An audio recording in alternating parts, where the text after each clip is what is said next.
Since they both moved west 60 years ago, the rivalry between the Giants and Dodgers has gained intensity. It's been 60 years of late-inning heroics and historical moments. 60 years of heartbreaking games and heart-stopping plays. 60 years of the orange and black taking on the Dodger blue. And for 60 years, Giants fans have been chanting,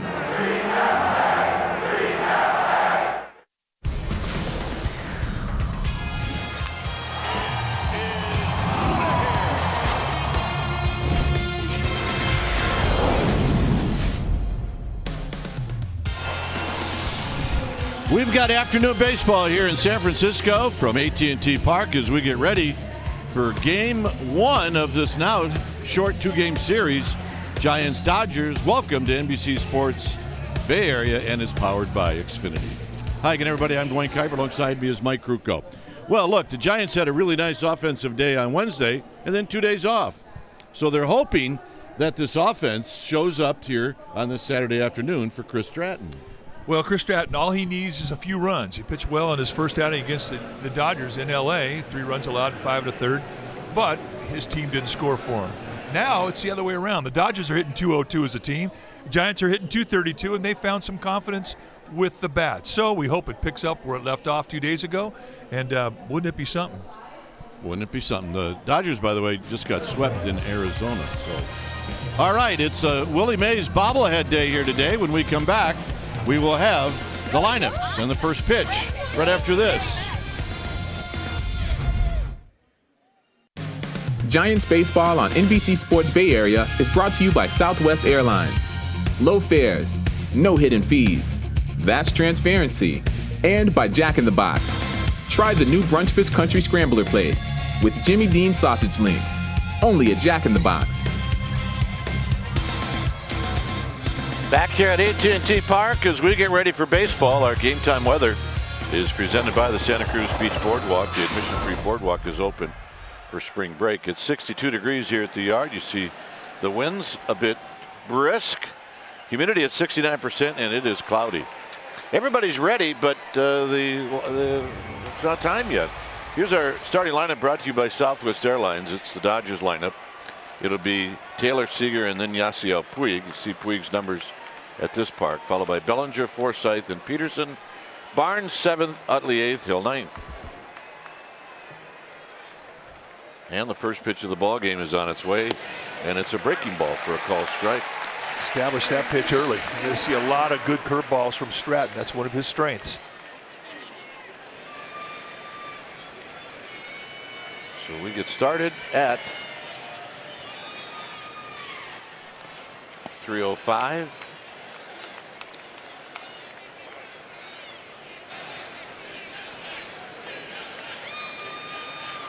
Taylor hitting at .222.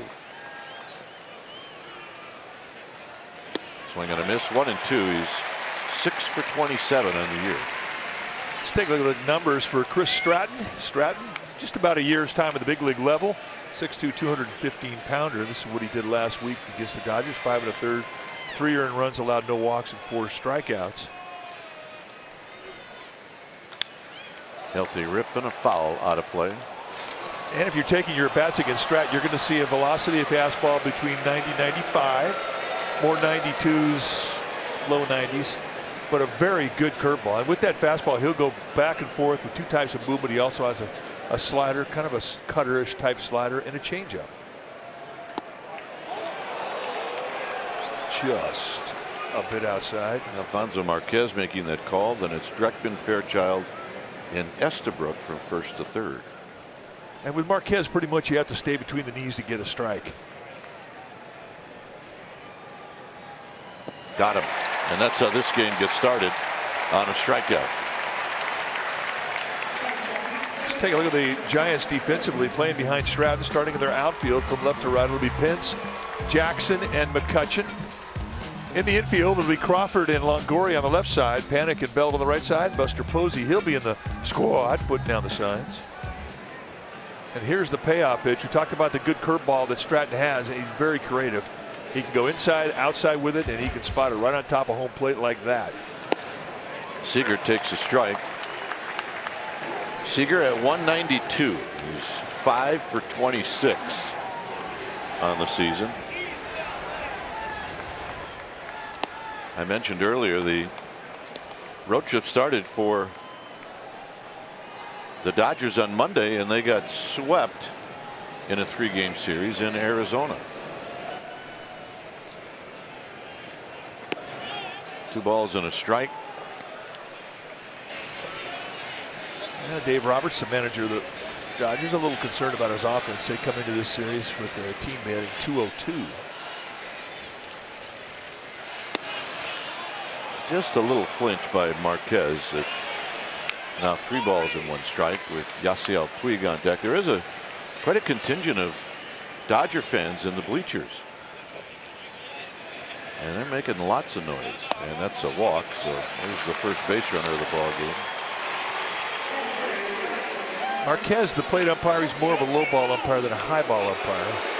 Like I say, though, you're not going to get a lot of strikes that are not in between the knees. And he'll give you width on both sides of the plate, provided you hit the catcher right in the knees or between the knees.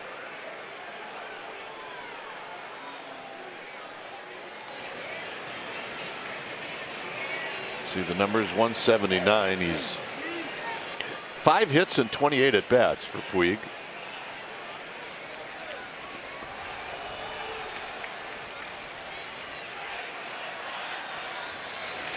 And the first pitch is down low.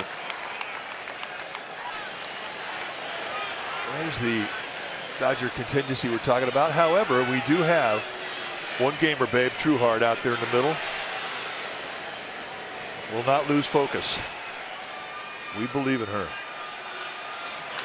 Hit on the ground to third. Longoria for 1, for 2, and that'll end the inning. Jackson, Panik, McCutchen coming up. No score. Giants are coming up. Here's Bruce Bochy's lineup, brought to you by Southwest Airlines, and it'll go like this: Jackson, Panik, and McCutchen. Buster Posey will be the cleanup hitter. Then it's Longoria, Pence, and Brandon Belt. Belt is right now swinging a hot bat, but you can see what he's done over his last 19 games against the Dodgers. The other Brandon will hit 8th, and then Stratton 9th. On the hill today for the Dodgers will be the veteran left-hander Rich Hill, in his 9th year at the big league level. 38-year-old lefty is 6'4", 220 pounds. And that was his outing against the Giants in Los Angeles, where he threw 6 shutout innings. A fastball that'll average right around high 90s, or high 80s rather, but with a very creative curveball, one of the best in the game. And he will mix up his arm angles anywhere from a 3/4 down to a sidearm delivery. He also throw a slider, changeup, cutter. I mean, he'll make a few things up, but basically you're going to see fastball, curveball from him. In that start in Los Angeles, he did not get the curveball until about the 3rd inning, and he was vulnerable for a couple of innings.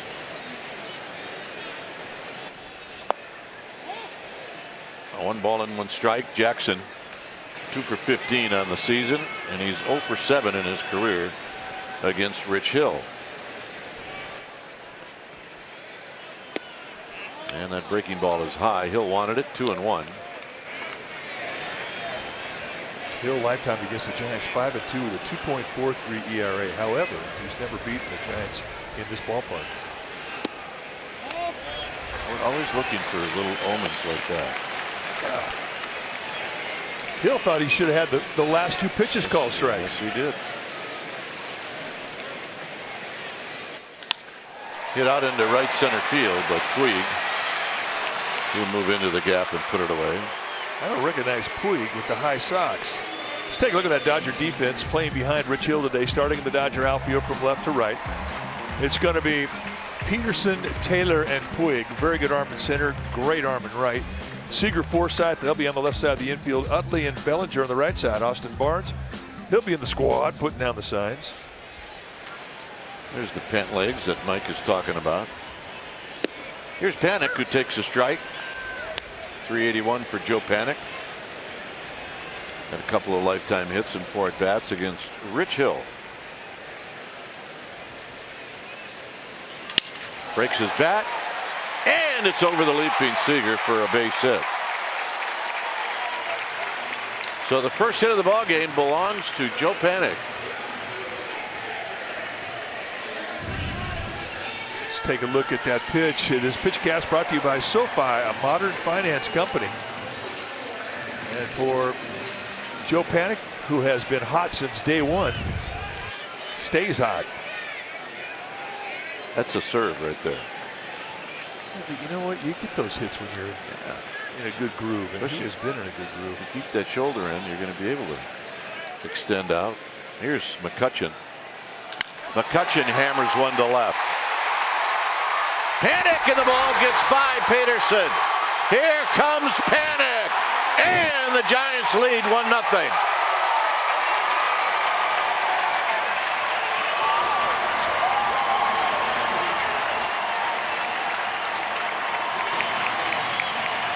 And it'll be a double and an RBI. Now the Giants were red hot in their last game offensively against the Mariners. They scored 10 runs. They sat on 2 days of rest, and it was a concern of Alonzo Powell and Rick Shue, the hitting instructors for the Giants, that they could pick up some rhythm. And here early on, they got it going. And watch Joe Panik go. He gets the green light from Ron Wotus and an easy score. So here's Buster Posey.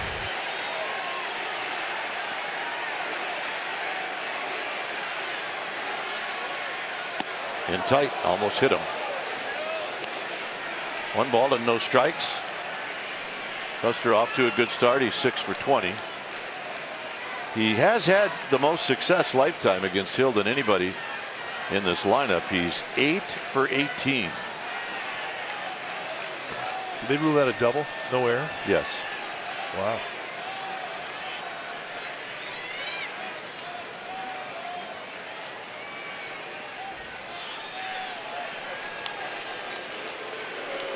And a pickoff play just to let McCutchen know they're paying attention to him. A flare and then a line drive. Works for me.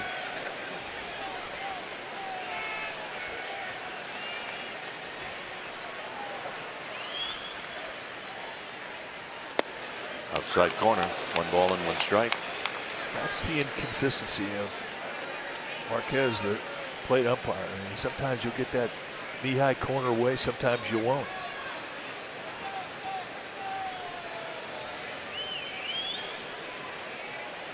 Guys, I don't think they mind small strike zones up here. They just want consistent. Don't move it around. Whatever you set in the first inning, stay with it. But if you've got a coin toss corner where some you get, some you don't get, it frustrates everybody.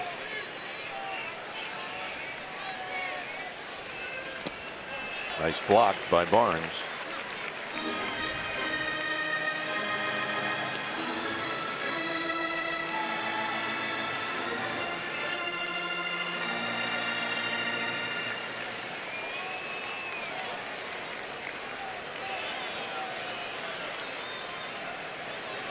Longoria to follow. Just underway here at AT&T Park. A 3:05 start. Changed because of all the rain in the area. Posey takes high, 3-1. And one of the reasons they changed the time to a couple hours later is to give the grounds crew a couple extra hours to get this field in shape. And you can see they've done a great job. Oh, they really have, once again. And there was batting practice on the field today, which I didn't think there was going to be any chance of. That's how good this ground crew is. 3-2. Buster Posey's seen 5 pitches, and in his mind, they're all balls. Well, he's going by what he's seen other pitches being called differently. So now he's got to protect. And he rolls it foul. He got a curveball. And he took a little bit off. Take a look at McCutchen, just hitting one right on the screws, 105 mile an hour. And Peterson tried to slide into it. It was not an error. It was ruled a double. Hit a ball 105 miles per hour. You should get the extra base hit. What do you think? Yep. And it's low. Pretty good take right there. Rich Hill not giving in to Posey on the 3-2 count. But you'll see him throw that fastball with as much, or that breaking ball with as much confidence as a fastball, sometimes even more.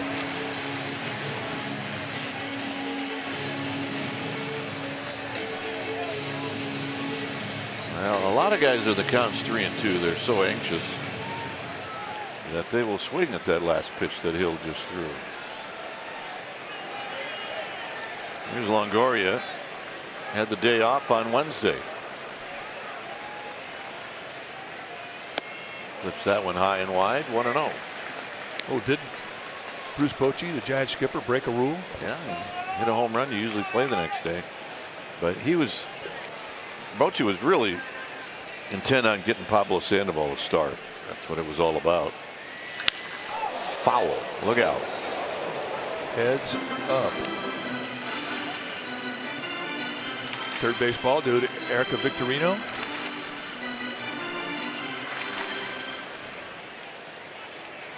Erica, don't get hurt now.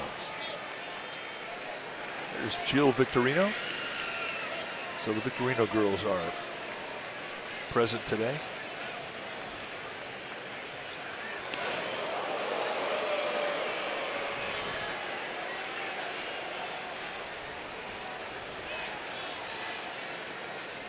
Well, Jill is kind of tucked in behind that short fence down the right field line. Erica, not so much. Well, Jill's the veteran. Erica, I think this is her first time. 1-2.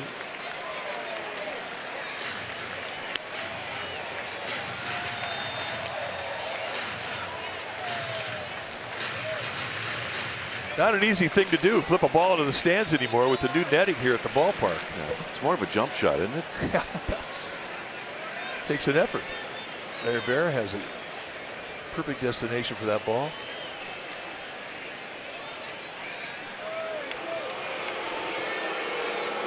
I have a theory about what Rich Hill just did. They don't want to throw it home. Let me think about it a little bit.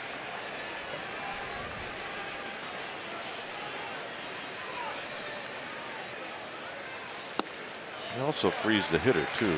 It's 2-2. See a lot of times Rich Hill, when he gets ahead of a right-handed hitter, he'll drop that breaking ball below the strike zone. And one thing he can do with it, which is exceptional, is command it inside and outside. You see the 2-pitch sequence. He went inside with a 1-2 count, and here he tried to backdoor the 2-2 pitch. He did not miss by a whole bunch. He's thrown 20 pitches, 10 balls, and 10 strikes. And about 13 curveballs. Yep. Runners go. Swing and a miss. Throw is going to go to second. And they got Posey. And that's a double play to end the inning. Giants on the board. It's a single by Panic and then McCutchen's double. So Panic scores all the way from first. After one, it's 1-0 Giants.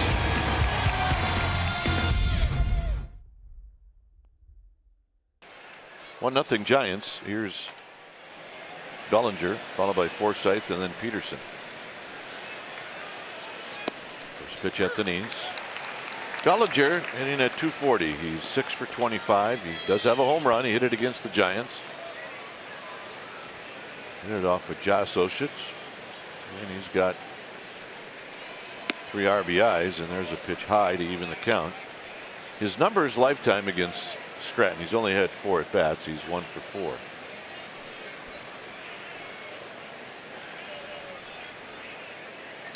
There's that healthy rip. It's 1-2. Stratton, when he gets that fastball going, I mean, he can throw darts with it. 2 types of movement, 4-seam and a 2-seam.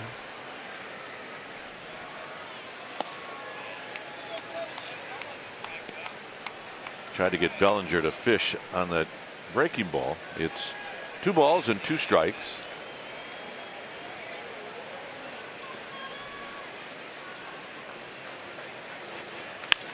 And a solid base hit on a breaking ball into right field.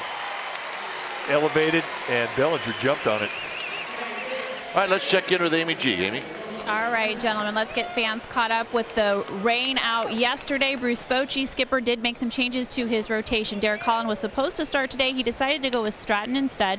Block will go against Kershaw tomorrow, Holland on Monday. They also do need a fifth starter on Wednesday. Tyler Beatty, Andrew Suarez are candidates for that start. Gentlemen? All right. Thanks, Amy. Here's Forsythe. And it's a bit high. Forsythe 2 for 24, a home run.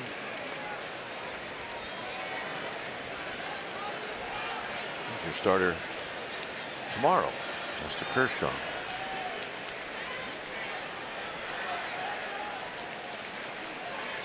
Good breaking ball. 1 ball and 1 strike. You know, teams try to respect the rotations and whatnot, but you know, you have the feeling that if Kershaw pitched on a Tuesday and then would be followed by 4 days of rain, if that Sunday game was against the Giants, he's going to pitch again. Yep.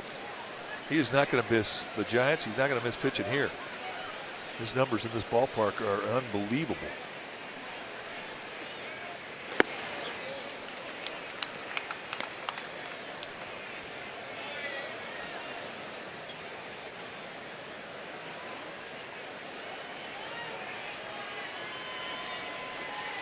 Lifetime numbers.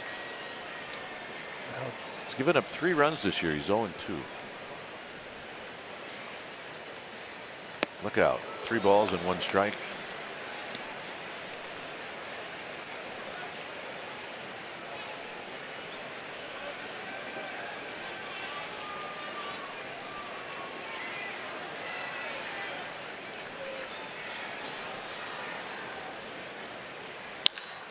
Hit well to center field, but right there is Jackson who puts it away.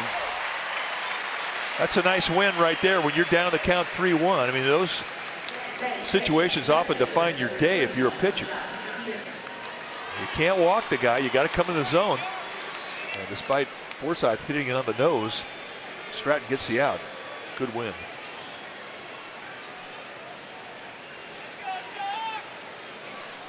Here's Jock Peterson.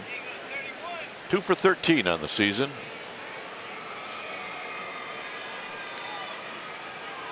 That's a 154 average. That's a good curveball, and it's 0-1. You know, early season, you could see some weird numbers. But if you watch a guy get in the batter's box, he'll tell you a lot about how he's feeling. And Jock Peterson's getting in that batter's box like he's a 354 hitter, not a 154 hitter. Those are things you pay attention to if you're a pitcher.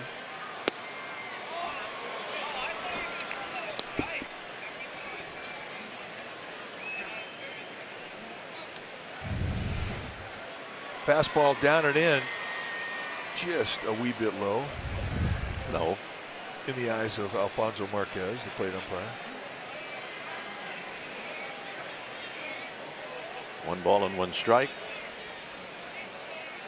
Hit on the ground, knocking it down. That's 1, 2.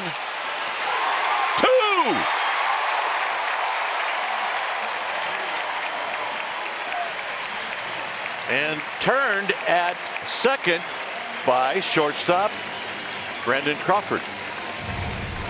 Well, they're going to look at it. This is the bottom of the back end of the play, and they clearly get him. So if you're scoring at home, that's 5-6-3 on the double play. Pence is going to lead things off. Giants baseball on NBC Sports Bay Area is brought to you by Tri-Counties Bank. Service with solutions. Giants with a 1-0 lead. And it'll be Hunter Pence to lead things off. It'll be Pence, Belt, and Crawford against Rich Hill. There have been 3 double plays in this game. 1 in every half inning.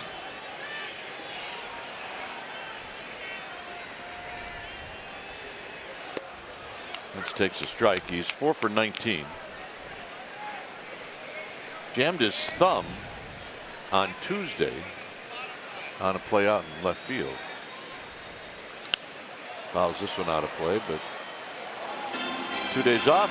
He did pinch hit on Wednesday, and he's good to go.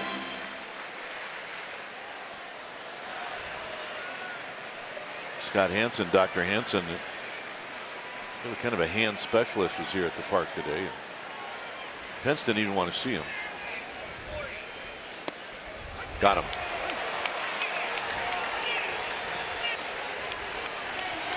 Well, a reminder that the Arizona Diamondbacks are coming to AT&T Park Monday the 9th through the 11th. And you can take advantage of the incredible dynamic deal that is available starting as low as $8 a ticket. Go to sfgiants.com/dynamic deals to take advantage of these $8 offers. Belt fouls it back. Belt off to a nice start. He's 6 for 17. He does have a couple of doubles and a lifetime home run against Rich Hill.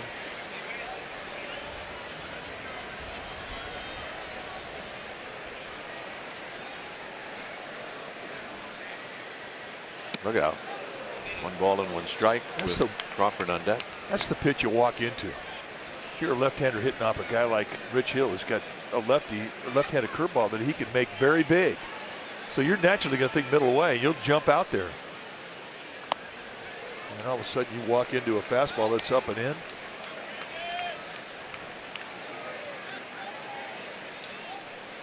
Not a comfortable at bat.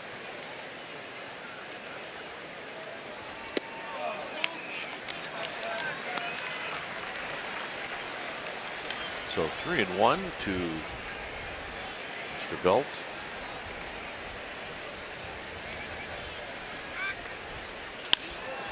He popped him up. Seager now behind the bag at second. All right, time now for our smart play. It's brought to you by your Northern California Ford dealers, and this is the double play. It goes 5, 6, 3, and Brandon Crawford is the pivot from a ground ball to a third baseman. Something you don't see every day. That's a smart play. He was the pivot person. So here's Crawford. Crawford 5 for 20 on the season, and he takes a strike. With the radical defensive alignments we see on a daily basis now, I mean, it does propose a few extraordinary problems for middle infielders when they're being asked to do something that they've never done before. And there's your example for Crawford, taking a pivot throw from your third baseman to complete or to start a double play.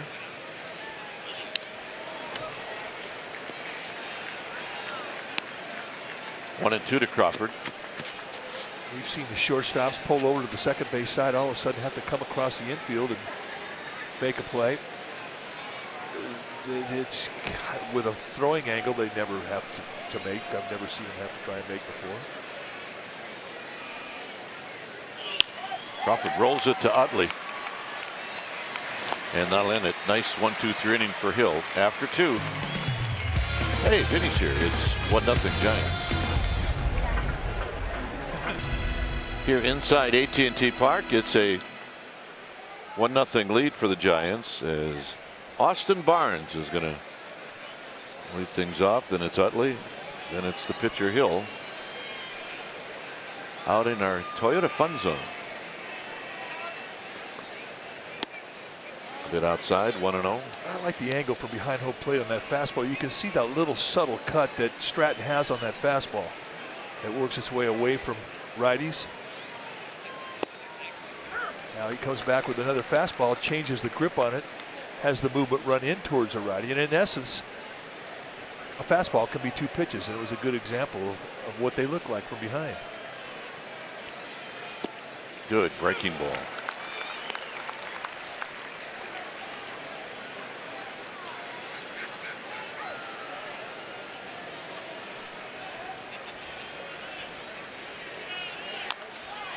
Kind of a half swing and a foul at home play. That was a world-class emergency swing right there.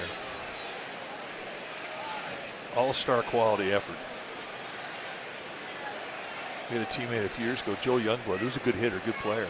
But he said, I've got the best emergency swing in the game. And he would prove it.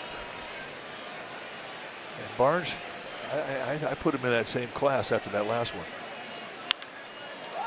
Waited on the curveball nicely, and it's hit out to Hunter Pence, who's going to put it away. So 1 out.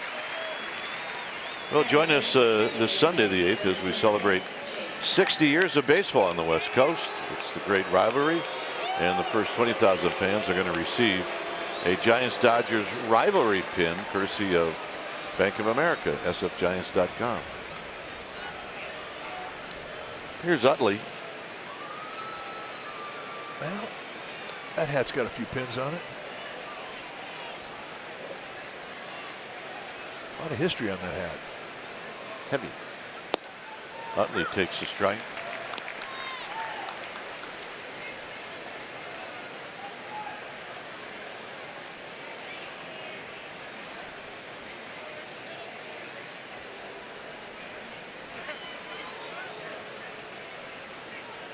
Utley 3 for 12 on the season.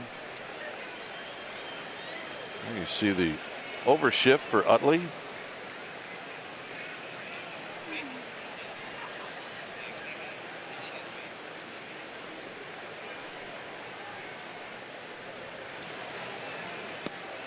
Nope, close. 2 balls and a strike. Good changeup. He didn't miss by a whole bunch.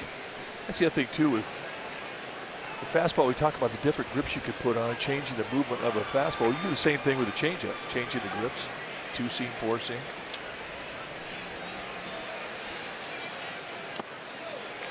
3-1.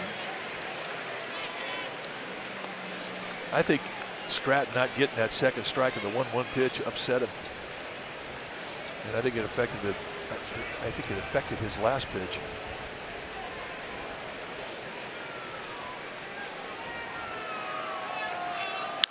Utley lines it to right. McCutchen's going to play it off the bricks. And for Utley, on the 3-1 pitch, he has a double.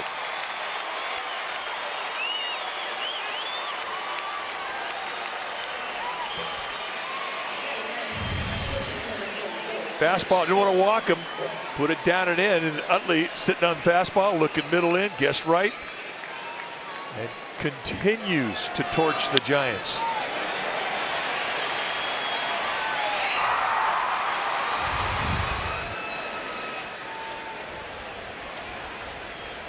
So here's Hill. Hill is 0 for 2 on the season.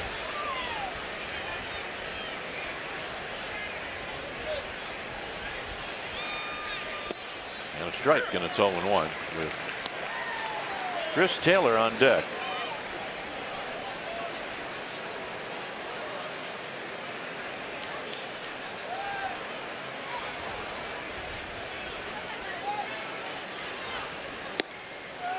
And another strike. This one a breaking ball.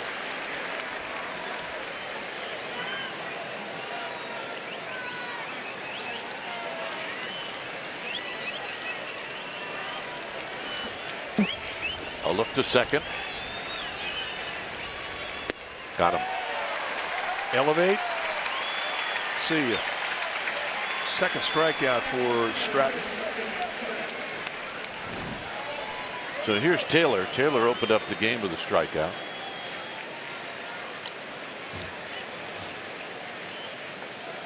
See what Stratton has done here at AT&T Lifetime. 3-0 with a 1.50 ERA. Likes it here. If you're a pitcher, why wouldn't you? Why wouldn't you?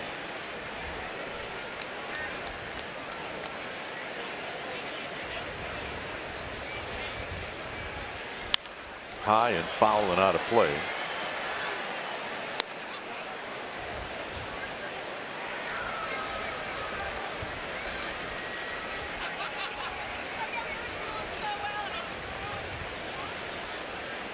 Didn't play, no glove.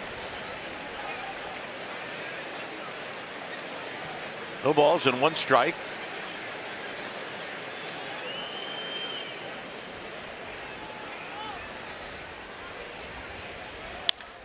And a base hit to right. McCutchen's got a good arm. They're going to wave in Utley. Here's his throw home. It is not in time. And now Buster cannot find the ball. And it's tied 1-1.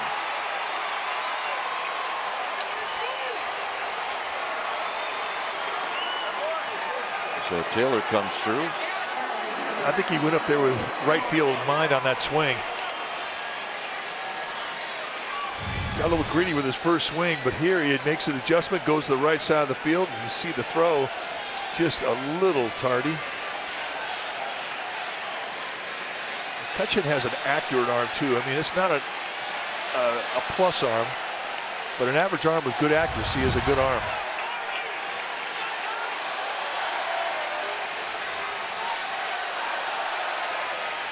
Here's Seager. Seager looked like he was sitting on a breaking ball, and it's 0-1. Yeah, he just missed one too. That was a hanger. But you'll do that. I mean, your breaking ball, your curveball guy like Stratton, you'll elevate that first curveball to get it in the strike zone to get ahead 0-1.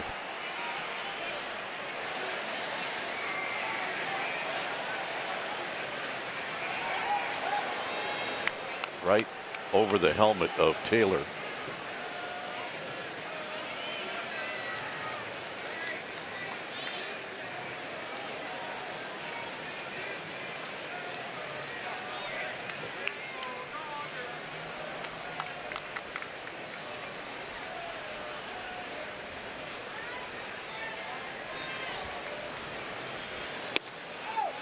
And a bit inside. 1 ball and 1 strike.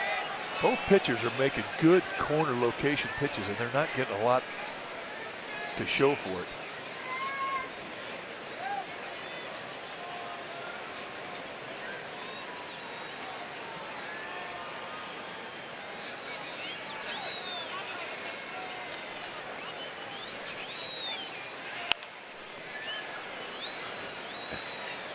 And that's just dribbled foul, but those are the ones that can really hurt when you're playing out of position. Yeah. Eric and Victorino making some friends. That a bit. She went down there with every intent to make a play. Gamer. A high fastball, 2-2. Dodgers have tied it up here in the 3rd.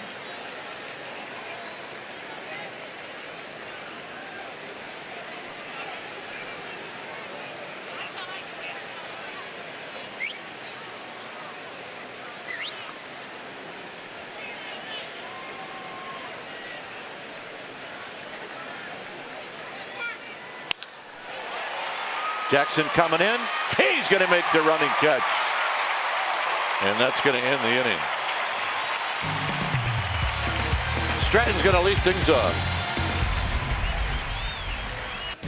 Giants Baseball on NBC Sports Bay Area is brought to you by Mr. Pickle's Sandwich Shop.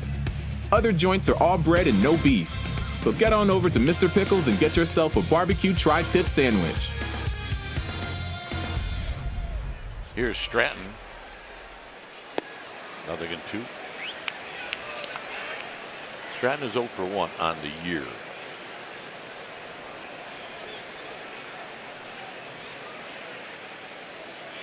Stratton is 0 for 2 on the year.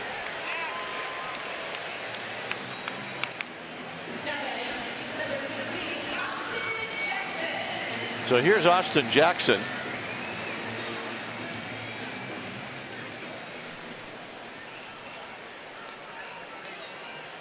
Jackson hit a fly ball to right field.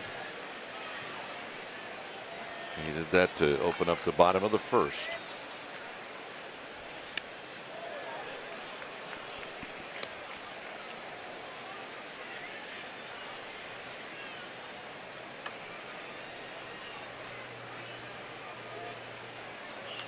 Another high foul and out of play.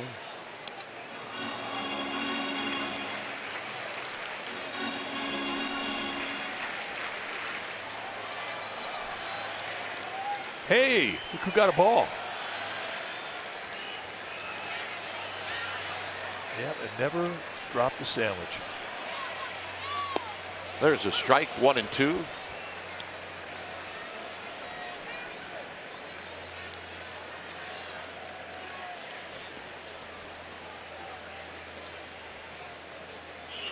Out of play again. It's always a concern when you have a 3 o'clock, 4 o'clock, 5 o'clock start time, because you know you're going to deal with reflection off the batter's eye in center field. You're going to have some shadows, but when it's overcast, hitters are happy. That's nice. Got him. Warriors pregame live is coming up at 5 p.m. The Giants-Dodgers game will continue on NBC Sports Bay Area Plus, which can be found on the channels listed on your screen. If you can't find NBC Sports Bay Area Plus, log on to NBCSportsBayArea.com or call your TV provider.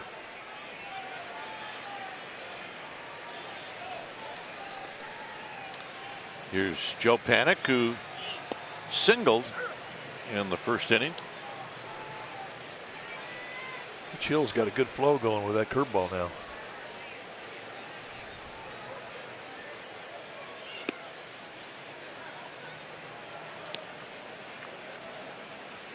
You get so concerned about the curveball, and again, he can throw from 3/4, he can throw from all the way down from sidearm. And Hill beats Panik to the bag, and that'll end the inning. Head to the fourth. It's 1-1.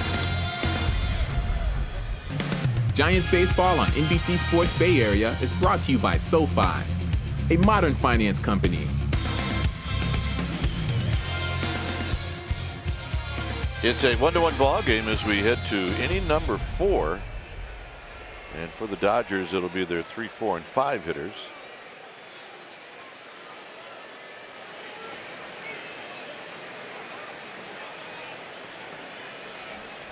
Curveball to Puig is a strike. He wrapped into a double play to end the first. There is no doubt that the Los Angeles Dodgers miss Justin Turner. Oh, yeah.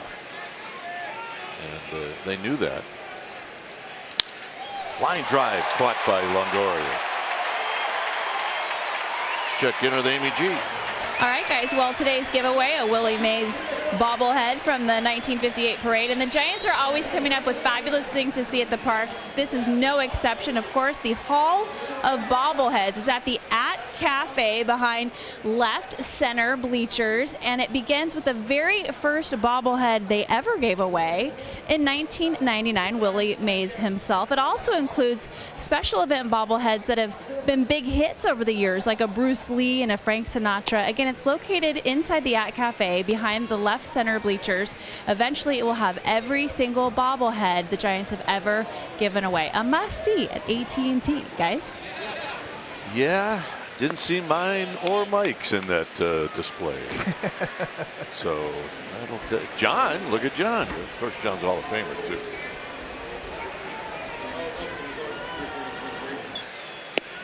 Big swing and a miss by Bellinger. There's another display somewhere where yours and mine are at. Yeah, we just haven't found it.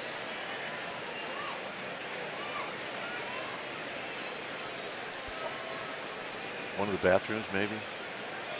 Could be. Yeah. Kind of like Don and Charlie's.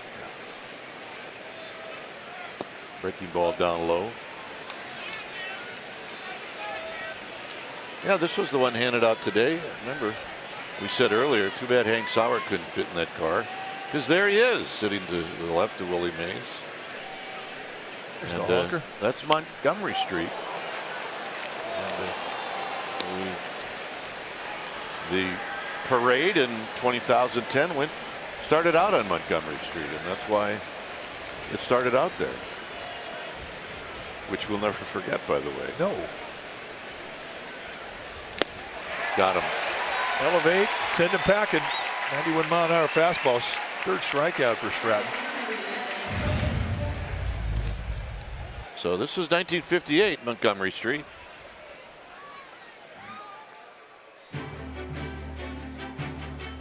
Welcoming the San Francisco Giants from New York.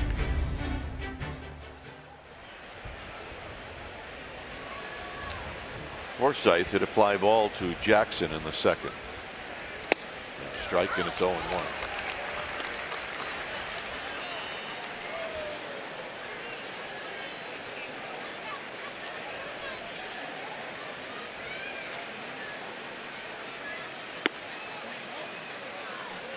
And Stratton's missing right now. He's not missing by much.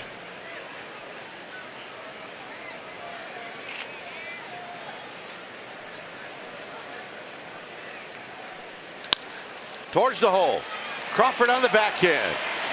Belt with that long stretch. And that nice play will end the inning. The big boys coming up. It'll be McCutchen, Posey, and Longoria. It's a 1-1 ball game.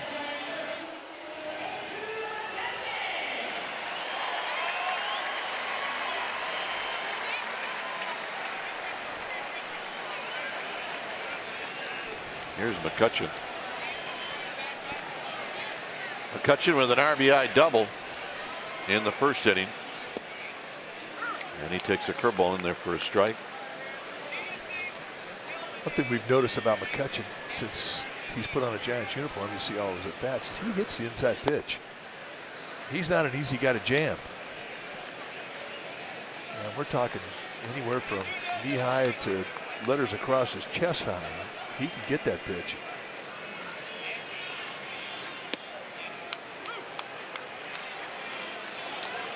He hit a fastball in the first inning, and he hasn't seen another one for a strike since.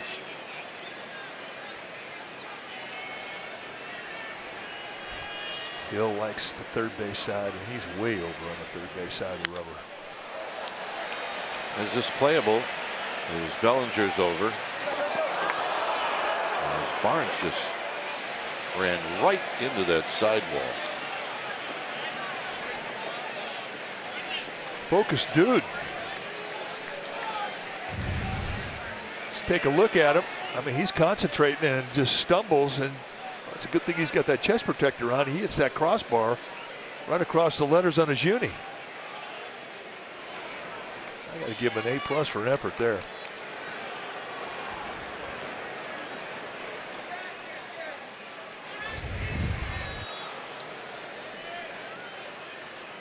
High, 2-2.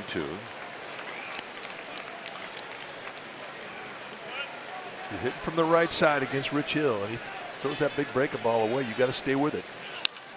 And a base hit for McCutchen to open up the fourth. Here's our Mercedes pivotal play. It came on Wednesday in the top of the third. Cueto in a little bit of trouble, and did he ever need this?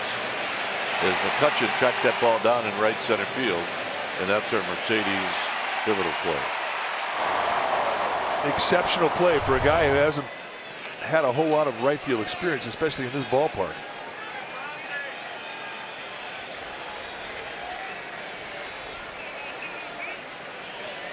Here's Buster Posey. It's a good curveball right there. Buster drew a walk in the first inning. Buster will guess. He's a pretty good guess hitter.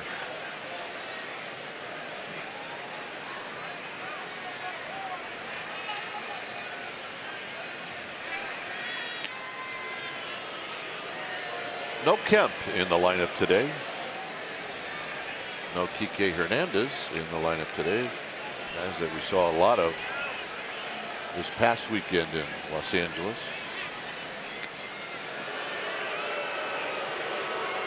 We saw a lot of Yasmani Grandal, who's not in the lineup.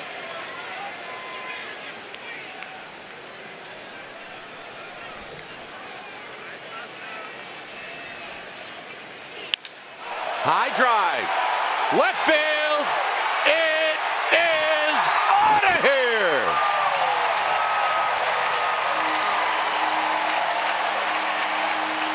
Told you he's a pretty good guess hitter. Well, he was up there looking fastball all the way. Should have had an inkling of it the way he took that first pitch breaking ball. But the problem was elevation from Rich Hill. He left the fastball right out over the plate, above the belt, below the letters. And this is putting it up on a tee for Buster Posey. It's his first of the year. His first RBIs of the year. So here's Longoria. And he takes a belt high strike.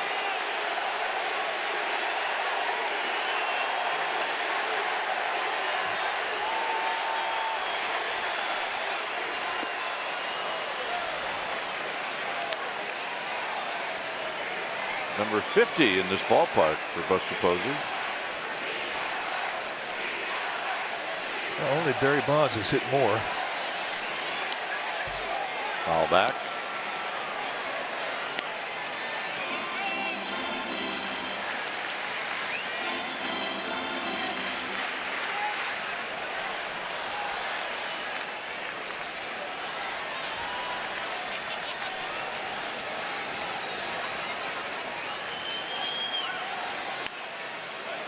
Longoria fighting off that fastball in.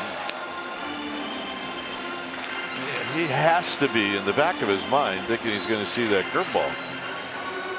And that's just about the time where you take that really good fastball to it. And a base hit to right field. Well, we've seen some really nice two-strike at bats in this inning. One from McCutchen, and now we get one from Longoria. And Longoria, he does not hit a hanger. This is a two-strike pitch that's off the plate. The only way you beat it is if you do what he did. That's go the opposite way. Look at the location. I mean, that's off the plate about 8 inches. A mistake, it was up. Here's Hunter Pence.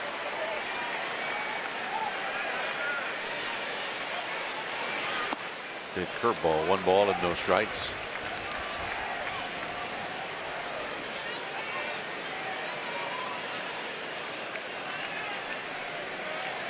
Belt to follow.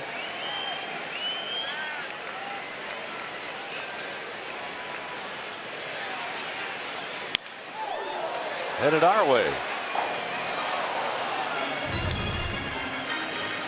Take a look at the swing of the bat for Buster Posey, and you can see the flight.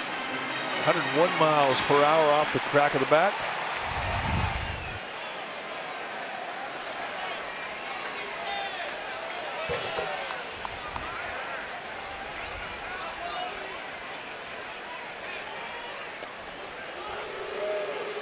Chill's got a good move. You got to respect it if you're at first base. Even for a guy who isn't likely to steal a base. Hill's got one of those moves that he can pick you off if you're standing 1 foot next to the bag. Yeah, outside, 2-1.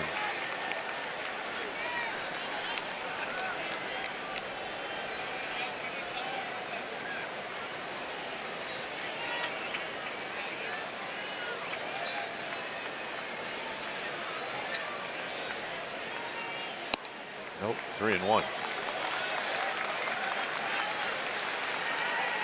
Dodgers pinch the gap in right center. They're thinking that if Pence hits it in the air, it's going to go to right field. And they shut that gap down.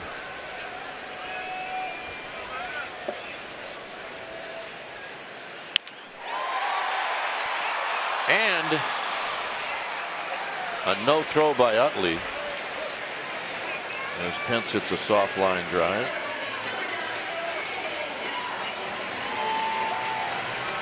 And here come the Brandons. And here come the left-handed hitters too.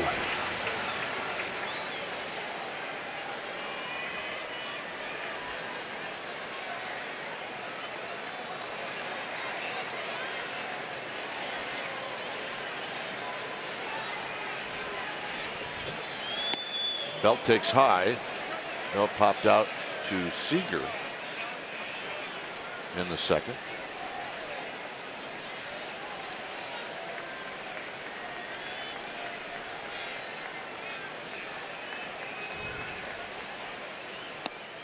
(2-0). This is the one guy that is not going to help you out as far as swinging at pitches out of the strike zone. He's just not going to do it.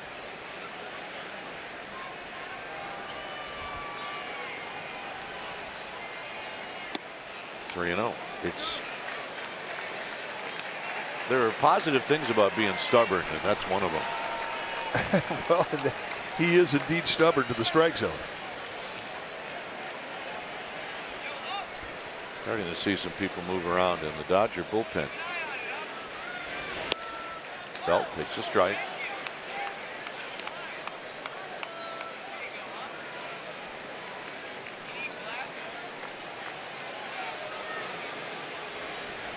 Pedro Baez heading down to the Dodger bullpen.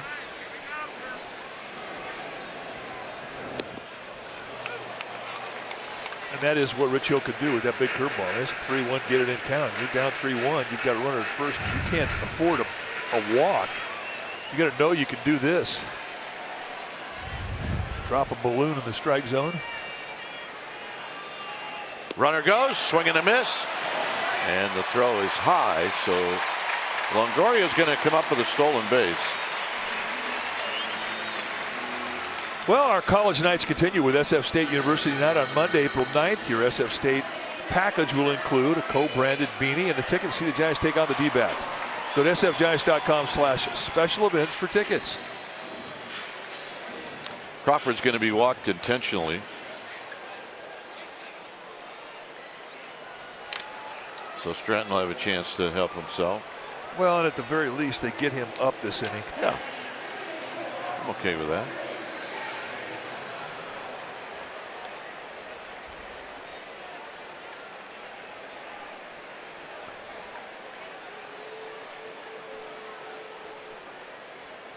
Stratton takes low. He struck out on 3 pitches in the 3rd inning.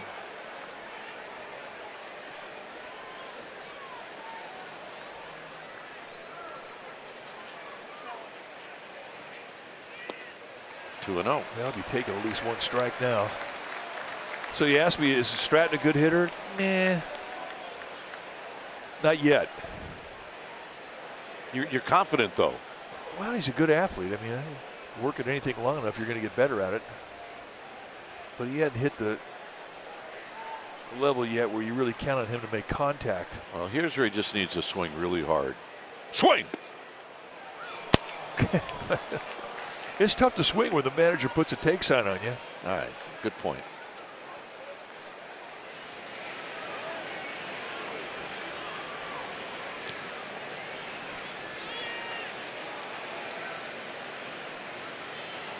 Good seat.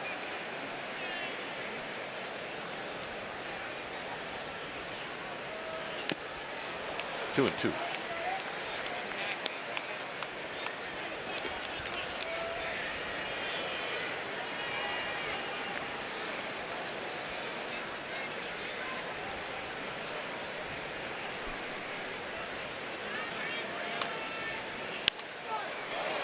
Pop-up's out of play. It's contact though. A partial win.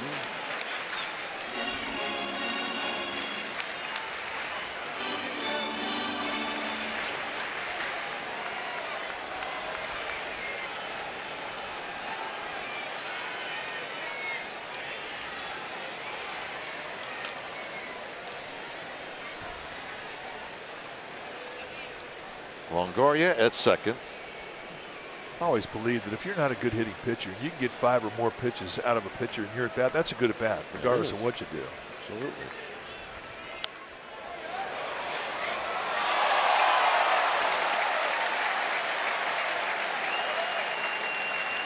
Man made a play, brought his glove, and he's a hero. Simple equation. Let's take a look at the play. Sweet spot. Atta babe.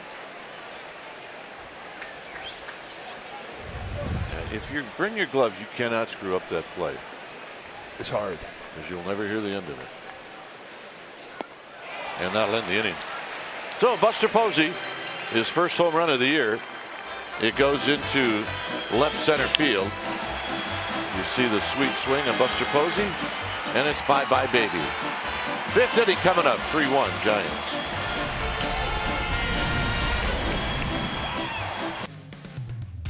Giants Baseball on NBC Sports Bay Area is brought to you by Mr. Pickle's Sandwich Shop. Other joints are all bread and no beef. So get on over to Mr. Pickle's and get yourself a barbecue tri-tip sandwich. Here at AT&T Park, the Giants with a 3-1 lead.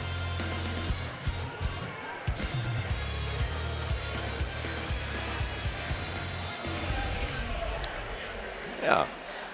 All right. Rocket boat. They sent us tickets for that.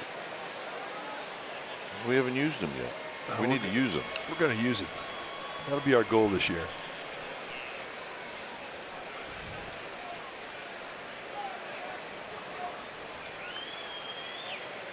It'll be Jock Peterson to lead things off.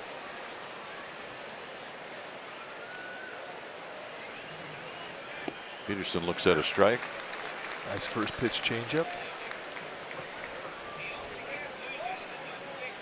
Stratton's got a feel for everything he can throw. I mean, he's locating all of his pitches on the corners.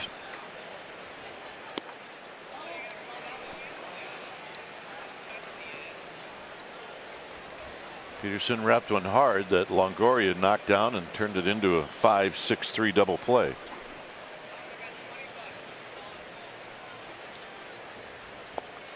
One and two. Changeup, fastball, then a big slow curveball. That's the beauty of that curveball. Is not only is it a breaking ball, but it's an off-speed pitch. One equal to the, actually slower than the changeup that he throws.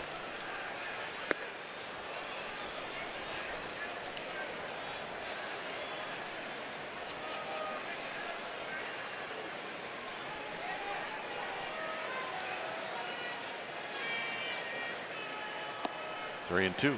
I'm not going to be happy with that pitch. That was an easy take. You get an advantage where you're ahead of the guy 0-2, 1-2, 2-2 with a guy who has control like Stratton, and you give a guy an easy take and a 2-strike count, you're not happy with it. Out of play.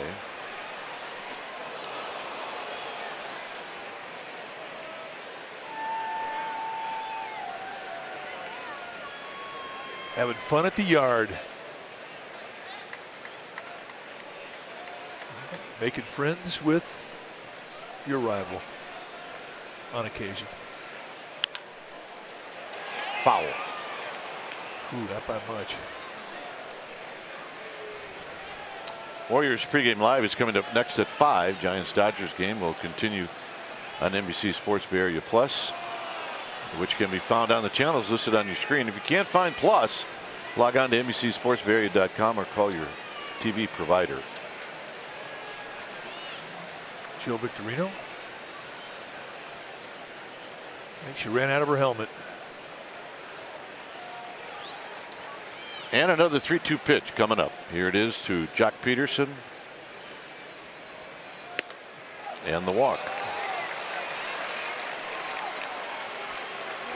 Now Stratton thought he had it, but it winds up being a leadoff walk, and you had a 2-run lead, and that'll make you take a walk just a wee bit outside. You got to have guts and a good eye to take that pitch, especially with today's strike zone. Corners have been a little inconsistent from Alfonso Marquez.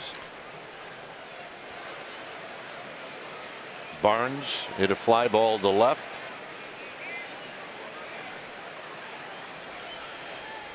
Right down the pipe, and it's no balls and 1 strike.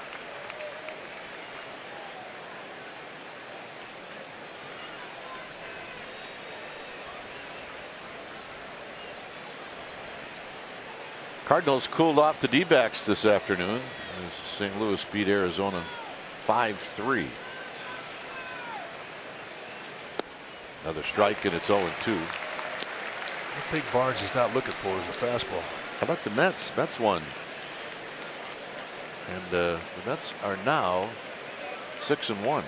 Wow. Well, you mentioned the Diamondbacks. They're now 6-2 with the loss today.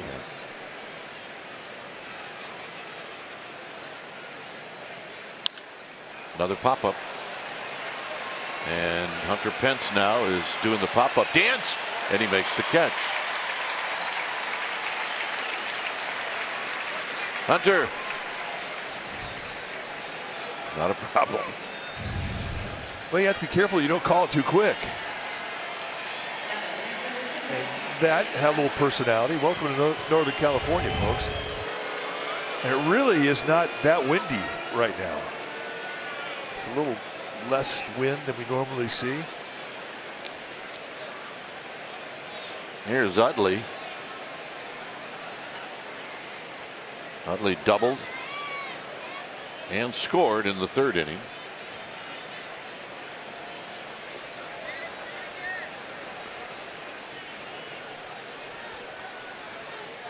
And he takes outside for a ball. It looks like Rich Hill's afternoon is over. with Matt Kemp on deck. Well, 69 pitches into it. A lot of stress throws.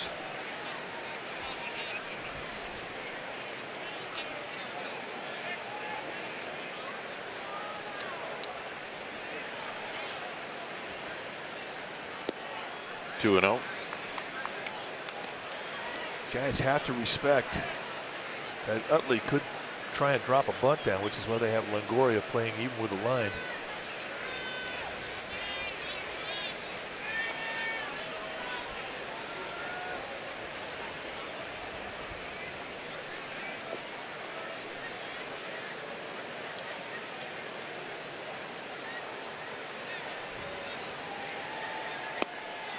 Three and 0.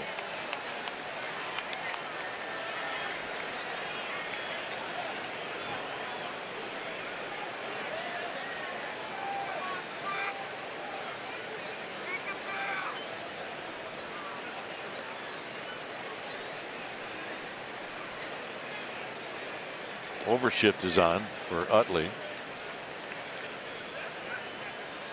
And he takes a strike.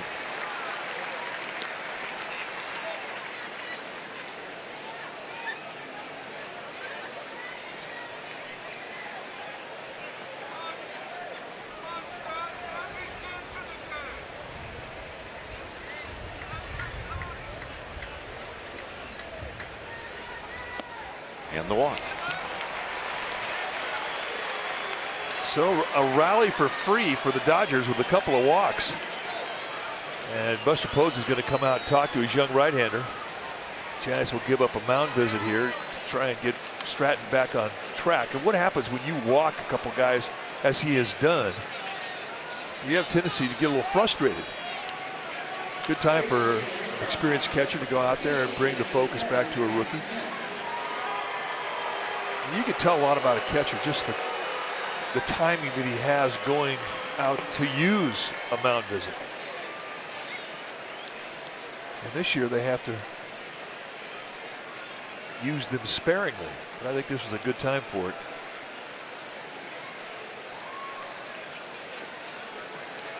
So here's Kemp. And Kemp takes the first pitch down low.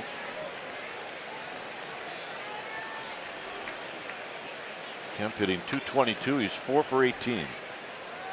4 innings and 5 hits, 3 runs, couple walks, 6 strikeouts. 1 ball and 1 strike.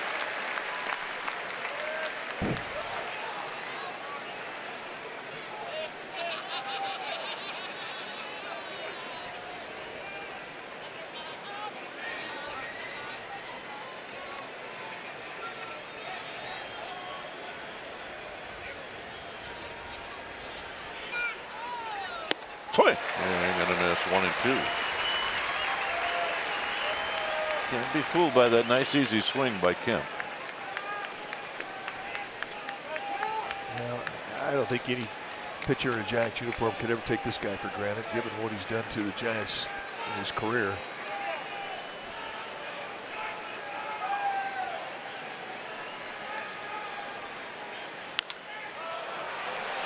And this pop-up is to Joe Panik. They're going to call it an infield fly rule, so Kemp was out automatically. And that'll bring up Chris Taylor.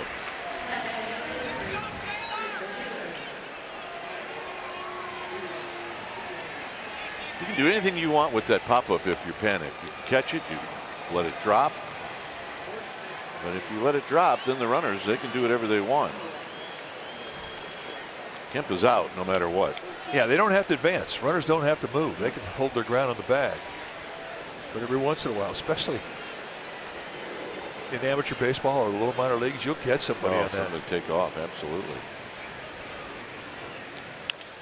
Taylor hits a fly ball to Jackson. And Stratton's going to get out of the inning after issuing the 2 walks. Nice job. Top of the order coming up, 3-1 Giants.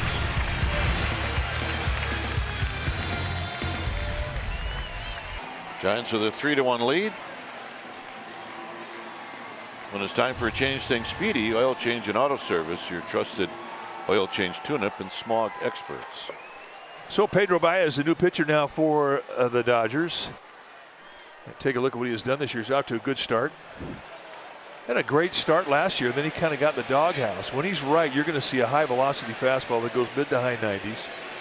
He's got a slider and a changeup. And I think this guy, more than anybody else in the Dodger bullpen, thinks fastball. And he's got a good one. And he's proud of it. Jackson is 0 for 2, a fly ball and a strikeout. And he doesn't waste any time as he lines this one at Corey Seager for out number 1. Well, Warriors pregame live is coming up at 5 p.m. Giants Dodger game is going to continue on NBC Sports Bay Area Plus, which can be found on the channels listed on your screen. If you can't find NBC Sports Bay Area Plus, log on to NBCSportsBayArea.com or call your TV provider. Here's Panic. Panic with a single in the first, and then he rolled out to Bellinger in the third.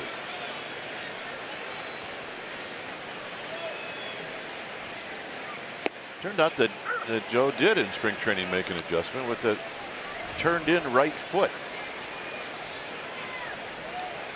And that's it. It's just kept his hips cocked a little longer.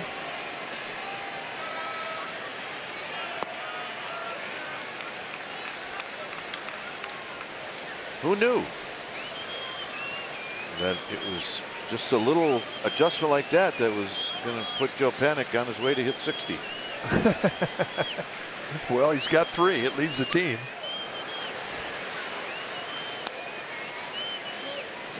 Those were Bruce Bochy's words, not ours. Tongue in cheek. But he could hit 15.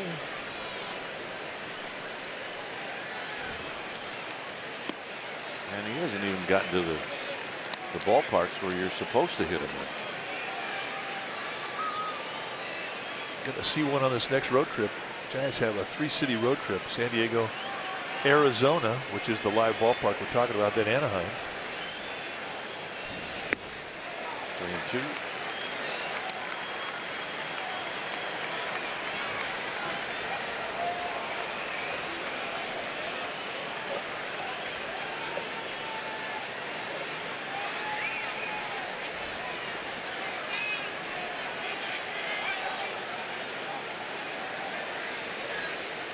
And the payoff to Joe Panic.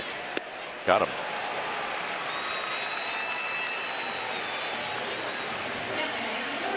Xfinity X1 customers say, show me the San Francisco Giants into your X1, into your X1 voice remote, and get live stats on your TV.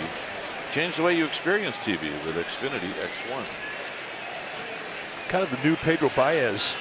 The way we watched him work Joe Panic. He started him off with a first pitch changeup, and he finished him off with a 3-2 slider. Those are things he didn't do a lot of last year. When I mentioned he's stubborn to the fastball. Another first pitch changeup. McCutchen is 2 for 2. I think you're going to get up here. You're going to get some instruction on how to improve, how to get better.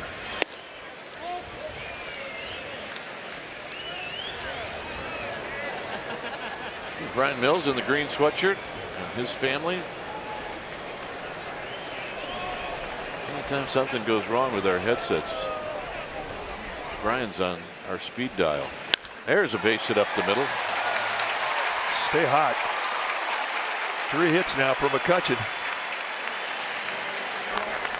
I know nobody has speed dials anymore, but he's in our phones. Well, you're on my favorite list. Take a look at the swing of the bat that has been the difference in this game. It was a high fastball out over the plate.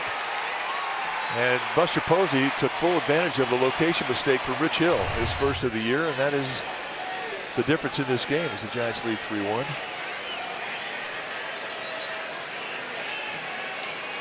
Buster likes guys that throw hard, so this will be a good matchup. Buster Posey 3 for 10 lifetime against Baez.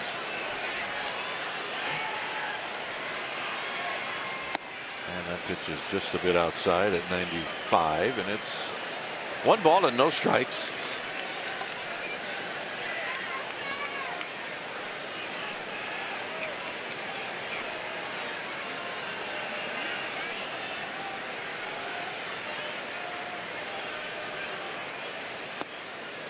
Two and 0. The changeup. I mean, last year I didn't even know he had a changeup.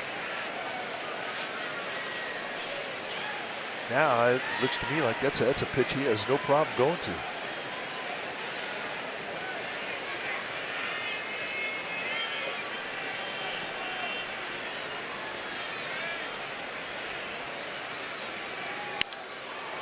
Mr. Posey jumping on that fastball. It's 2 balls and 1 strike. I think he feels he should have done a little more with that. That wasn't that far away from the location he hit out of the ballpark.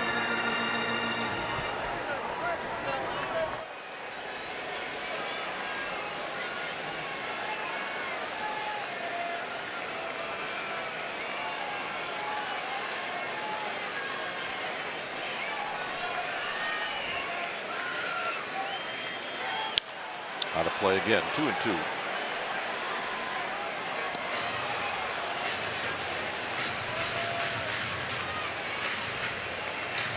That man making a play. Yeah, some nice plays in the stands today.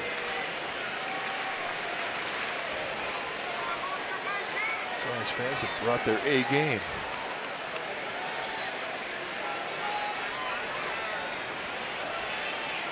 Two and 2 with 2 outs to Buster Posey.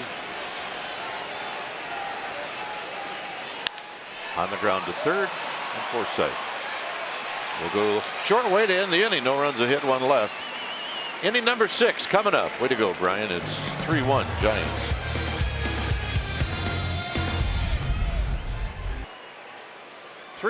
Giants as we go to the 6th. There's a couple that are braving the elements as Seager's going to lead things off. First pitch is wide. Seager is 0 for 1. His out was a line drive to Austin Jackson, who made a nice play to end the 3rd. Taps this one foul as it bounces over Buster Posey. Team Bride's here today. How about that?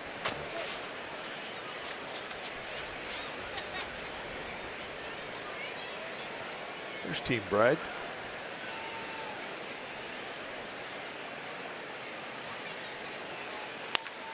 Line drive, base hit.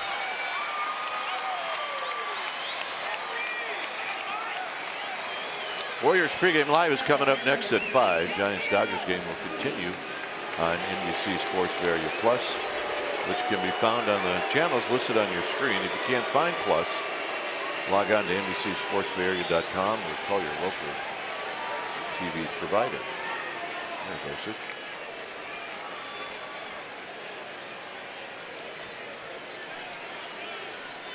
Puig is hit into a double play and then hit a line drive right at Longoria in the 4th. Bell tie strike.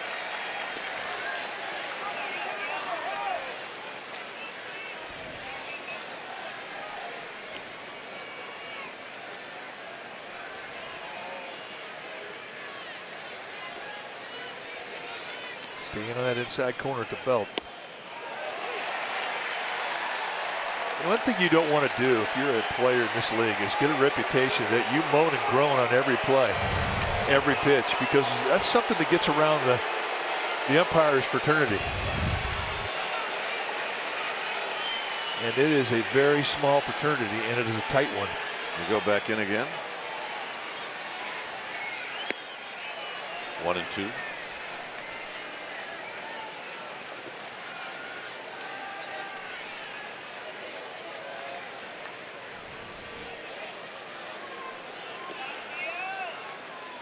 See where Buster Posey sets up. Back in. Fastball in.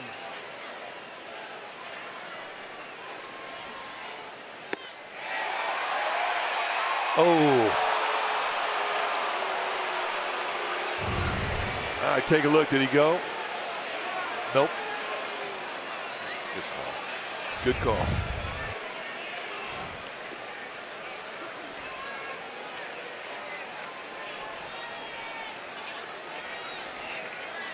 Staying on that side of the plate. Belt high fastballs. You got to get it in there, and Stratton's doing that. I mean, he's just throwing darts with it. I mean, if you leak it out over a little bit, Puig gets ticked off, and it would not be good.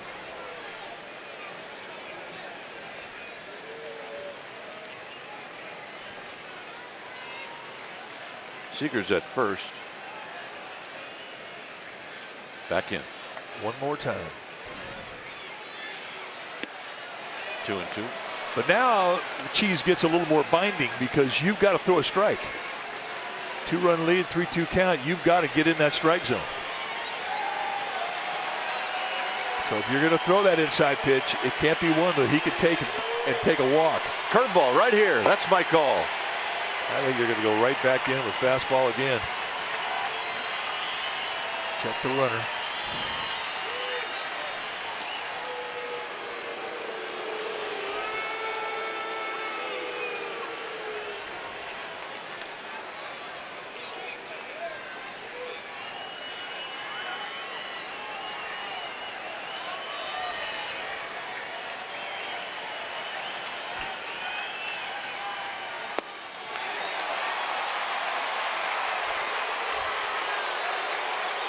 For a guy who's hitting under 200, that winds up being a good at bat. And that's going to be it for Stratton.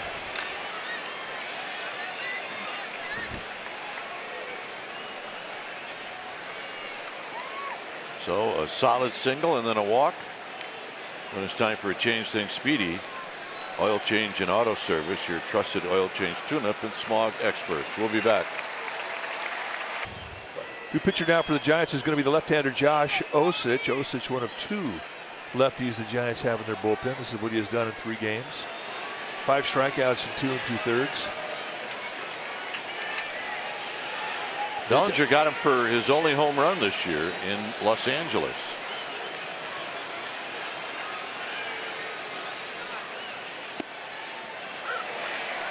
Osich could give you 4 different pitches and a fastball that goes mid to high 90s.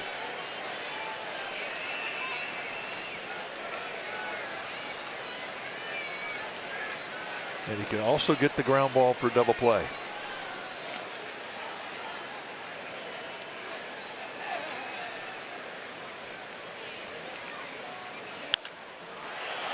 And he can get a pop-up that's hit really high too. 1 out. He hits the highest pop-ups I've ever seen. Yeah, well, he generates lots of bat. Since Dave Kingman. Bat speed, bat speed. It's got to have bat speed to get high. Well, Dave Kingman would hit him in another. Well, he'd hit him. You can't even describe how high he would hit him.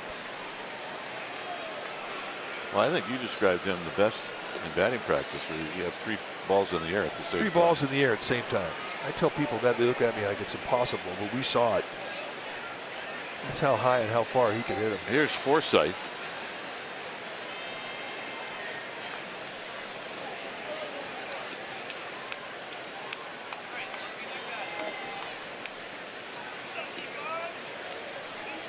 Forsythe is flied out, and then Crawford made a nice backhanded play in the 4th. He takes in tight, 1 ball and no strikes. Corey Guerin, he's got the red alert. Wants to ask Scott Corrales, how do you get loose down there as a bullpenner? What do you do? He goes, I just get the ball and I start throwing it as hard as I can. Okay. You might have asked Scott, how do you get ready for one of your starts? And he might answer it the same way. Boy, did he have great stuff. Scott Corrales.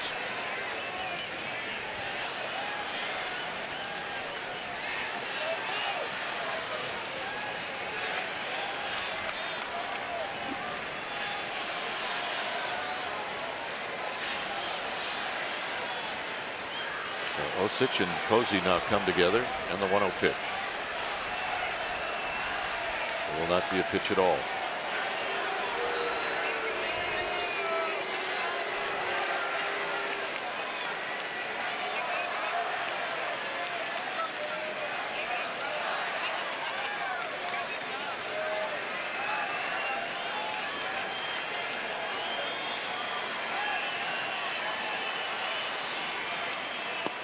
Down low. Change up.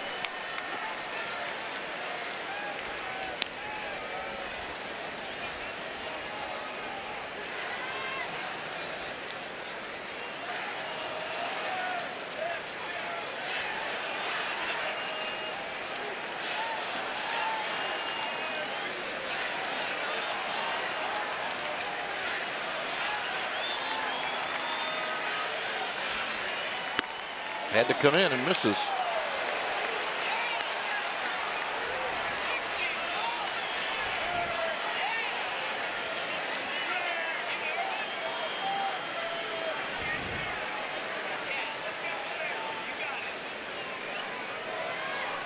Bochy trying to be patient.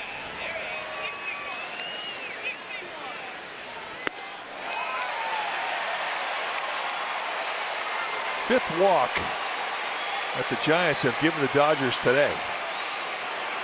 And this is going to get Osich out of the game.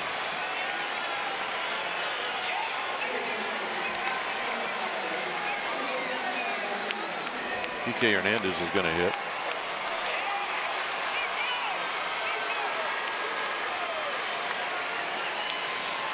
So Hernandez announced. Bruce Bochy's coming out. There's your matchup. It'll be Corey Guerin against Kike Hernandez. It's 3-1 Giants. It's 3-1. Bases are loaded with one out.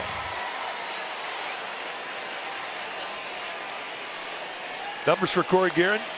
Third time he's been to a ball game this year, and he's been good. 2 innings, couple of hits, no walks, 3 strikeouts from the sinker baller. High sidearm delivery, and he's looking for a ground ball to get out of this inning right now. It's Kike Hernandez waiting. And this gets away from Buster Posey, and it's 3-2. They're crossed up.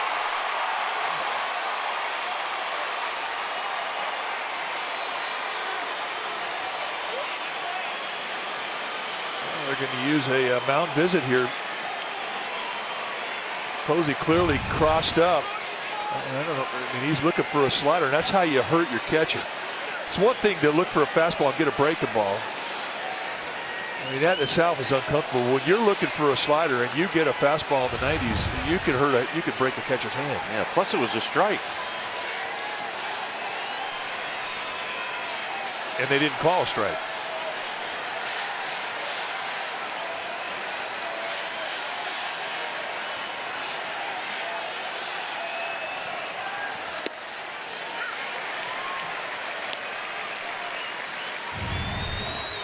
Here's the pitch. That's right down the middle. They don't get the strike from Marquez. And I don't know if they've called it a wild pitch or a pass ball, but you can't blame a catcher. And they do indeed give him a pass ball. That's a tough call.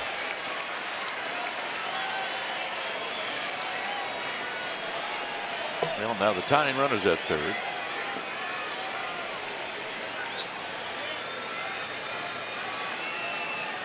Playing middle infielder's back. If the ground ball is going to score a run with Puig at third, he runs well.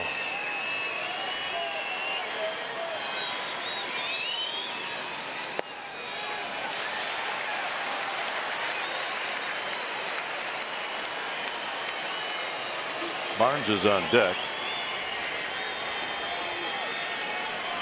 Not only do you lose a run, but you lose your force with everybody on bases moving up 90 feet. And for Guerin, that's a big deal because he can get a ground ball.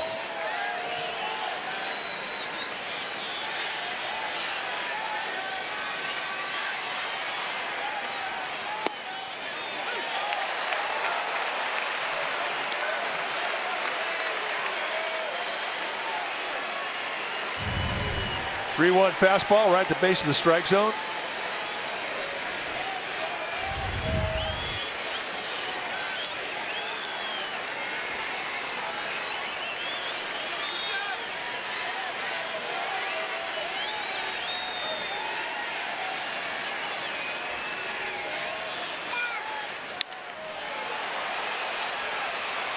McCutchen will give chase, but that's going to be in the seats.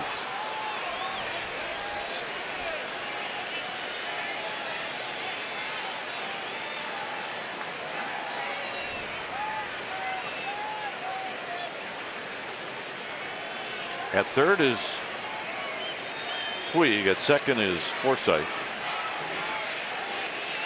Both of those hitters have walked in this inning.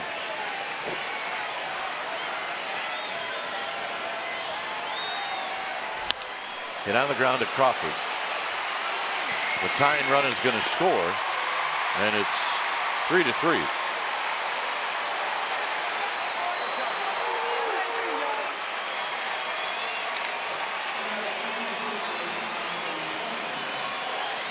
There's your double play ball, by the way. Well, and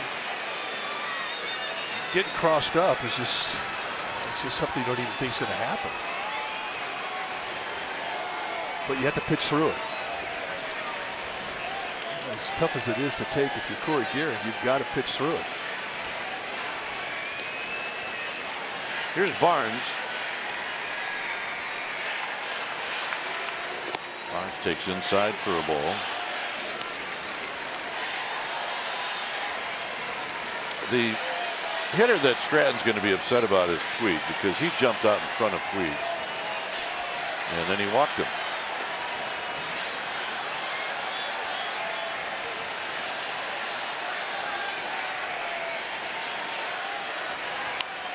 I'm going to foul. 1 ball and 1 strike.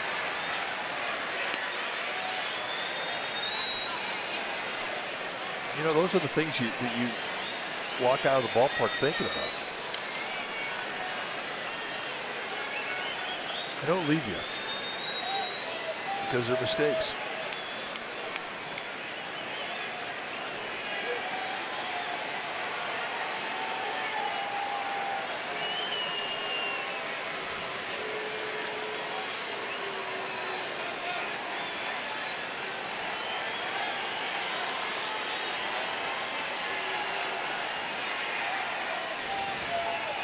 One ball and 1 strike. 1-2. Good location with the breaking ball, getting the swing through.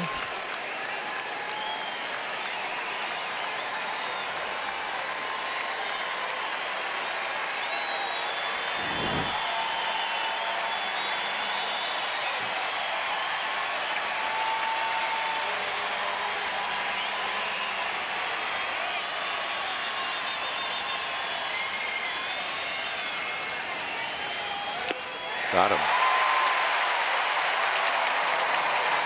Warriors pregame live is coming up on NBC Sports Bay Area right after this break. Dodgers Giants game will continue on NBC Sports Bay Area Plus. So switch over to Plus and we'll see you. Welcome back to the Giants game. Well, it doesn't happen very often. Last night's rainout, though, marks the 6th time there has been a rainout at AT&T Park. The first rainout, guys, since 2006, a good 12 years there. So what happens if you had tickets to last night's game? We got y'all hooked up with some information. That game now to be made up on April 28th as part of a doubleheader. If you had tickets to last night's game, you now can go to the 105 game on April 28th. Your tickets for the April 28th game, if you had them for 6:05, now your game time 7:05. Gentlemen. All right. Thanks, Amy. Is Longoria with a swing and a miss.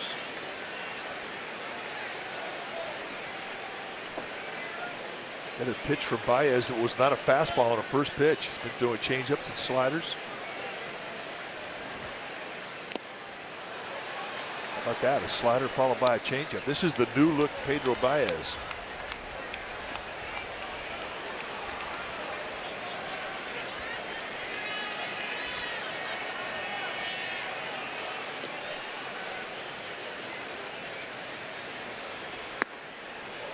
Very high, 1-2.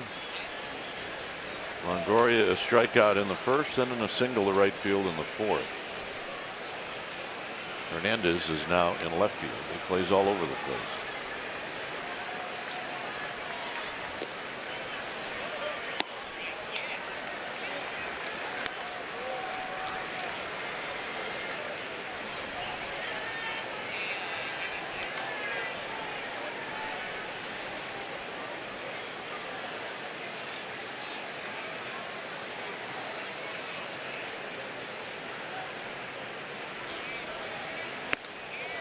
So 0-2 to 3-2. I keep trying to ladder climb the Longoria with the fastball above the letters, and he's able to lay off. But now Baez has the challenge.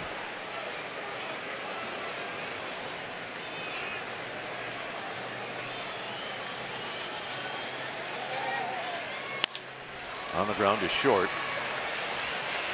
And Seager will make the play. Longoria defensively today has been stellar. Started a couple of double plays. This one to Brandon Crawford, a 5-3-6 or 5-6-3 double play. And here he spears a line drive, takes a hit away.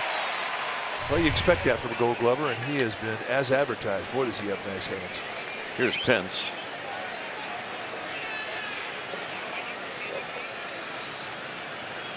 Hunter Pence looks at a strike. Shadow's becoming an issue.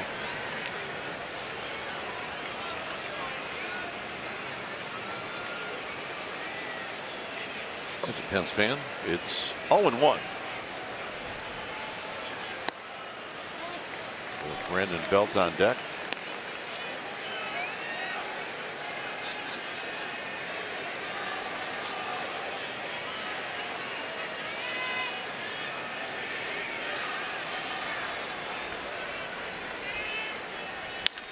And a shot into left field for a base hit. And that's going to be it for Baez. It's kind of a one-cheek swing, wasn't it? Yeah, but you know, he covered it. That was a pretty good location pitch.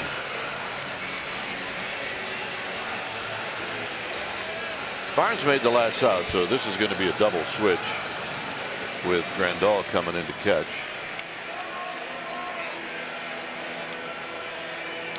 When it's time for a change, think Speedy. Oil change and auto service, your trusted oil change tune-up and smog experts. Zingrani coming in. It's a 3-3 ball game here in the bottom of the 6th inning, and Tony Zingrani is the new pitcher. Take a look at what he has done this year. He's been in 3 games and they haven't touched him. 2 2/3 perfect baseball, and the 3 of those outs of the 8 he's gotten have come by way of the strikeout. He's got a good fastball. It'll go anywhere from low to high 90s. 2 and 4 seam it. He's also got a hard slider and a changeup, a 3-pitch guy, and he'll use him.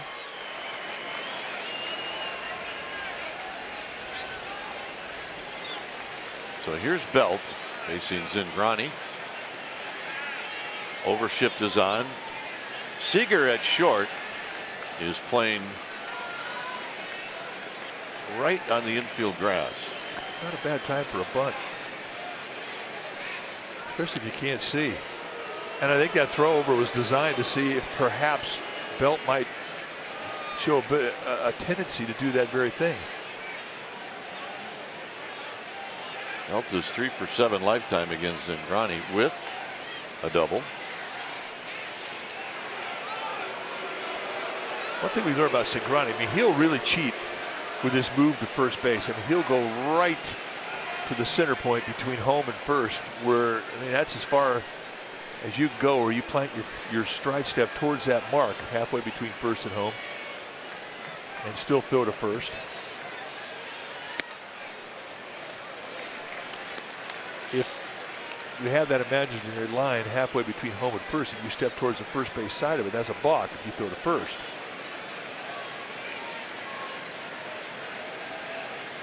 And he's real good at going right on the mark. High drive to right. It is off the bricks and it kicks right past Puig. Pence is going to score. Belt with a double, and the Giants take the lead.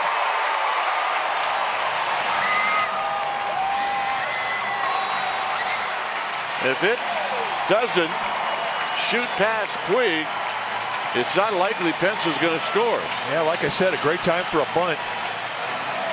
You mentioned the numbers he's had against Zingrani. I mean, this thing is down and in, and he just goes and golfs it. I mean, that was loud. And here's where the Giants catch a break with Pence at first base. This ball spits off the brick wall away from Puig, and once that happened, it was an easy score for Hunter Pence. The Giants retake the lead. Down and in. So here's Crawford.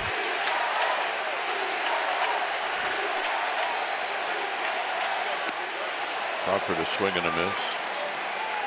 Crawford's never had a hit against Zingrani. He's 0 for 10 with 4 walks. Watch Pence go. And you see this is off the wall. Now he picks up Ron Willis at third base, gets the green light, and just streaks on in.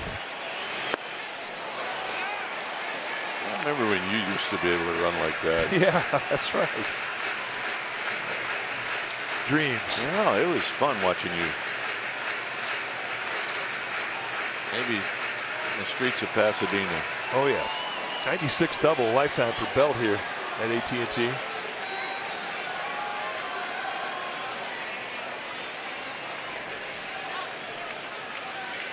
Crawford takes high, 1 and 2. Let's have a pinch hitter on deck, and that's Gorkis Hernandez. Bullpen for the Dodgers is empty right now.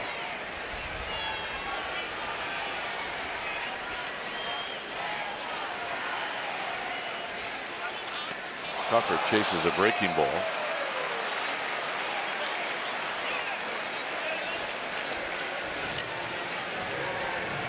So here's Gorkis Hernandez.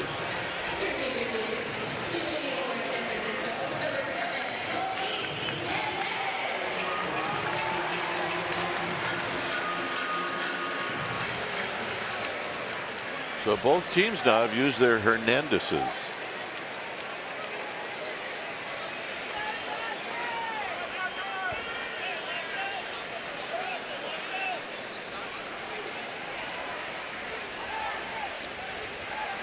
Swing and a foul into the glove of Grandal.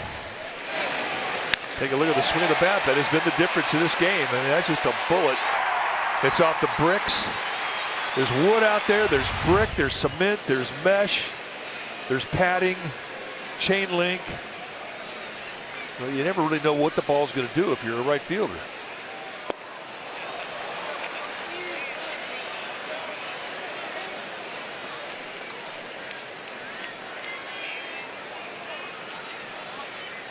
Austin Jackson on deck.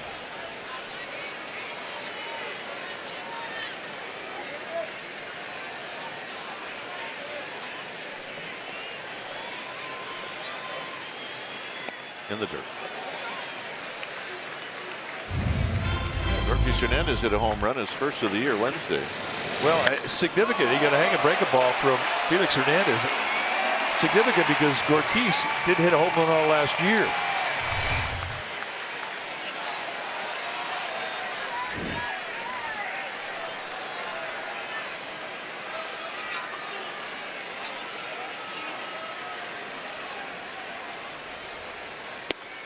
And that'll end the inning. Giants pick up a run. They take the lead on a single by Pence and a double by Belt as Belt hits one off the bricks. And with that action, the Giants take the lead. It's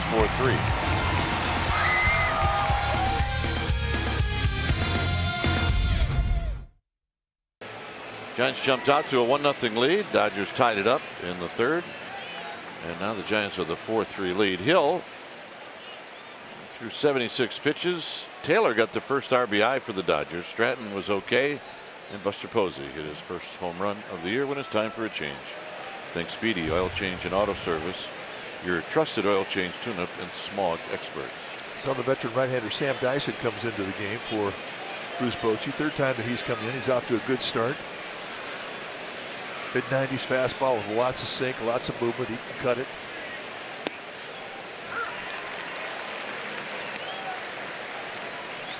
Utley's been on base twice. Doubled and scored in the third, and then he drew a walk in the fifth.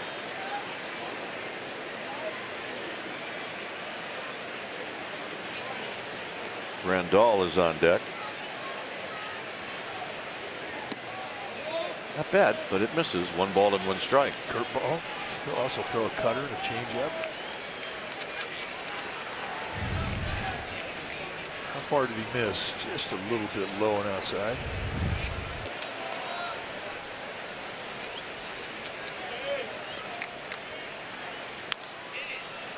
And a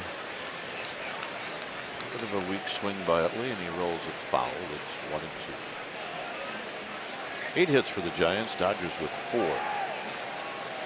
They scored 2 runs in the 6th inning, and they only had 1 hit. A couple of walks and a cross up between Guerin and Posey led to the 2 runs. Maeda is in the bullpen, getting loose. He was supposed to start the game last night. Well, he's going to get skipped this time around, so they told him, hey, you're the pin.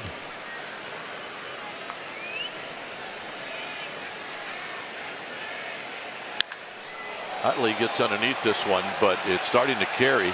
McCutchen's looking up, and it's gone. And this game is tied on 1 swing of the bat.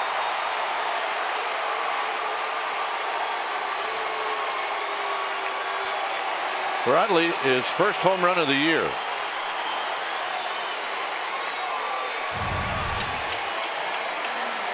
They want that pitch on the outside. It comes across the plate, middle in, and that is just a hanging sinker. And Utley, even in a 2-strike count, and that is his happy zone.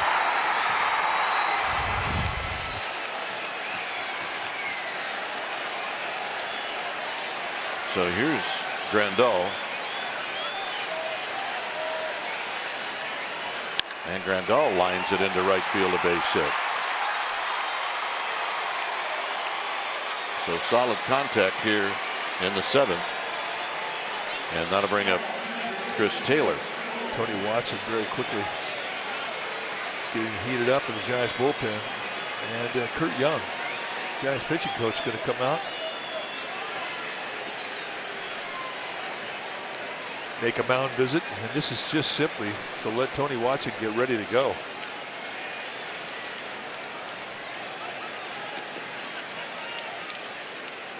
And the old grizzled gray-haired veteran once again haunts the Giants. Chase Utley.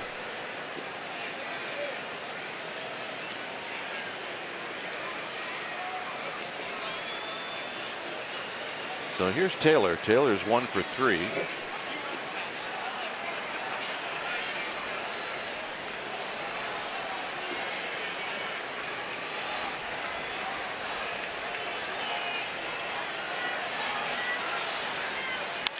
On the ground.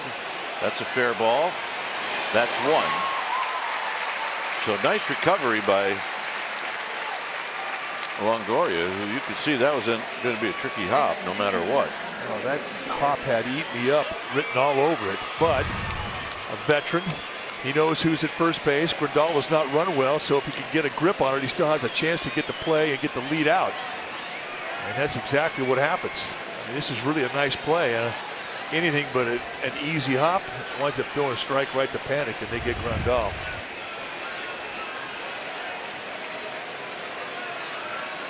So here's Watson. Utley's home run ties it up. Watson coming in. We're in the 7th. It's 4-4. Let's take a look at the numbers for Tony Watson. 4th time he's come into a ball game. 3 innings, he's struck out 6. He's walked 1. He has not given up a hit. Watson, 6'3", 220-pounder. He's a 7-year veteran out of Sioux City, Iowa.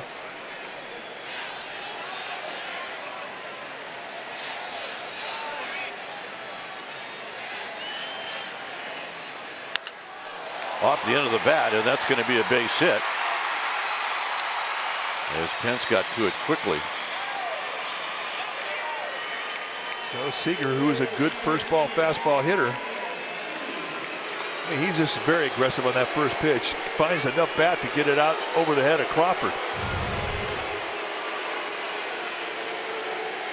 Right off the end of the bat.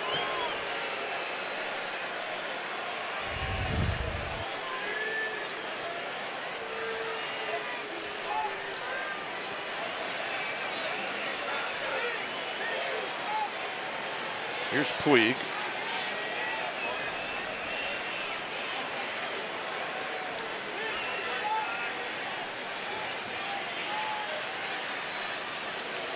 keeping an eye on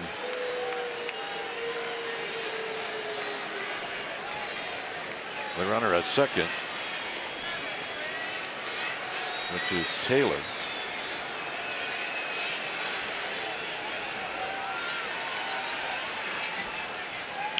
We got a little pop up, Belt over, and Belt's going to make the catch on one pitch.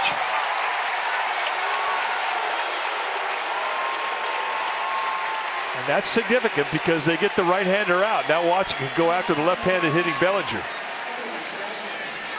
It's staying in on the hands all day long, and Puig has not been able to do anything with it. That's a big out.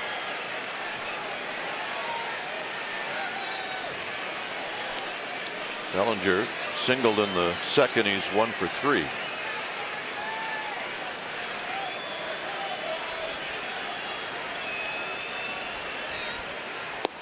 And it's strike. It's 0-1. Bellinger didn't swing at that. He must have been thinking about a breaking ball. I agree.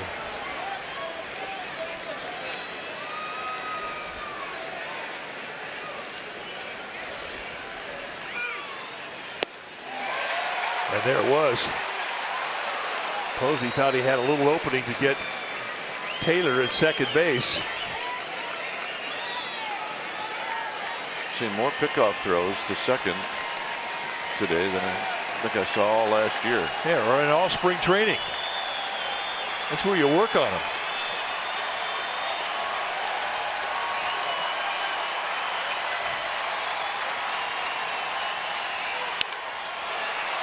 Hit out to McCutchen. Side retired. Utley ties it up. Top of the order coming up.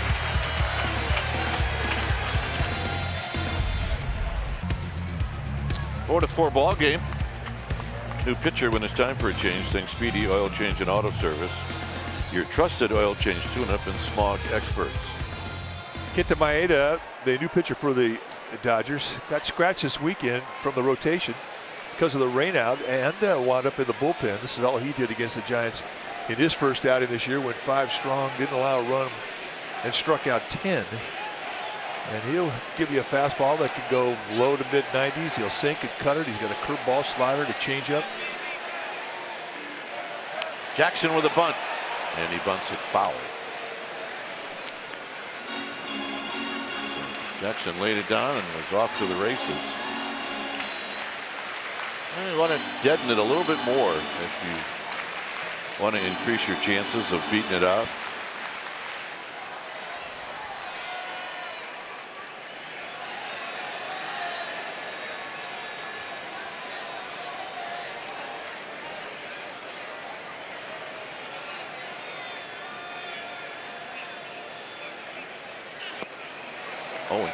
Tight little slider. In the 10 strikeout performance that Maeda had in the 5 innings in Los Angeles, there was a lot of swing throughs. I mean, he was masterful. Mixed his speed, his location. He was.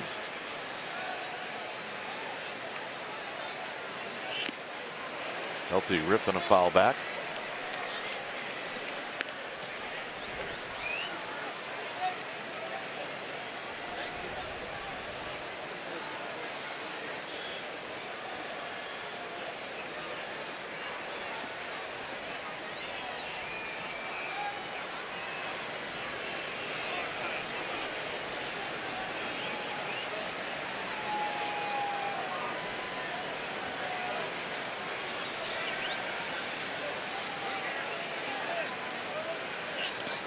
Dirt.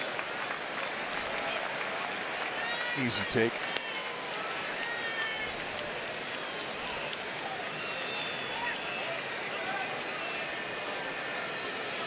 See Maeda taking a lot of time now, and see him do that from time to time.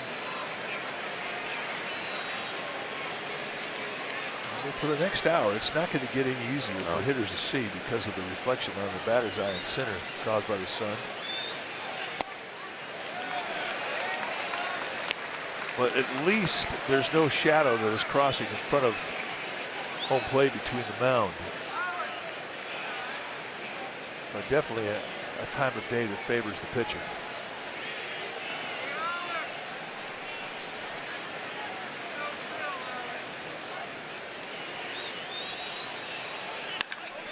to left field. That's going to get by Hernandez. Jackson's going to open up the bottom of the seventh with a double. Nice bat. I mean, you consider he was down in the count early in an 0-2 count. Worked the count to 2-2, and then he went down and he dug a pitch at the base of the strike zone. A little two-seam fastball. Actually, a little right around the knee-high location. Boom. And with his speed, as soon as it got past Hernandez in left field, he knew he had a two-bagger to open up this inning.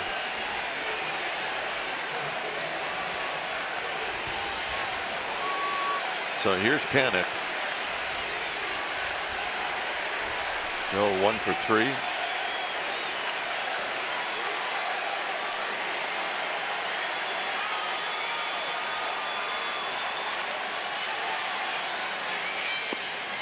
Down low. Strikeout situation for Maeda. Runner at second, nobody out.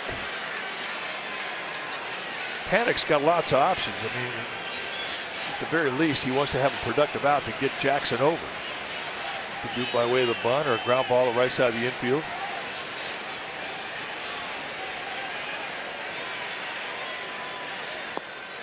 Oh. Good pitch, good take. In Maeda's mind, he's thinking, I have a base to play with, and he does, first base. And that simply means he doesn't have to just lay a challenge fastball in there at the belt.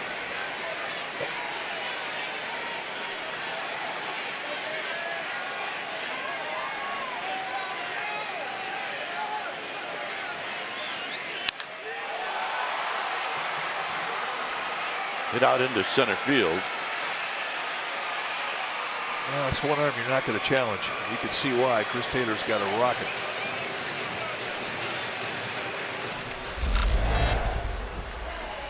Andrew McCutchen today has really put on a show with the bat. A double in the first. A leadoff base hit in the fourth inning. He would come around and score on a home run from Posey, and then he had a two-out knock in the fifth inning. And now he's up with the potential lead run at second base. Once the Dodgers took Peterson out of left field and put Kike Hernandez in there, they've got three really above average arms in the outfield now. On the ground, that's a fair ball, and McCutchen's going to be safe, and a nice play by Forsythe. Otherwise, the Giants had the lead. McCutchen's 4 for 4. Yeah, and the speed of Andrew McCutchen was a difference maker in this play. Forsythe had a great effort just to stop the ball from going to the outfield. If it gets in the outfield, that's a run. Watch him go to his right, spear this thing, but his momentum takes him way into the foul territory, and he knew he had no play at first base. He did look at second, and for a second I thought Austin Jackson had a chance of getting caught off the bag. Yep.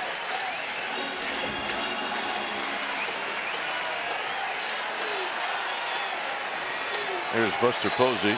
Buster's 1 for 2.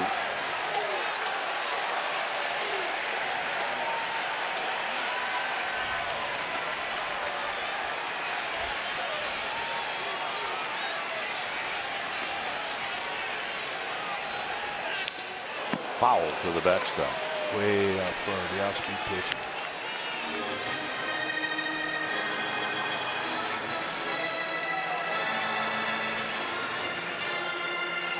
I mean, as good as speed is that Jackson has at second base, and you're talking about good speed at first with McCutchen. No guarantee that if a ball gets to the outfield, he's going to be able to score because of the arm strength of this outfield, especially in right field with Puig.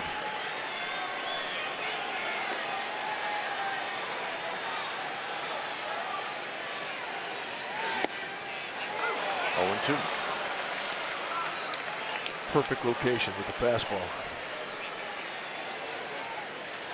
Pretty good numbers against Maeda lifetime, 4 for 14 with 4 ribbies.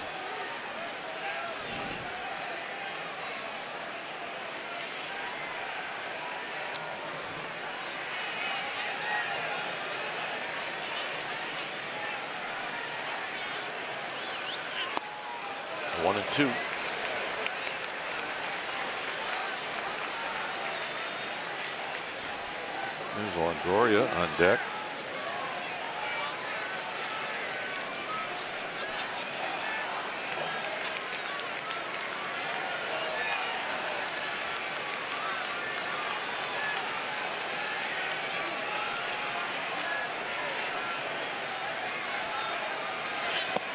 Got him.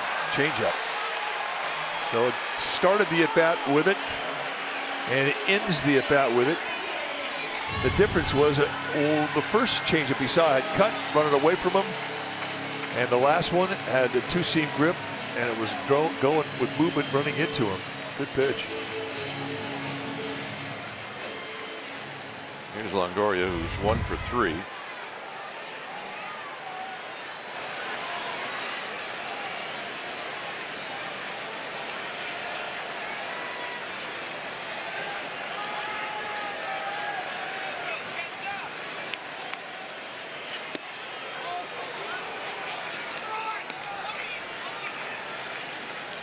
On deck is Hunter Pence.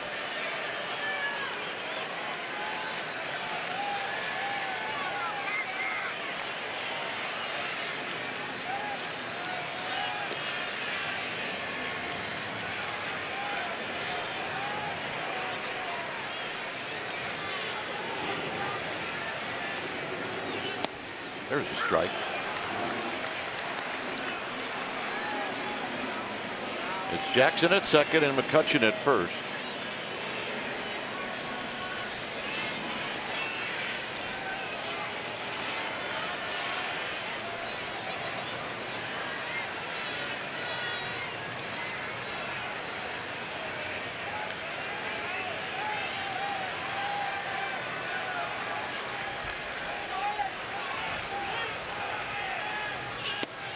One and two.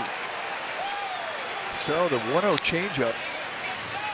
He follows up with a fastball on the outside corner, and he gets a swing through.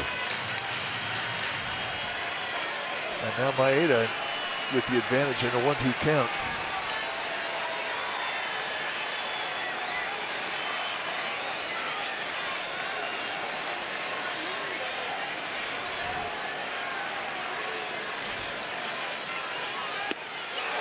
And that'll end the inning.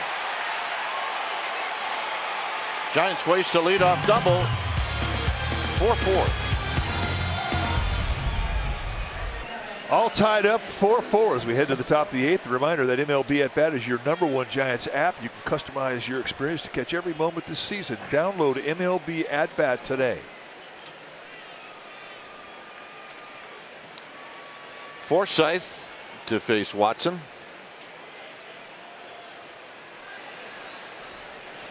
And it's wide. 1 ball and no strikes.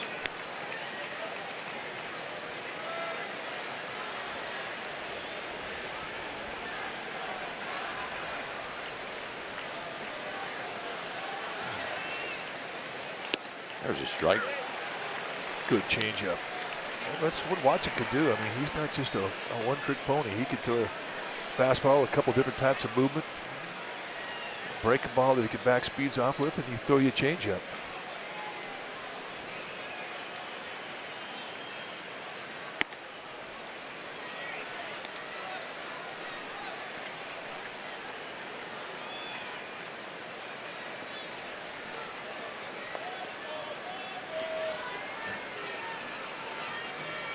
So 2-1 to Forsythe. 2-2. And once he puts a changeup speed in your mind, he can zip 91 right through you.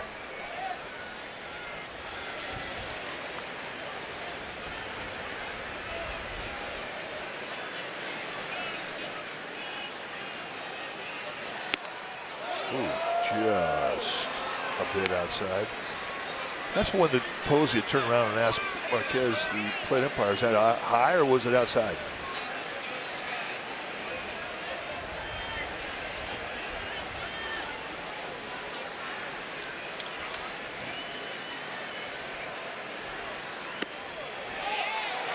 So a leadoff walk makes things interesting already.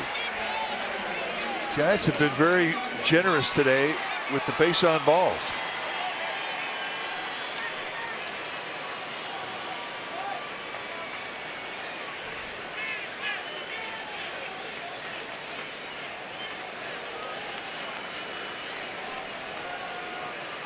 Hernandez rolled out to Crawford in the 6th, and with the infield playing back and a runner at third, it knocked in a run. 6 walks today from Giants pitching.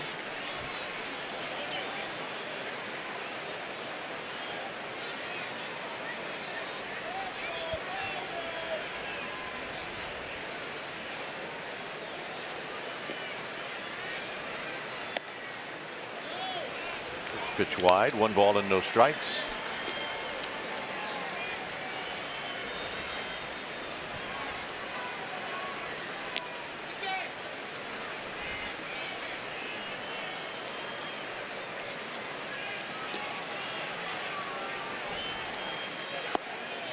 Two and 0.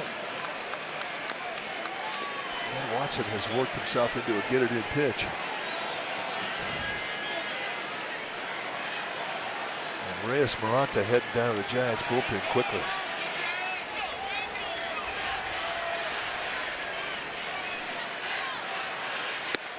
There's a strike.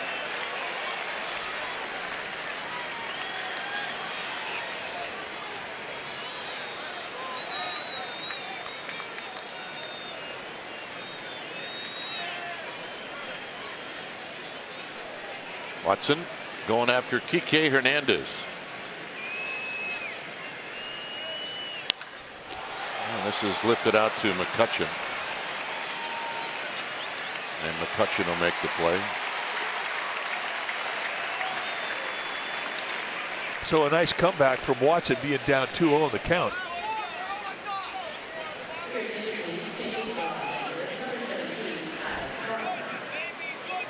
So Farmer's going to hit.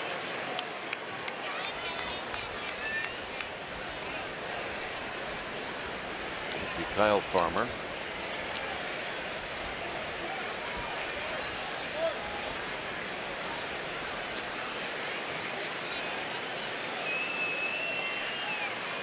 And a breaking ball for a strike.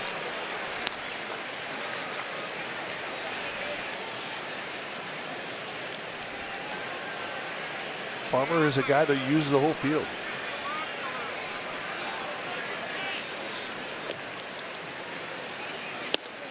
Right there at the belt. Perfect pitch. And that's an example of stretching the umpire's strike zone out a little bit just by setting your target off the plate. And if you catch the ball and don't move your glove, a lot of umpires will give it to you. And Marquez is one of those guys. It's between the knees. You got a chance. Hit on the ground and a base hit to right field. So Farmer goes the other way. And that's what we're talking about, using the whole field. And that's a nice 2-strike at bat.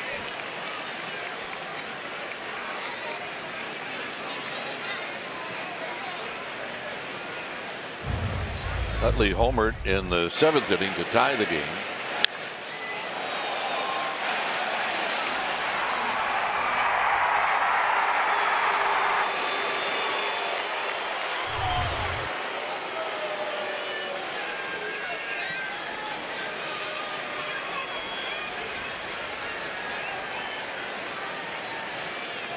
It's been Osich, Guerin, Dyson, and Watson.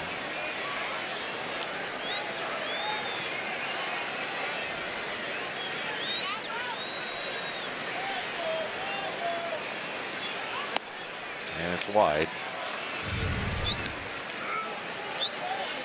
So with Buster going out, Marquez alerts that that is the 4th mound visit the Giants have used today, giving them 2 left.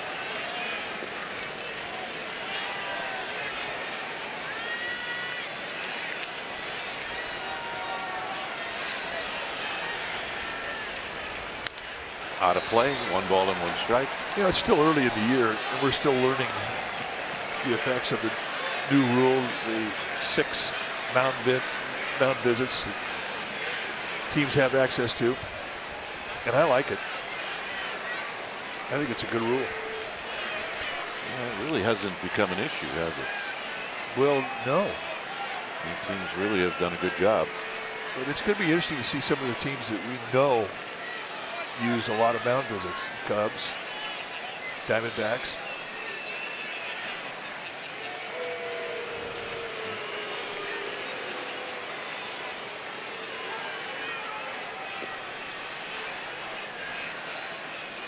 1-1 to Utley.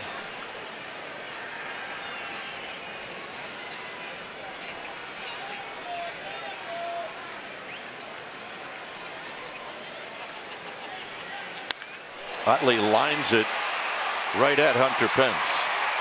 Giants had him play perfectly. That was a good at bat from Utley.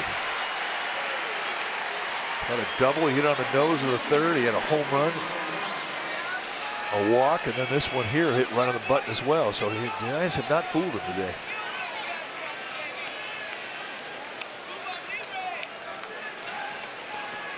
Here's Grandal, who singled in the 7th inning.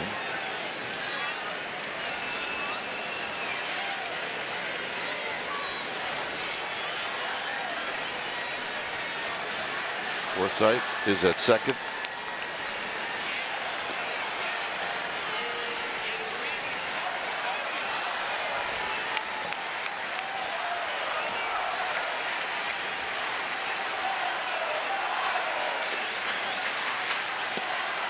And a strike.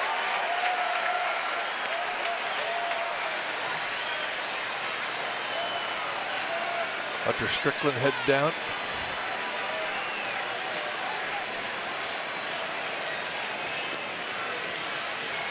Start to ease into it.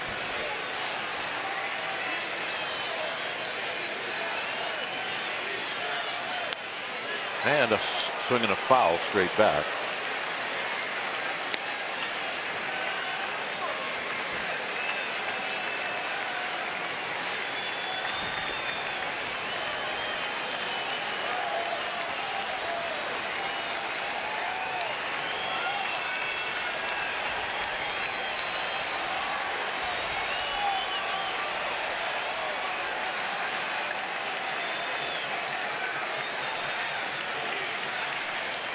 And the 0-2 is in the dirt. 1-2. Back to the slider. Fish ain't biting. So it'll be pitch number 24.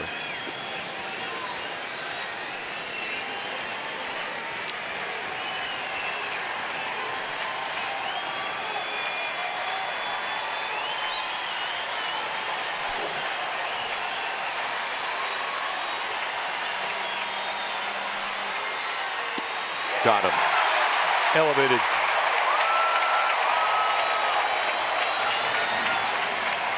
Pence, Belton, Crawford coming up. It was Hill who started for the Dodgers. There's tomorrow's starter on the right. There's Clayton Kershaw, who will start against Ty Block. A couple of lefties. Ross Stripling's the new pitcher facing Hunter Pence.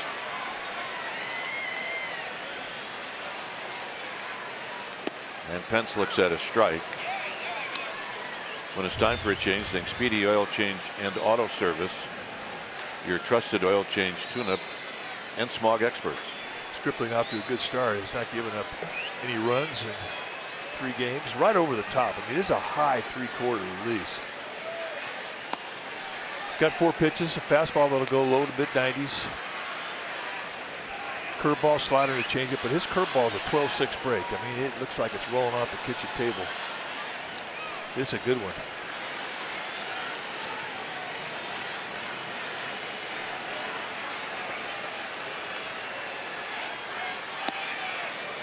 Two balls and a strike on the pitch down and away. This whole at bat has gone away, away. Dodgers stack up the defense in right field, pitch the gap in right center, and they give the line in left field. Not even a concern on the left side of the field. Pitch him away, play him away.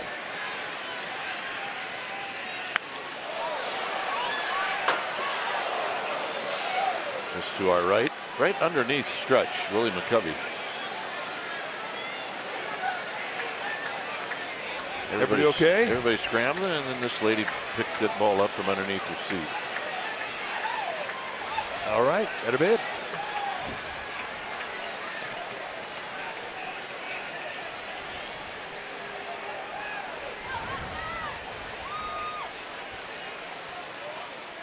3-2 to Hunter Pence. And there was that curveball. And it wound up being a pretty easy take for Hunter Pence as Brandon Belt awaits his turn.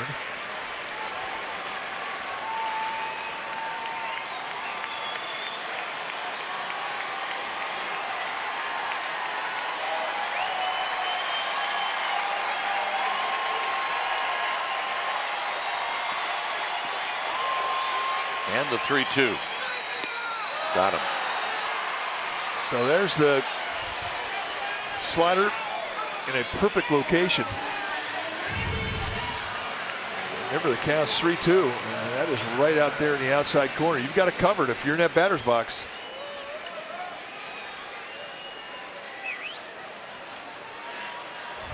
So here's Belt. Belt had the last RBI in this game when he doubled in Hunter Pence.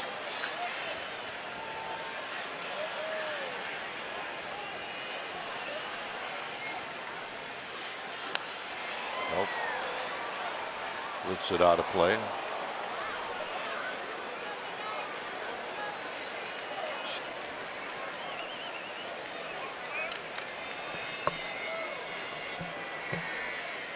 Pops brought the family out, and he's got a souvenir.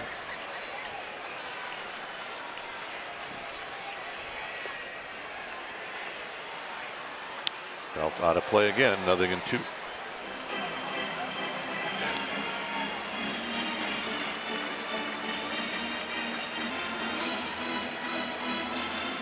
Dodgers in the ninth inning will have the top of the order coming up.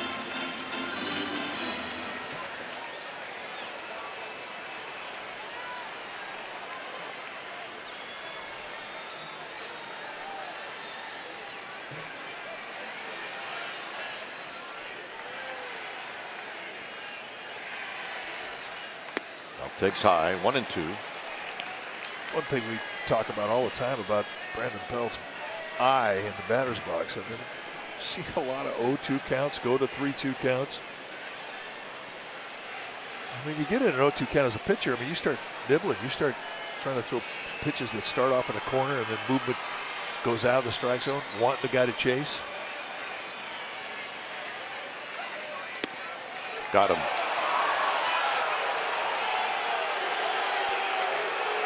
So this time a corner pitch called a strike by plate umpire Alfonso Marquez. Out of the corner.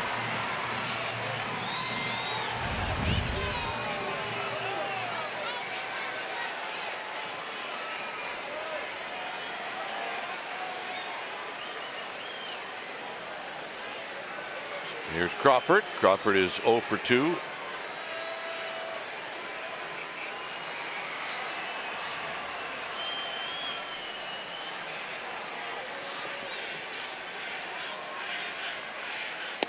And if you're Crawford, 2 outs, nobody on, look for a pitch, try to knock it out.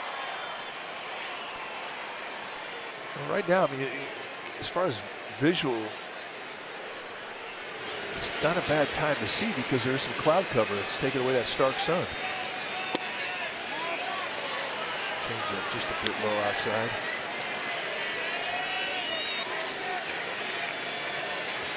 Pablo Sandoval on deck.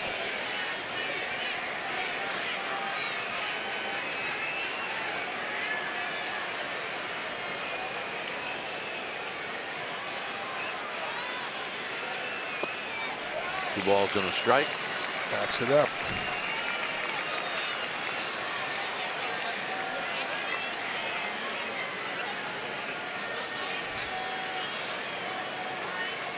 I think Crawford took that first pitch fastball, leads me to believe he was looking for something other than a fastball. Whatever he's been looking for, he hasn't gotten it yet.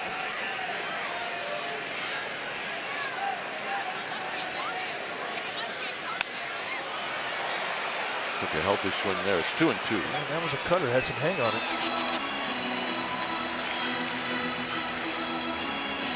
Think about Crawford. I mean, he can hit the ball in the ballpark with 2 strike count.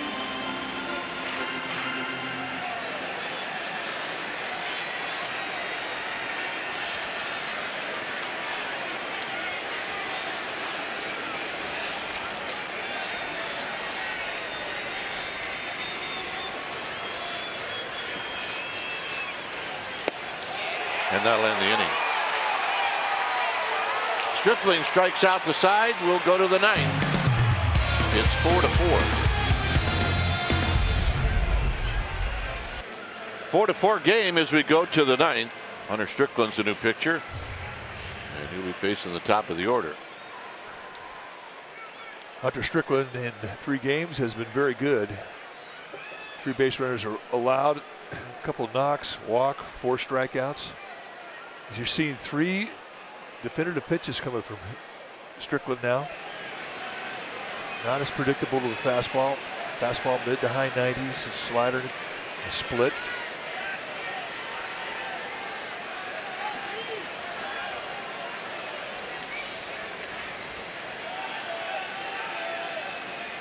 So here's Chris Taylor, and he takes a strike.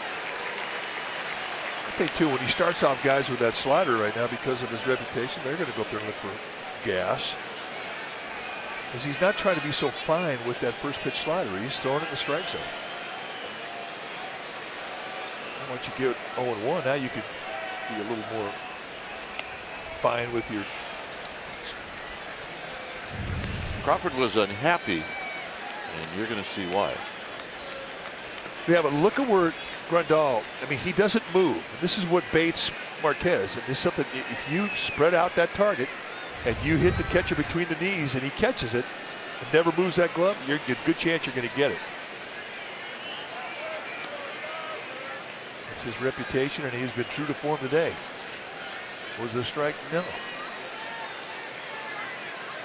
But the catcher created that. And credit Stripling for hitting the glove without Grandal ever having to move it. Crawford charging and throwing on the run, and they just got him. Nice play. Taylor's not going to give you a lot of time, and that'll bring up Seager. Crawford knew he had to be aggressive. He had to come in on this play. It's not going to be a traditional play. He's going to have to throw it off the right foot. And Taylor has that much speed. Exchange, unloads. It's nice to have a great arm if you're a shortstop, especially if the guy's flying down the line. There's that first pitch you're talking about with Seager. And this one that's a split. And that's, I can't remember him ever throwing a first pitch split last year. You say, how is he different? Why is it that? Well, that you're looking at it. He's using all his pitches, especially in a first pitch situation. And that's so important, especially when you have a guy like Corey Seager, who is such an aggressive first pitch hitter.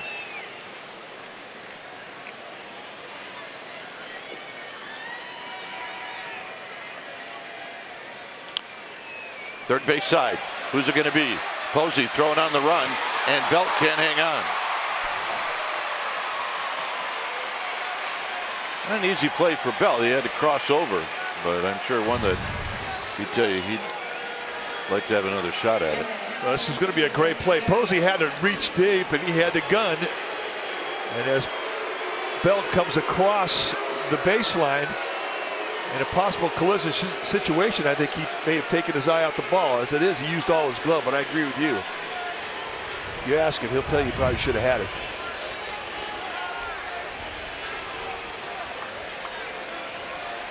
So they're going to give an error on Belt.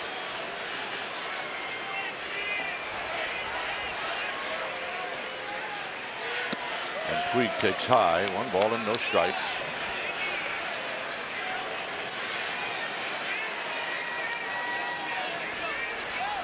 First error in the game by either team.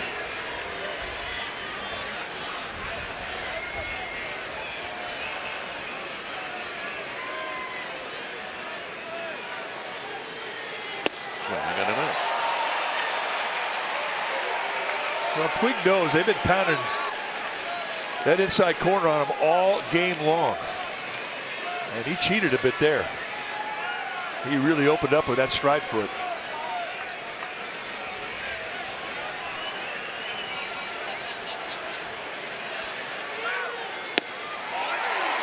Right back in again. I mean, right now they can flat out tell him, hey, we're going to pitch you in. Because they have not deviated away from the plan. In with hard stuff.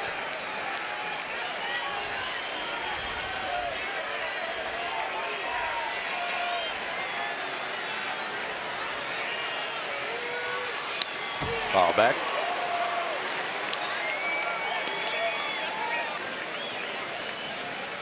I think Puig thought he should have done more with that pitch. Yeah, I think he's now starting to cheat a little bit on that inside fastball. If you're going to go in now, I mean, you have to get to the belt. You can't leave it down the knee.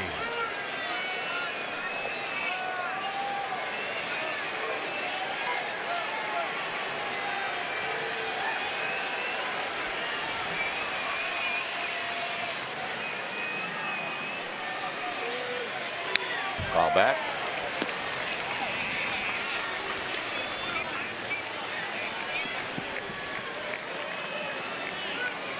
And he's been all fastballs from Strickland.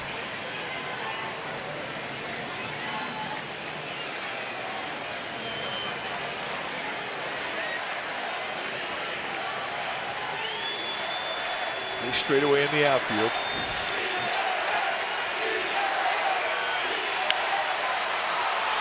Hit out into left center field, and it's going to be Hunter Pence. And staying at first is Seager, 2 outs.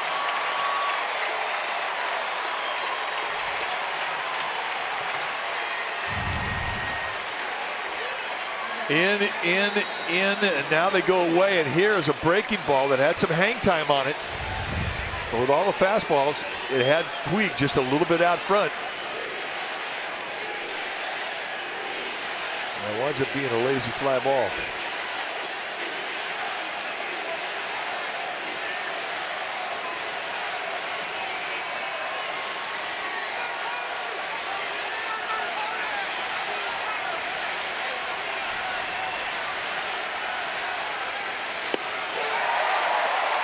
Split, and a good one. Had Bellinger out front, and he wasn't sitting on a split. Hey, watch this, Mike. Remember what they used to say about Tiger Woods? Eventually he's going to hurt his back if he swings. Yeah, you can say the same thing about Bellinger. Amazing the amount of torque that his back withstands on every swing.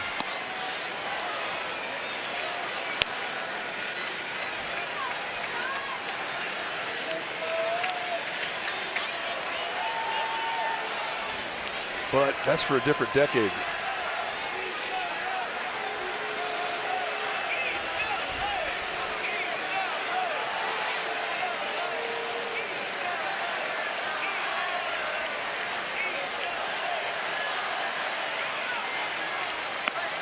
Two balls and 1 strike. Two pretty easy takes with 2 seam fastballs. And if you have an 0-1 advantage, I mean, if you're Strickland, you're saying, if I'm missing off the plate away. I'm not going to give a guy who had 39 home runs last year a mistake in the middle of the strike zone.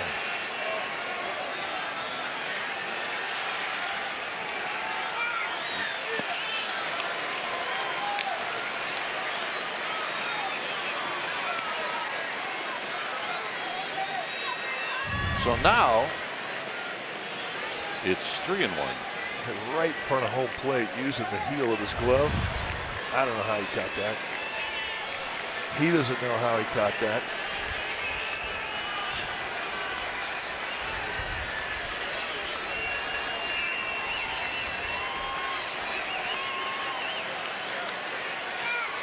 And the bunt foul. It's 3-2. Now the Giants gave it to Bellinger. They pulled Longoria to almost straightaway shortstop positioning, and they played it back.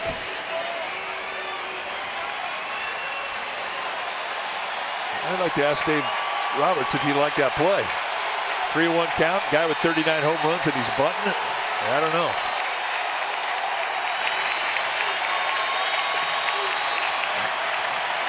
Runner goes out of play.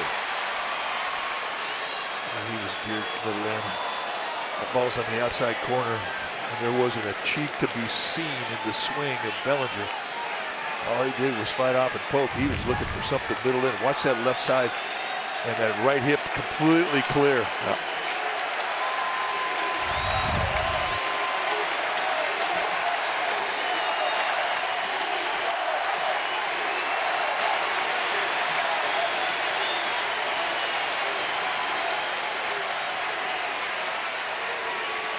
Bellinger not sure. He thinks his bat might be cracked, so that was going to bring out another one.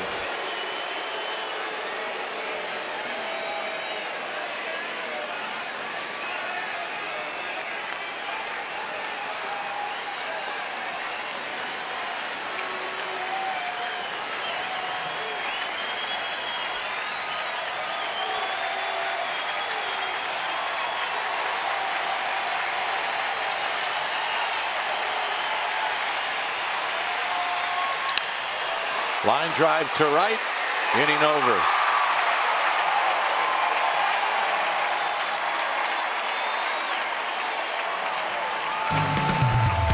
So we'll head to the bottom of the ninth. Giants need a run to go home.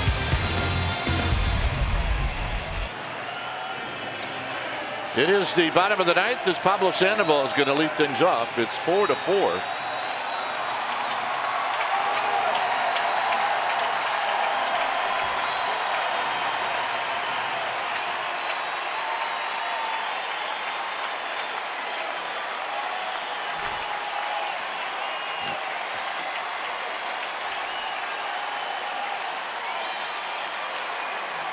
Facing Ross Stripling, who struck out the side in the eighth.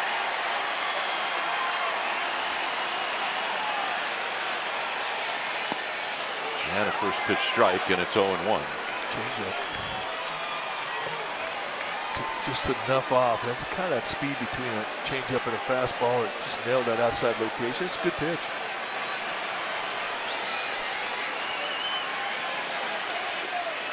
Swing. It's 0-2. He had more to drive right there. That was a hanging cutter.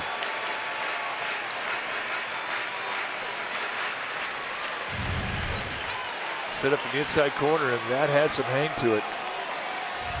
Pablo Sandoval was swinging for the water.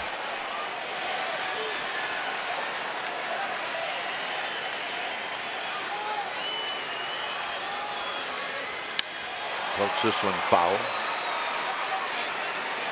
Wednesday, Pablo hit one into the water. And a hanging slider, Felix Hernandez.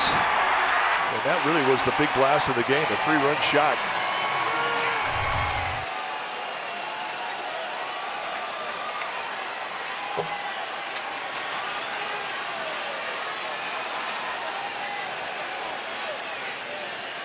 Man, that pitch is high. 1-2.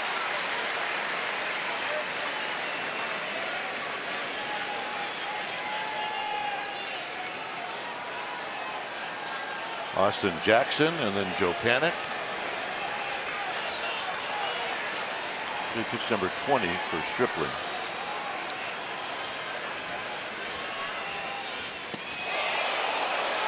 No swing. 2-2.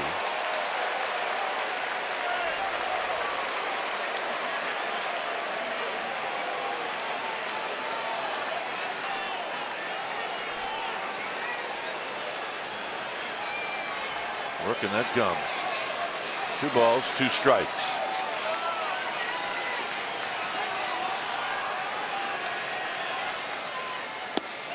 Got him. I don't think that's a strike, Mike. Well, we talk about an umpire that has a tendency. You can stretch the target out if you're a catcher. If that ball's going right between the knees and that glove doesn't move, you could stretch the strike zone. The last 6 Giants to face Dodger pitching have struck out. 3 of them have been by called strike 3. Here's Jackson, who doubled in the 7th. This is the last extra base hit for the Giants. And he takes down low.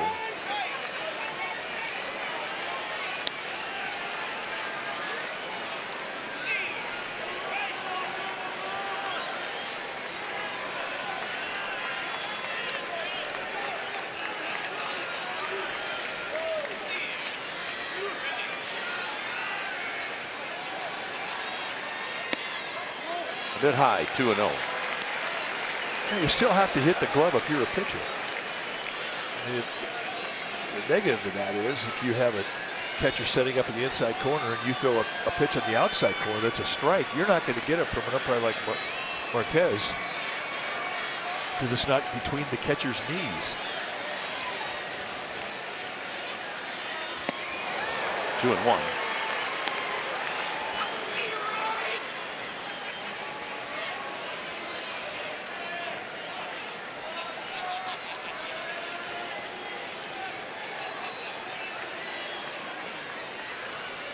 There's Joe Panic.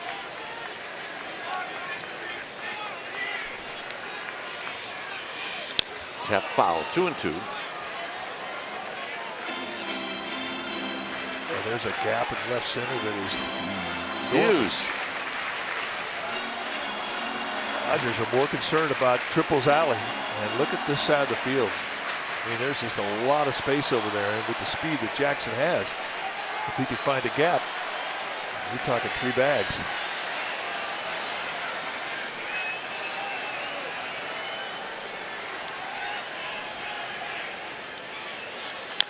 And that one got in on his hands. And he rolls it foul.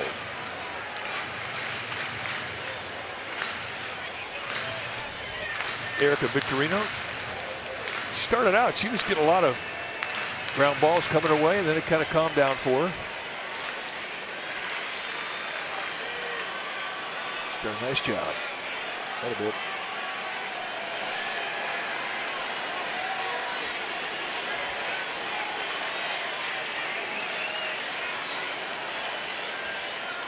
Up the middle and a base hit. Yeah, that's what you want. If you're Bruce Bochy, you want speed on the base pass, and they just got it.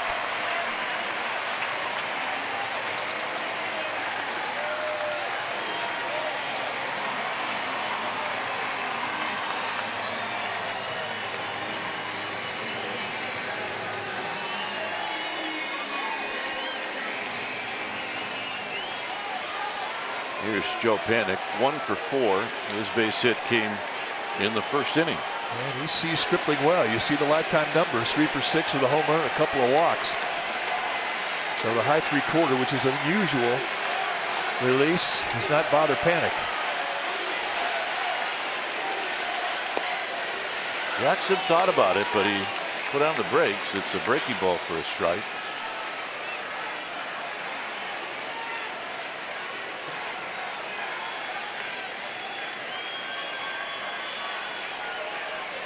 Stripling is not that quick out of the stretch. He'll give a runner a chance to steal. And you've mentioned it many times about the strength of Grandal's arm. And as strong as Grandal's arm is, I mean, he could make up for a guy who has a slow delivery. That's how good it is.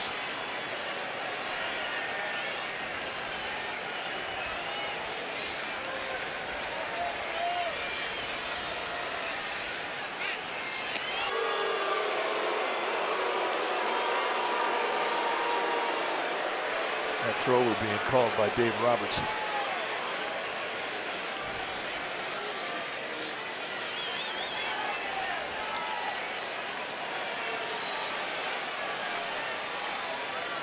Stripling's a strike thrower. Panic is a contact hitter. I mean, it wouldn't surprise me to see a play get put on here by Bochy.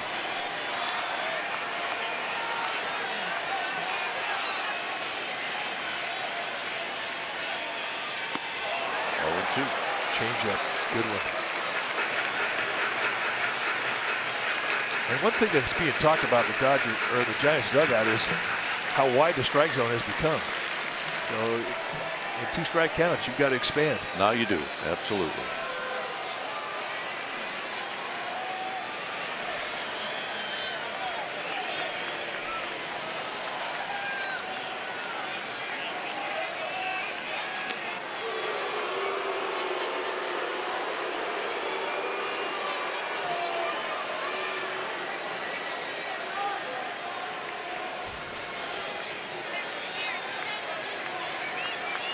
Bottom of the 9th. McCutchen on deck.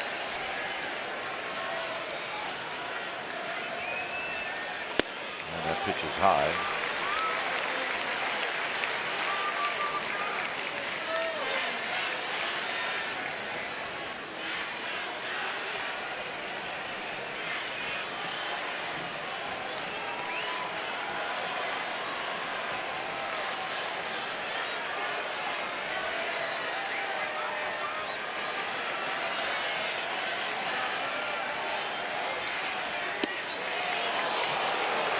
good. That's a good two-strike pitch right there. And that started right on the inside corner. And then in the last instant, it snapped off the plate in. And in a protect mode, this is a tough one to take.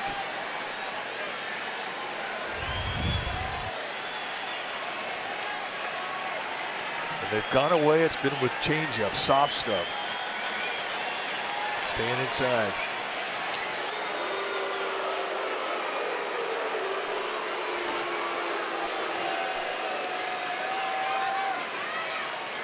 Les Grandal was just knew it was a throw over to first, and he just set up inside the deacon. Yeah, he might.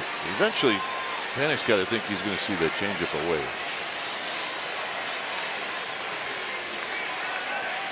Like right now. Tap, third base side. Panic is out. McCutchen's coming up, and Jackson in scoring position at second base. So in the end, it wound up being a productive out. They do get the runner in score position. And Dave Roberts is coming out, so we're going to get a new pitcher.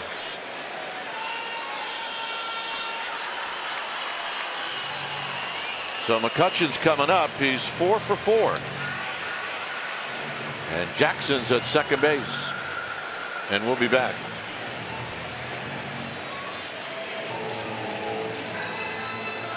Four to 4 here in the bottom of the ninth. JT Chargois is the new pitcher. Chargois through 2 innings. 3 strikeouts in an inning in the third. Got good stuff. You're going to see a low to mid 90 velocity with good sink. You would expect that from a high sidearm delivery. He's also got a slider and a changeup that he'll throw at you. More sinker slider to righties. Kind of saves that changeup for lefties. Here's McCutchen. And it's low. 1 ball and no strikes. Right out of bed, showing him the slider. Got first base open, and he can play around McCutchen if he wants to, or if he falls behind. Well, it's something you consider when a guy's 4 for 4. But remember, there are great arms in this Dodger outfield. Even with a 2-out jump and good speed at second. 2-0.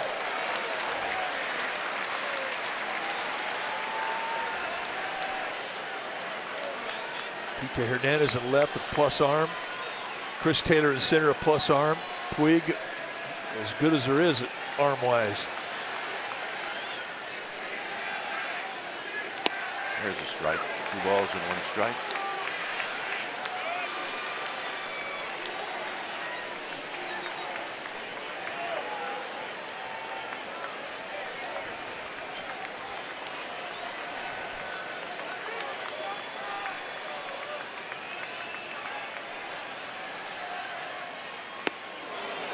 Two and 2. Now, that happens the very first time you see a slider from a guy you don't know anything about. That froze him. And that was a hanger. But still, the movement on the pitch was something he hadn't seen, and it locked him up. Better to see it on a 1-strike than a 2-strike count.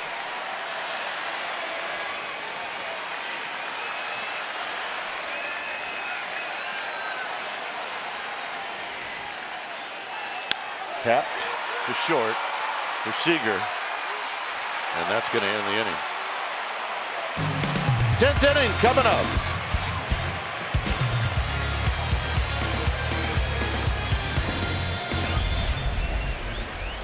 Well, take a look at the extra inning records from last season. The Dodgers went 8-4. The Giants were 12-7. So here we are in the 10th inning, and we got a new pitcher. It's Pierce Johnson. He's going to come in and do the honors. He's really been a great surprise on this team. I didn't figure he was going to be a guy they would consider making the club, but he earned his right to be on this Giants team. So far this year, been very solid. 3 innings pitched, 1 hit, 1 walk, a strikeout. You're going to see low to mid 90s velocity with the fastball. He's got a curveball, slider, and a changeup. And he's a guy that could also throw 3 innings.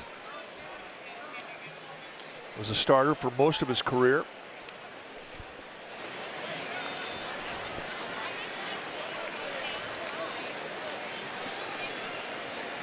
Forsythe will lead things off here in the 10th.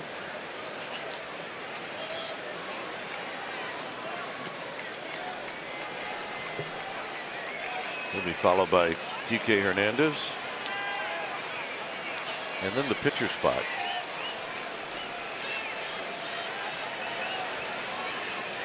One ball and no strikes. Dodgers are out of extra men. They have nobody left on the bench. Giants have 3. Rego Blanco, Nick Hundley, and Kelby Tomlinson. There's a strike. Dodgers have 4 guys left in their bullpen. Giants have 3. Actually 2 right now that Johnson's in the game.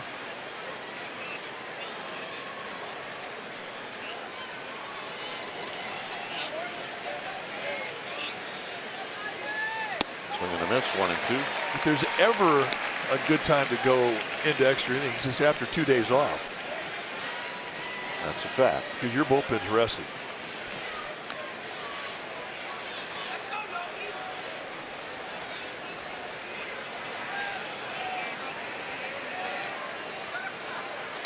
Two and 2 and the fastball away.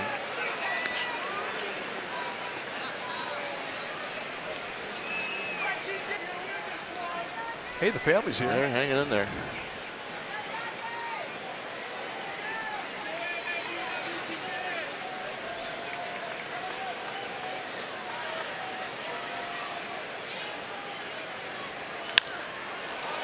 Skied out to right field for McCutchen. The all-important first out of an inning.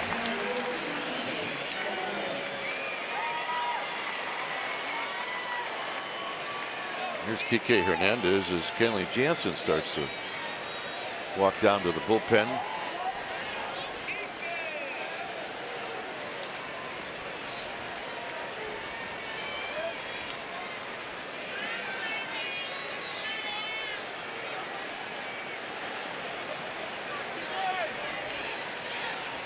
Curveball is up high.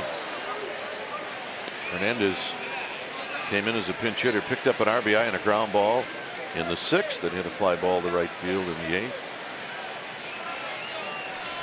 He's got power, so you got to be careful with him. Especially when he's ahead in the count, like he is right now.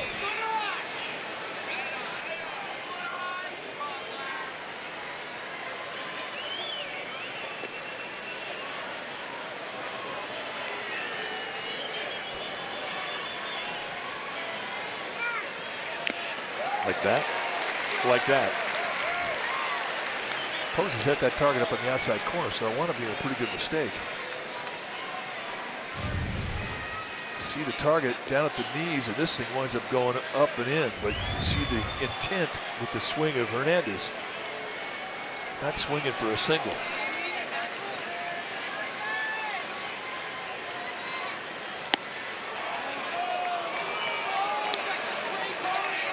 They have a final, Mike, in Philadelphia. Phillies 20, Miami 1. Mercifully, it has come to a conclusion.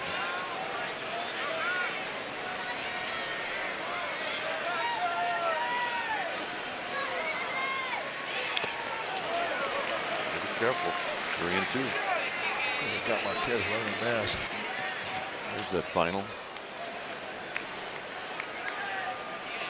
No fun for the Marlins and Don Mattingly this afternoon in Philadelphia. Yeah, it's got to start him young. Come to the yard, we're not leaving till it's over.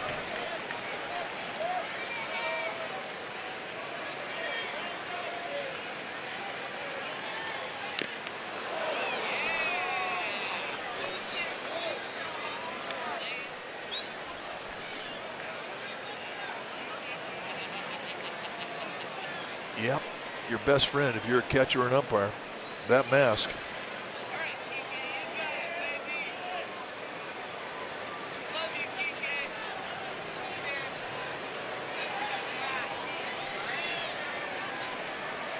So here we go again, another payout pitch. Another 3-2 pitch. Out of play. So a 3-2 slider. Hernandez chases, but you have to protect.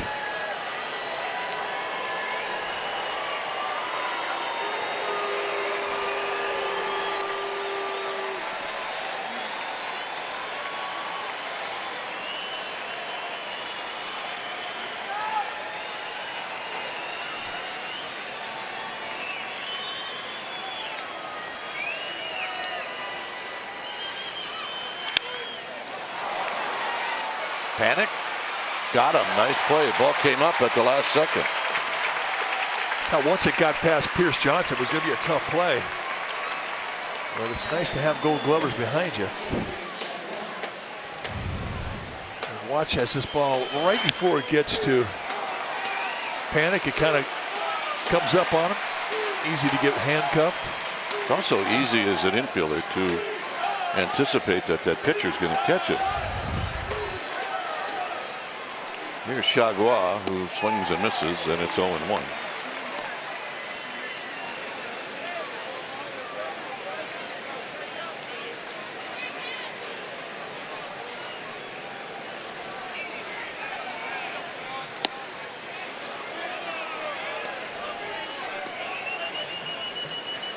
Chagua coming up there.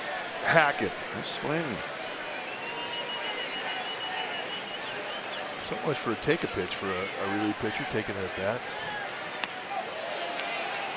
And after he took a swing like that, Johnson's working him like he's a third place hitter. One swing could change the attitude. Kenley Jansen.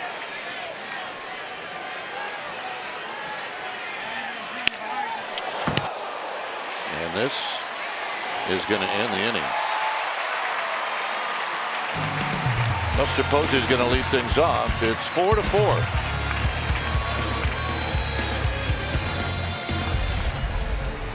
Well, join us tomorrow for the finale of this short little 2-game series between the Giants and the Dodgers. It's a 1 o'clock game. Hour-long pregame starts at noon. You'll see it right here on NBC Sports Bay Area. Also streaming live on the NBC Sports app. So don't miss anything about the Giants this season. Follow us on Facebook, Twitter, Instagram, and the NBCSportsBayArea.com. Tomorrow it's going to be a couple of left-handers. Ty Block on the hill for the Giants, taking on Clayton Kershaw for the Dodgers. But right now it's Buster Posey time as he's going to lead off against JT Chagua. Yeah, Buster hit a home run in the 4th inning off of Rich Hill.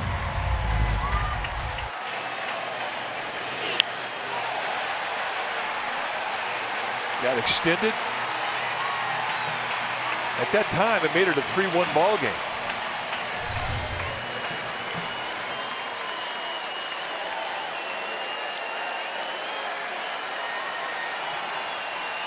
Longoria and Pence.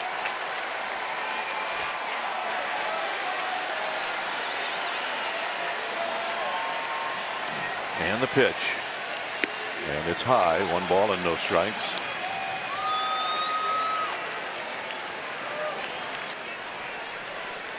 Chagua with a sinking fastball. How do you hit a sinker ball? You look up.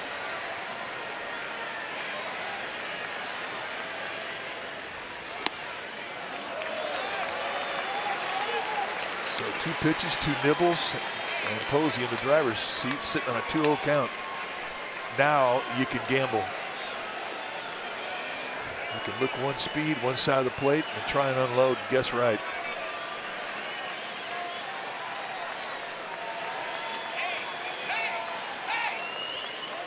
And the 2-0. 3-0. And you definitely turn them loose. 3-0.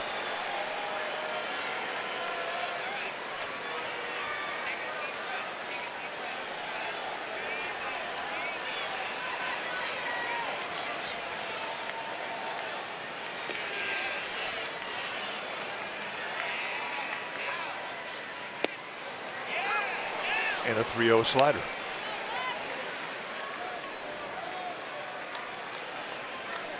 Josh Fields in the bullpen.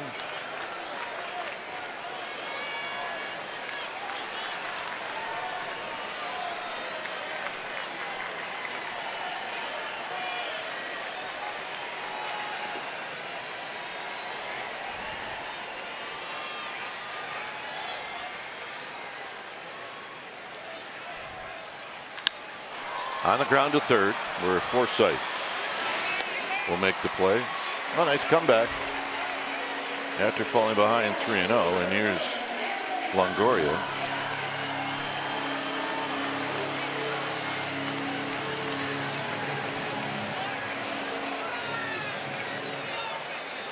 Longoria singled in the fourth. He's 1 for 4.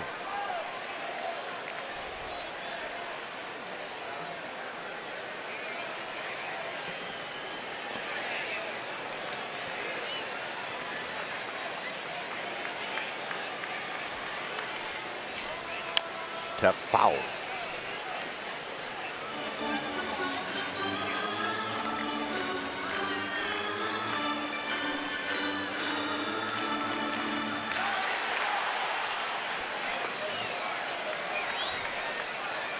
Hunter Pence on deck. One out here in the bottom of the 10th. Stack the deck on the left side.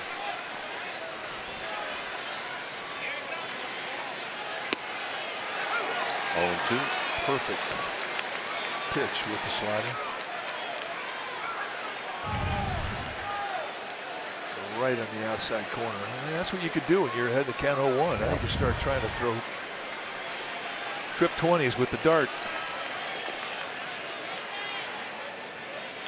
Tap to third. Forsythe digs it out. Throws a one hopper, and they got him. Wow. Do or die for Forsythe. I mean, he's coming in, and it's got to be a swipe catch and then a quick exchange. And here's the swipe, and now the exchange, and a nice dig out of the dirt as that ball comes up on Bellinger to get the out. Beautiful. And here's Hunter Pence.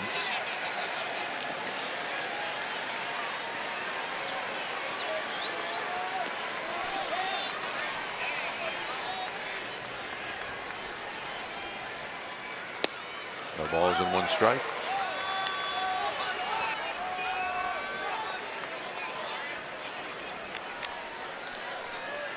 Hunter Pence with a base hit in the 6th inning.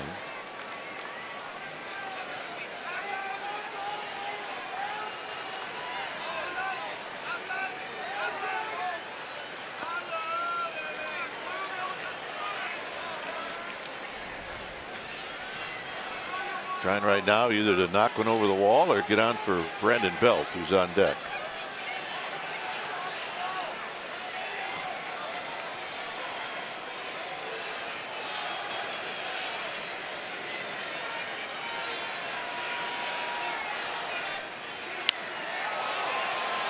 Out in front of home plate. And that's going to end the inning as Grandal puts it away. 11th inning coming up. Utley will lead it off.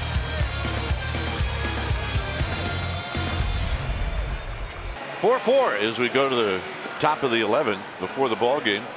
A couple of guys that are dinged up, doing a little workout. Madison Bumgarner getting his running in.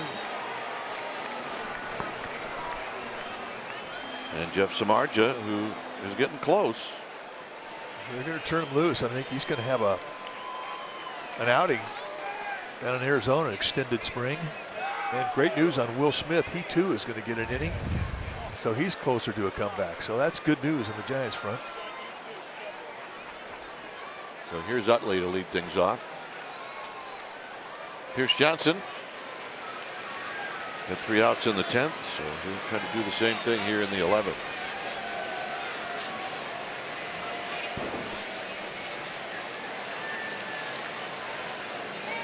Utley's been on everything today. He's 2 for 3 with a walk and a line drive out to left field.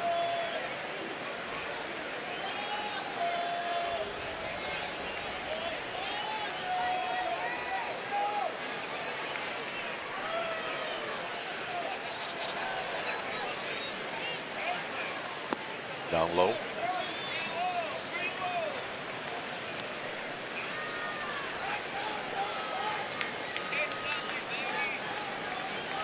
Power is in the middle part of the plate.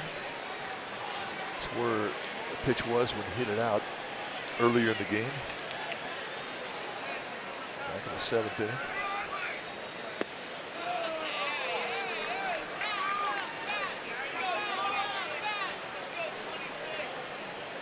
I mean, he has not been fooled either. I don't think they've gotten him off his back leg one time today.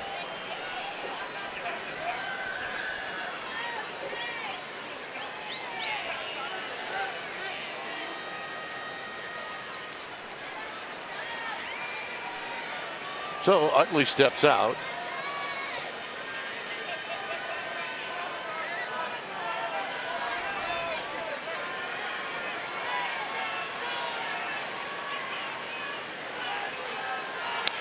Two and two. His home run just hit the top of the wall in right field above Levi's landing. That was just a mislocation from Sam Dyson. They sent that target away and missed middle in, and there was Utley to gather up the mistake.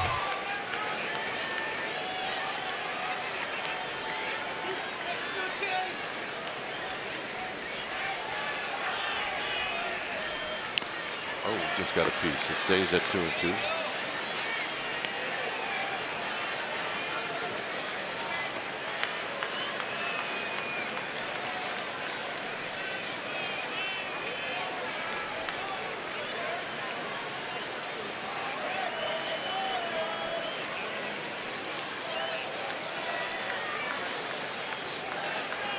Top of the 11th.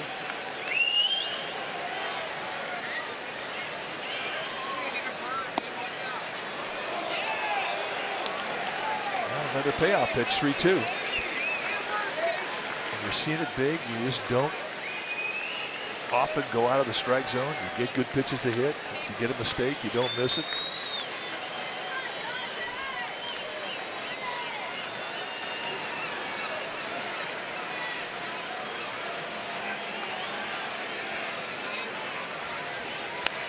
Cued on the backhand and the throw. They got him.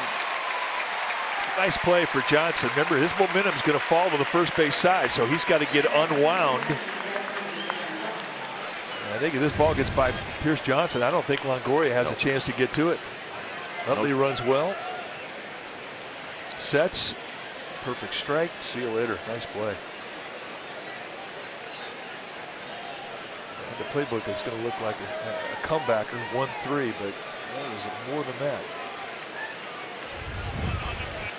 So here's Grandal. Overshift is on for Grandal. And he takes high on ball and no strikes.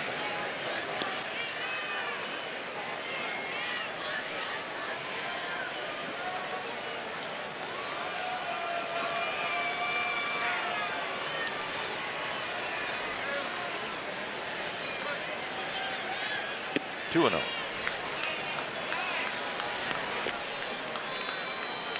Lots and lots of power, so you have to be careful on these hitters' counts.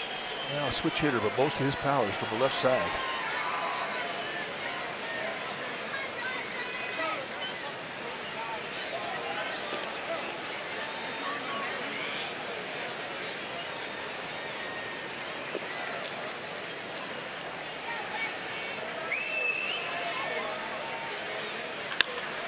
On the ground to Belt. Belt will take it himself. 2 outs, and here's Chris Taylor. Ground ball had some fuzz on it. A lot of topspin. Those are the ones where you're happy you're at first base because you can take a step back.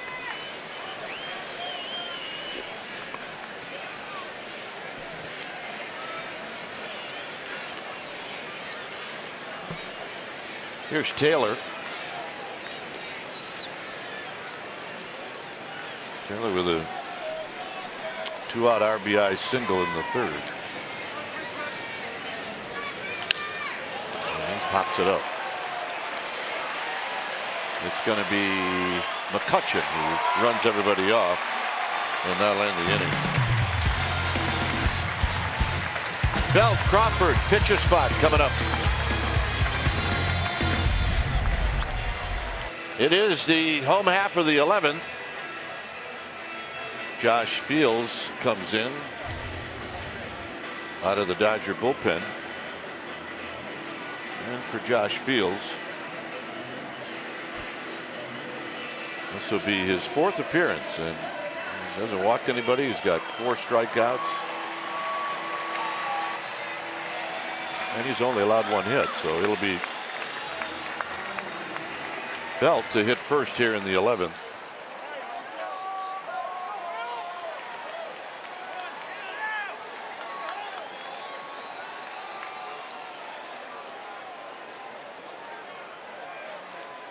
they're doing just fine.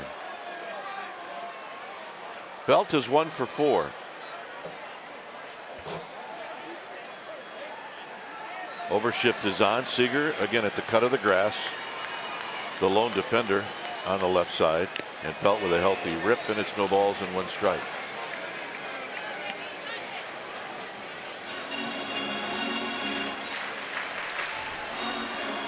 Maranta is in the bullpen, which means you'll probably see a pinch hitter here in the 11th. Pitcher spot is due up 3rd. You have to be thinking fastball gets fields because of his velocity. Belt lifts one high down the left field line and into the seats. Well, that's kind of what we just saw there, that good fastball. He's got 3 good pitches: fastball, curveball, changeup. His curveball's got some downward tilt to it with the high 3/4 release.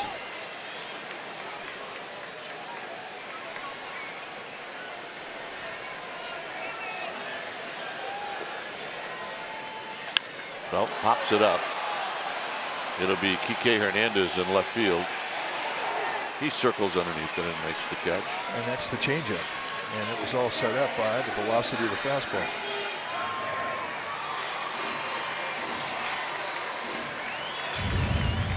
April 8th of 2016. Crawford did this against Joe Blanton. He went the other way. Gone.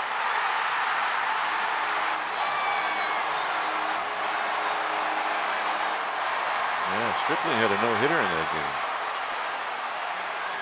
So here's Crawford with 1 out in the 11th.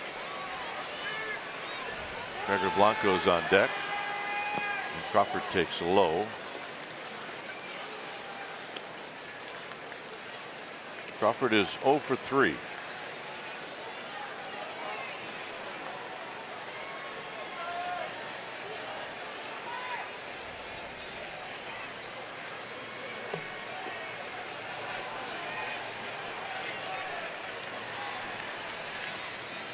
Out of play, a good rip. It's 1 ball and 1 strike. That's what he was looking for, and that's what he got. I mean, he had both cheeks into that swing. It's hard not to think about hit one out of the ballpark when you get in these scenarios, especially with hitters who's got some pop, who have some pop.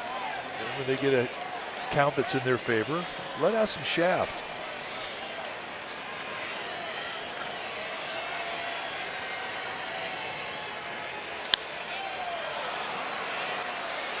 It's going to be Seager, I believe. And he makes the catch, backpedaling.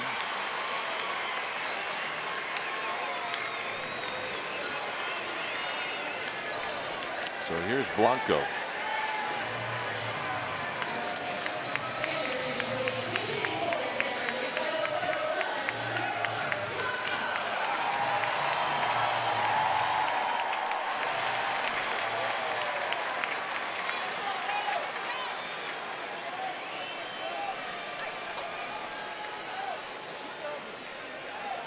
Blanco started on Wednesday, had a nice game.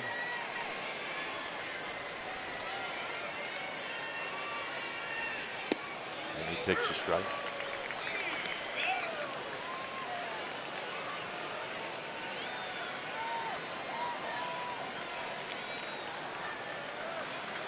And now trying to get on for Austin Jackson, who's on deck.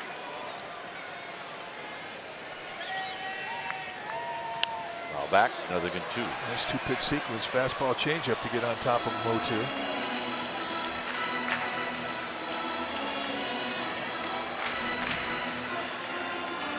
Blanco came to camp this year, and there was no doubt that he was going to get a job with the spring that he had. And he's taken it right into the season.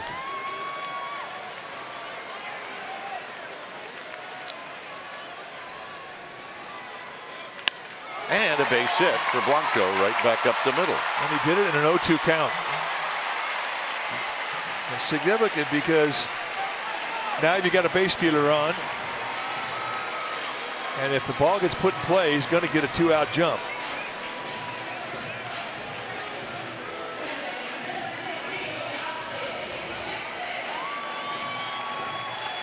So Jackson's coming up. He's singled in the 9th inning. This is really a steal situation. You've got a slow pitcher out there out of the stretch.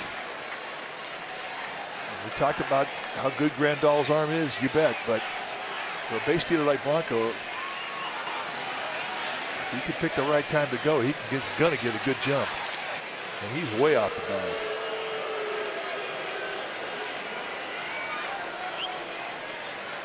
From the Giants' perspective, if he's successful, you got a man in scoring position. If he's not, well, then you have your leadoff man who would lead off the next inning in Austin Jackson.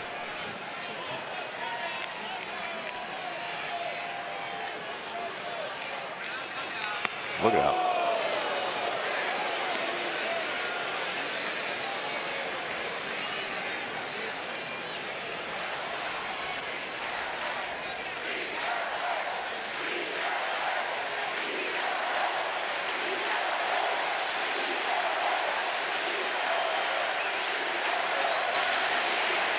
One and 0. 2-0. That was almost a no stop from Fields. And you've got to come set. You have to stop. If you don't stop, that's a balk. And he was close to not stopping.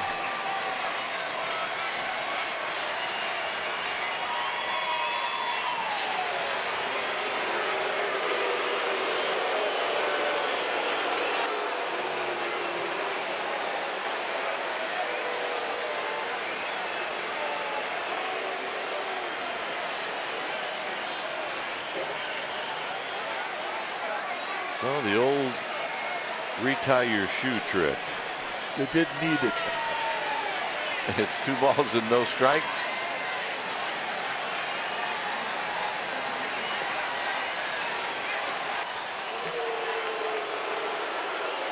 I mean, Blanco's getting a huge lead, but I mean, I think it's a one-way lead back to first base. And there's 2 types of one-way leads. One to first, one to second. You go on first movement. That is, I agree with you. That is almost a quick pitch out of the stretch. And in order to do that, you have a hard time pausing.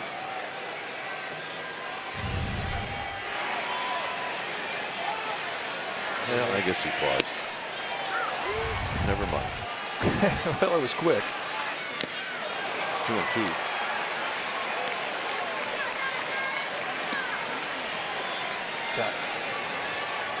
Take a look at the rip that Jackson had. It's a big boy. Dodgers are backed up center field. They're doubles defense. Center and left. They're way back.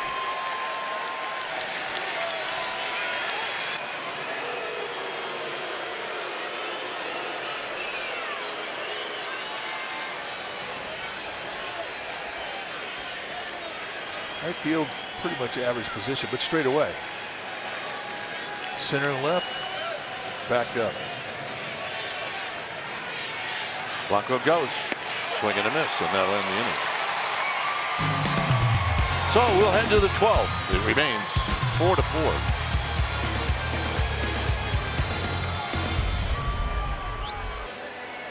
Reyes Maranta is the new pitcher. Maranta, the hard-throwing rookie. The Giants saw for the first time last season. And he's a bit spooky in that batter's box. I mean, he really unhinges and drops that back shoulder. When he comes at you, you're going to see mid to high 90s with velocity. Lots of movement. He's got a slider and a changeup. Well, he gets the big boys. The first one will be Corey Seager. No balls and 1 strike. Blanco stays in the game. He's in center field. Jackson is out. So the pitcher spot is now in the first spot in the lineup. Pulled on the ground, foul. It's 0-2.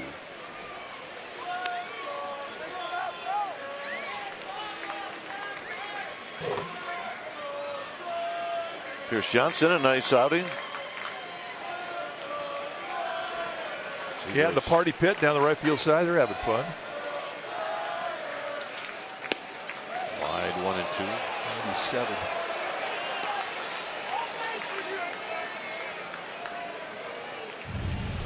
This is his reach back velocity. Yeah, we've seen that pitch called a strike today a few times.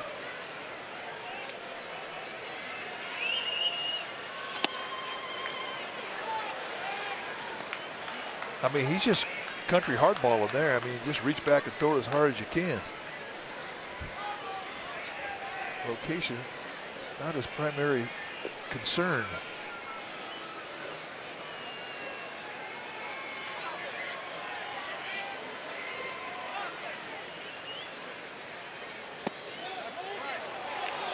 Just a bit low.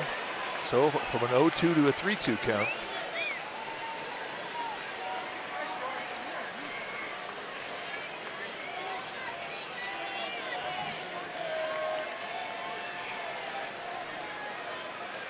Three and two.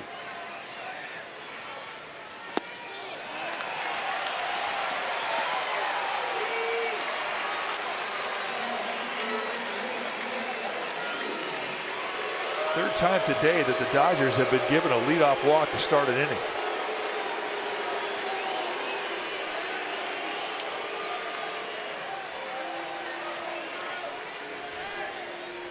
So here's Puig.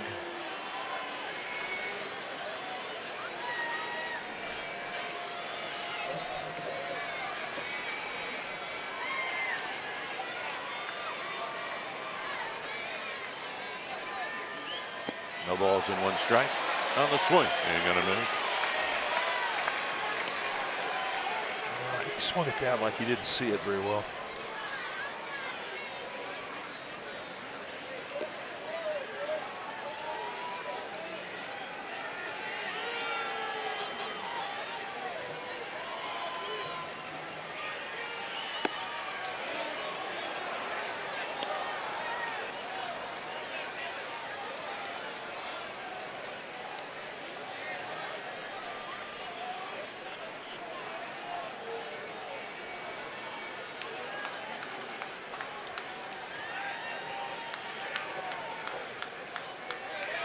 Look out. It's 2 balls and 1 strike.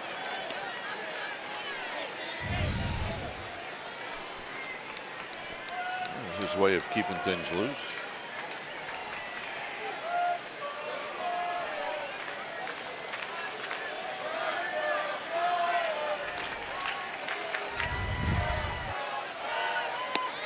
Two and two on the swing and a miss. Man, that slider breaking him down.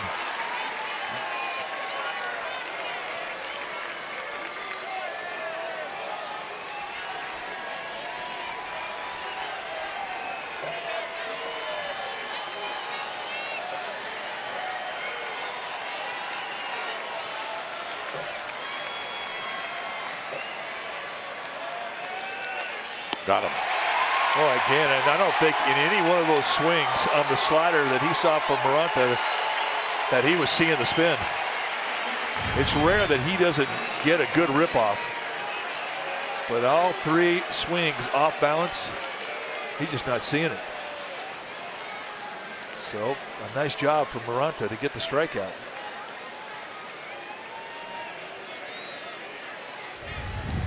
Here's Bellinger.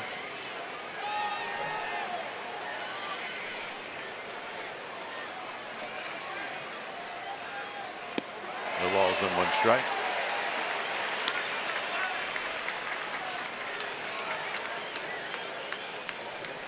That'll make you do a little lap in the batter's box. He was up there looking for a fastball, geared for a fastball, got the fastball, and didn't even foul the fastball back. That'll make a hitter talk to himself.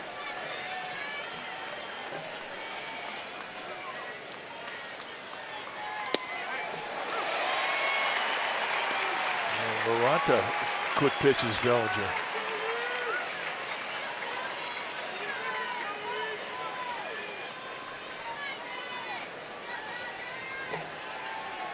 So it's 0-2.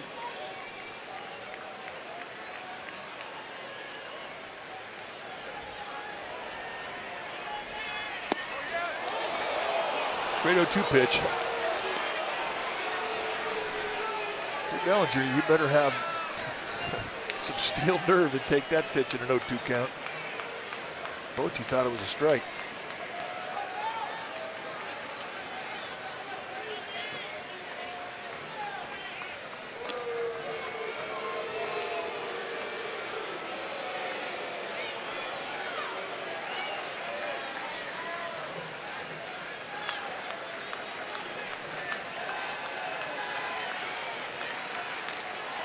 One and two. Got him. I mean, just country hard balling. Fastballs right through him. It's the first time he sees elevation in the sequence. And the payoff pitch right on the top of the strike zone at 97 with two-seam movement. Buster's really good at that, isn't he? He did catch a piece. He's good at hanging on those foul tips. Somehow. Here's Forsythe.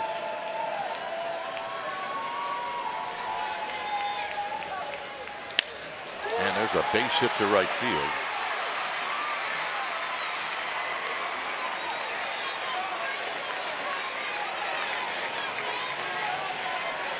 So Kike Hernandez is coming up.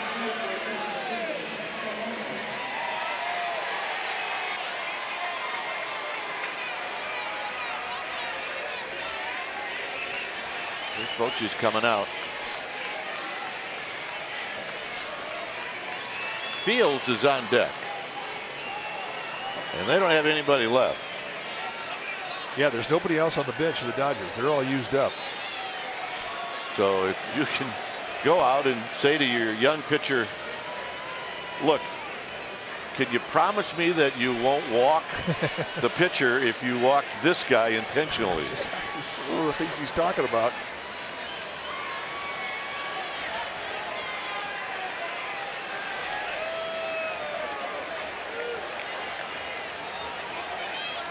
Given the four-finger intentional walk sign.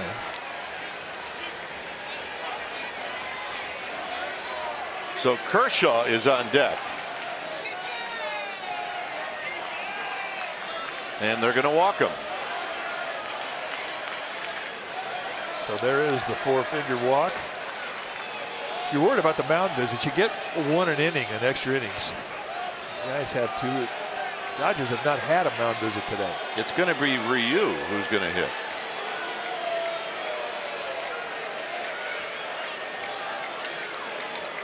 Who's not a bad hitting pitcher. No, he's not.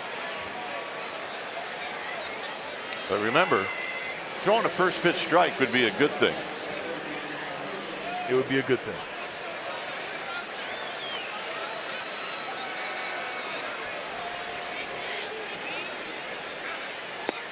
One ball and no strikes.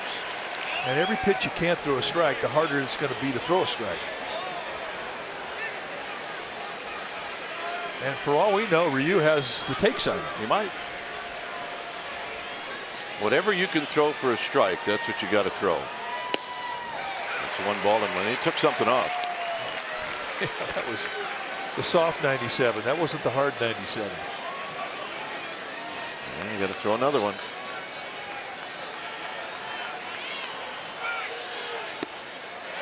One and two.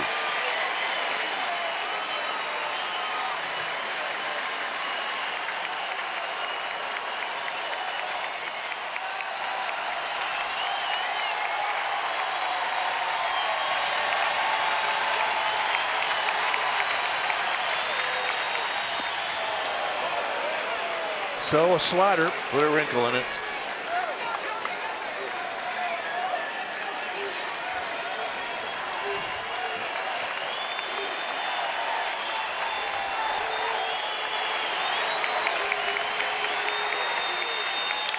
Out of play. We'll do it again. He fought off a nasty pitch. You know what Posey's thinking? Do I dare throw another slider here? Yeah.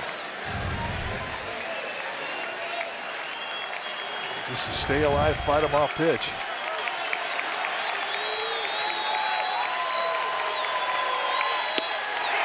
Got him. And that'll end the inning. Panik to lead things off. It's 4-4. Kenley Jansen, the Dodger closer, is now on the mound. He's had a couple of tough outings. Now you flashback, you go into game 2 of the season. This is a tie ball game, no score. At the top of the ninth, Jansen comes in and gives up a home run. Now he's given up 2 home runs this year in 2 innings. Last year in 63 innings, he gave up 5. And he also had 109 strikeouts. And I'm going to check those numbers, but it was something ridiculous like that.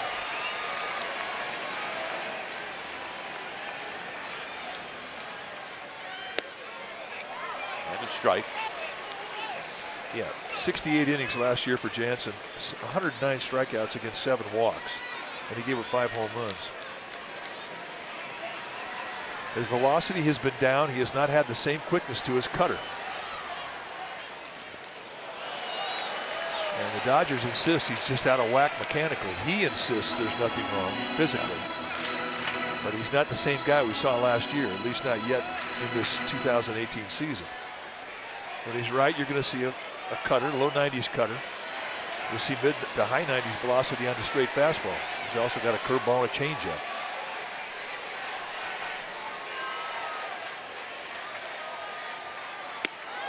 One and two.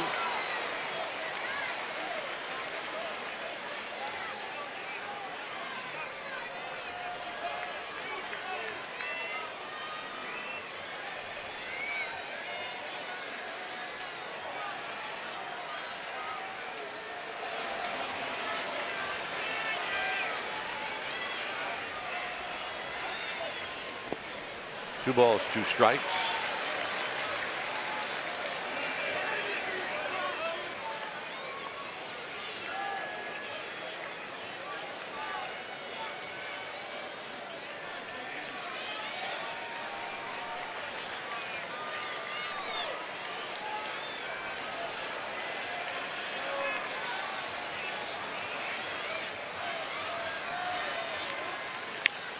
Little fish job into center field and a base hit.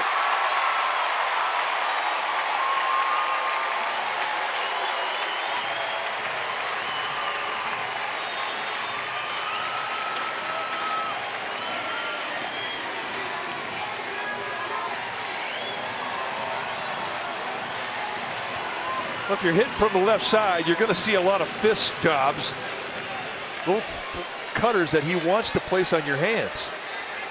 So job well done from Panik, fighting off really what Jansen wanted to do. There's McCutchen.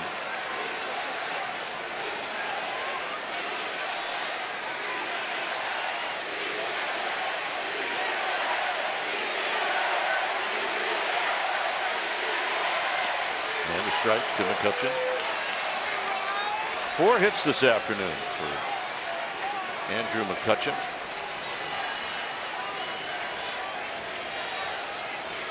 Chicago is the only pitcher that's gotten him out as McCutchen rolled out to short in the 9th. By the way, the Astros and Padres are in extra innings. That score is 0-0 in the 10th.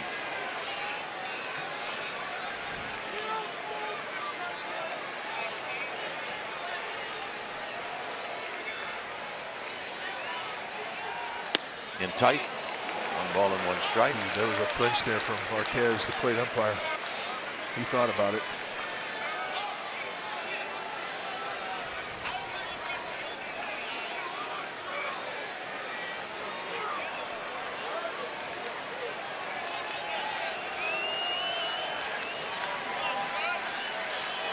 Panik with his lead. Jansen's going to keep an eye on him.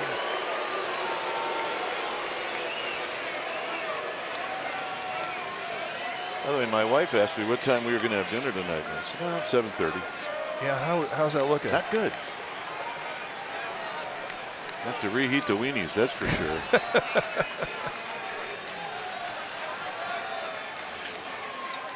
In tight. 2 balls and 1 strike.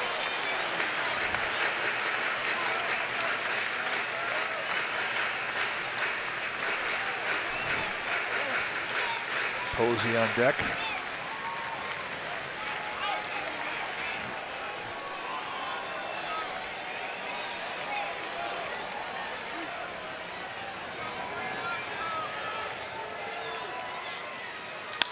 And a base hit to right field. They're not going to challenge the arm of Puig. 5 hits for McCutchen. And that's how you beat a cutter. You go the opposite way. And the Giants have the guy they want up there against Kenley Jansen. It's Buster Posey, who the lifetime is 8 for 20.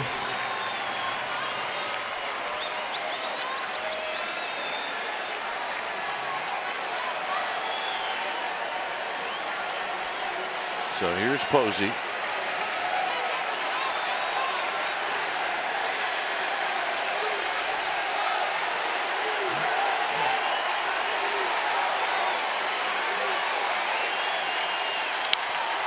High fly ball, center field.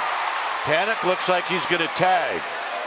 And he is going to tag. And here's the throw. And it's offline, so it's a productive out for Buster Posey.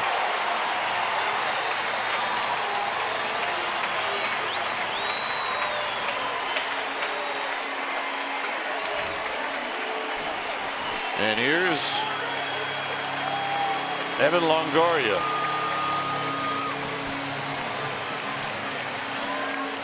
Be interesting to see how Dave Roberts wants to play this.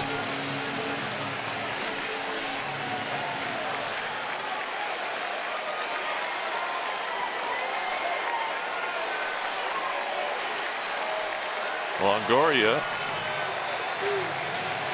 is 1 for 5. Infield is coming in.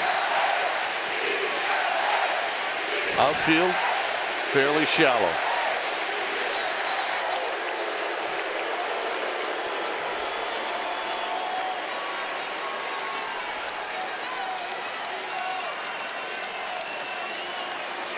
Only 1 at bat lifetime for Longoria against Jansen. So there's no history at all, hardly.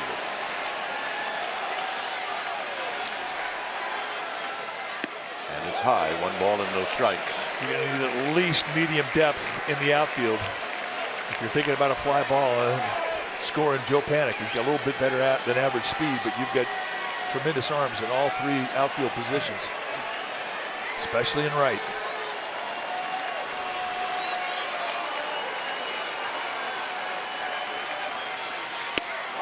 One ball and 1 strike.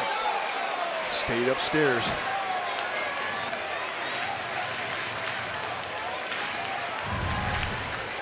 See the high target. I mean, that's where they want to throw him. Jansen in the strikeout mode, trying to get the strikeout.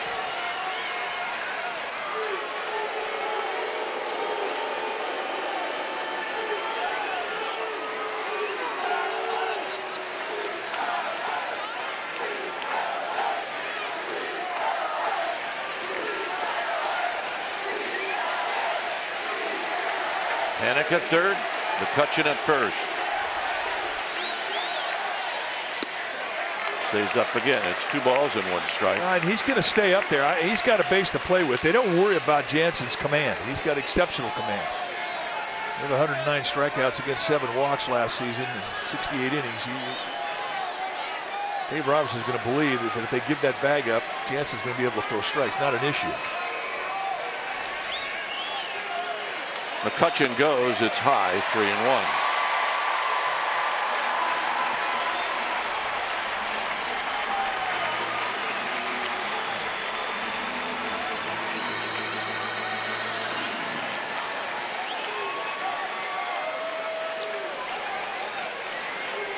Dodgers have brought the outfield in to an even more shallow position.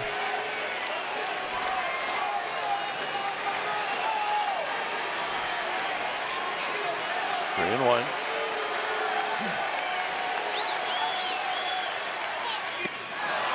Three and 2.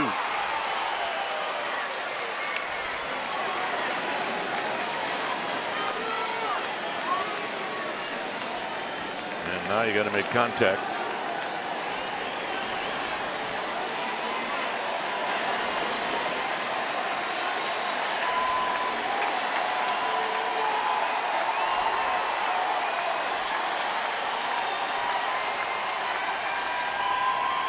Got him.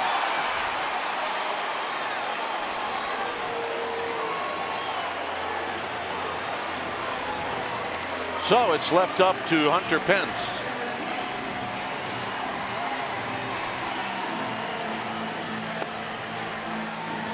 Pence has done all right against Jansen.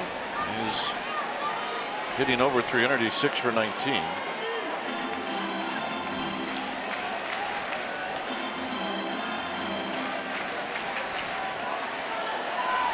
You're Joe Panik at third base. Anticipate a ball in the dirt.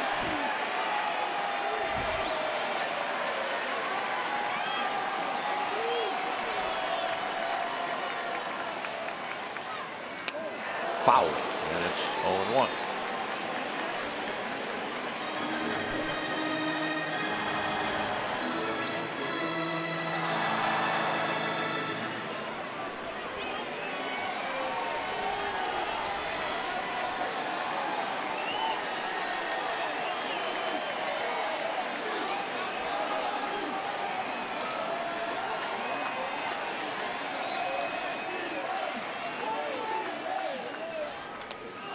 Two.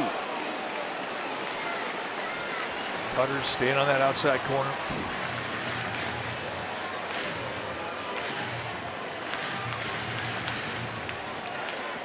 There you see the career numbers, and they're good. Not many can brag that they hit 300 off a Jansen lifetime.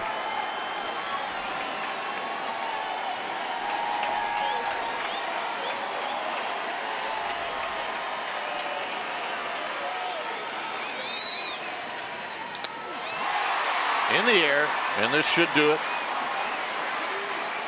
Side retired. 13th coming up. Here's Utley to lead things off.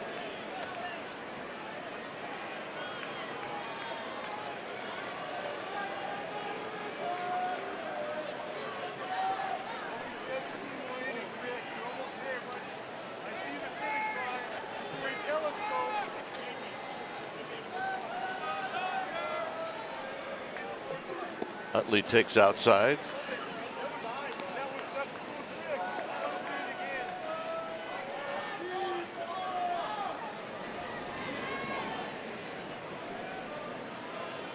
Utley has doubled and homered in this game. He's 2 for 4. 2 balls and no strikes.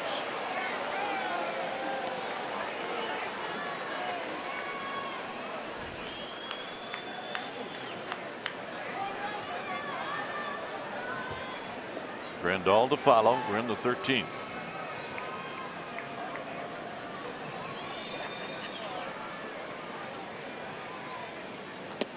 And a strike. 2-1. That'll be taken all the way.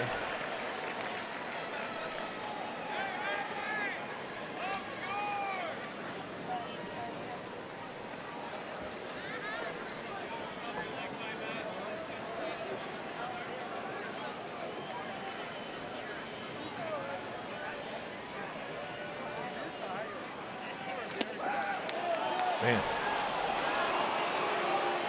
just missing. This coach is going to have to take a walk.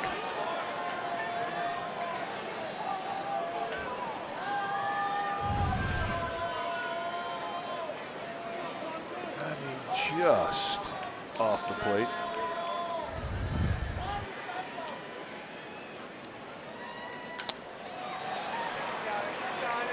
This is Longoria or Crawford. And Longoria makes the catch. And here's Grandal.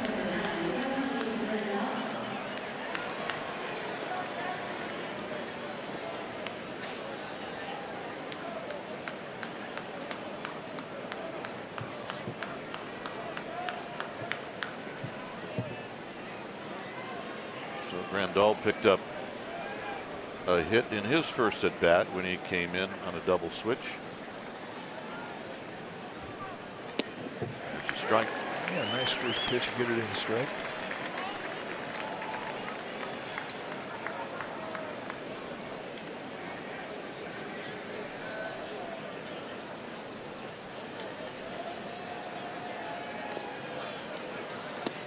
Little backdoor misses to even the count.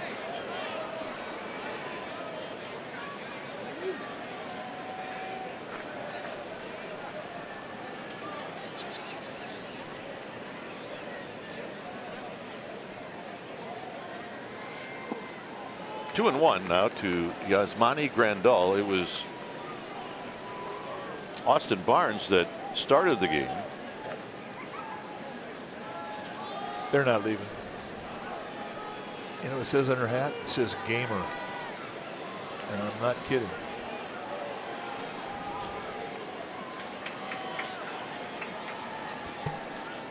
They've stayed away from the fastball. 3 pitches, 3 breaking balls. 4 pitches, 4 breaking balls.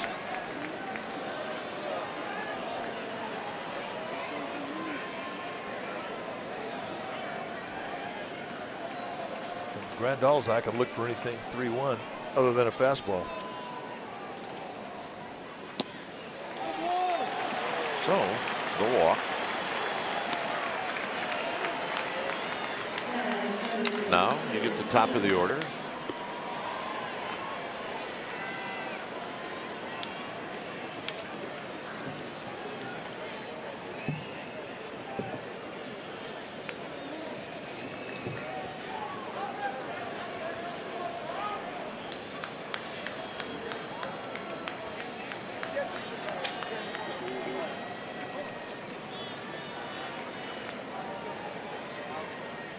The pitch to Taylor, and he chops it foul.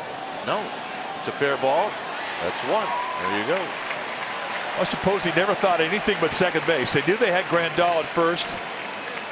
Grandal was complaining to the umpires, "You didn't let me know that was balls fair."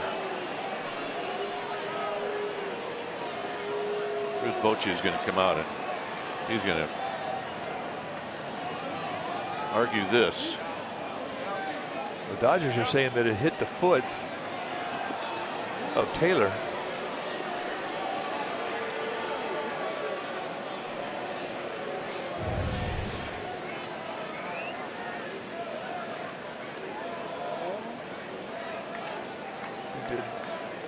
It did hit him. No. It's fair ball. Oh no. It looked like it may have hit him on the heel from that angle. You're not allowed to change your mind, all right? We're going. We see a different picture, and it's like, oh, what am I seeing here? We're in extra innings, so.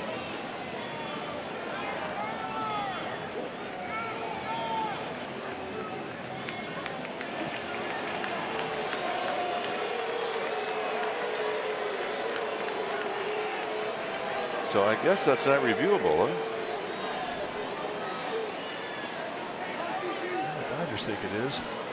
Bob Guerin's on the phone. But hey, the Giants get a second out. They keep a runner off second base, so they're pretty happy.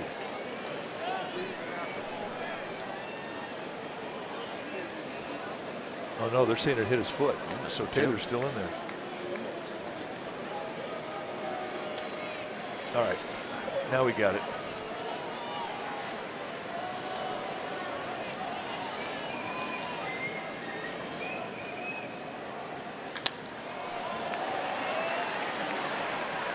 McCutchen.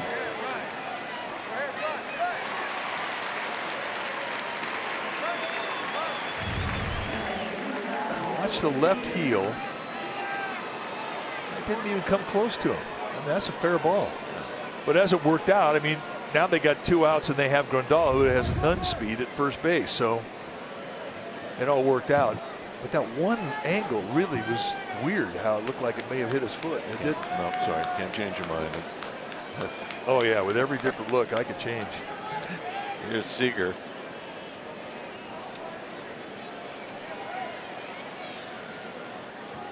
Swing. They got him in. Seager swinging at the first pitch. Predictable. He is extremely aggressive. Yeah, but then sometimes like 3-2, he's not. He takes a lot of close pitches. But boy, that first pitch is like mine.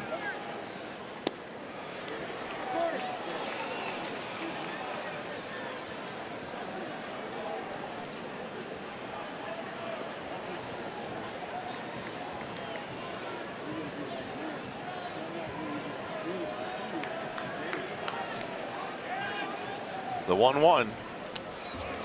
1-2. Went right at him, and he was on it.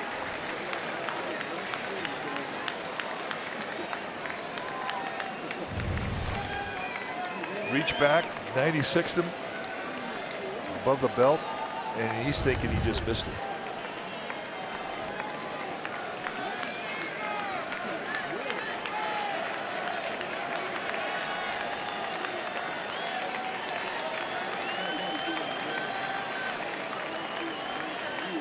Down low, 2-2. Dodgers played what, 15 innings on Monday? I think it was. It was 5 hours and 40 minutes.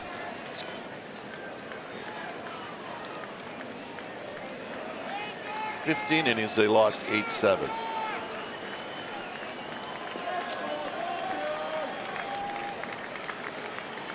Got him, and that'll end the inning. Oh, nice job. Time to go home, and Belt's going to lead things off. It's 4-4 as we go to the bottom of the 13th. The new pitcher is the other left-hander in this Dodger bullpen. It's Scott Alexander. Well, and he's had some problems controlling his stuff. His stuff is good. I mean, it's a low 90s, sometimes mid 90s sinker, and a slider. And for a left-hander to have a sinker slider makes him a bit unique. But 5 walks and 2 1/3 and a bloated ERA. So he's not throwing with the greatest of confidence right now.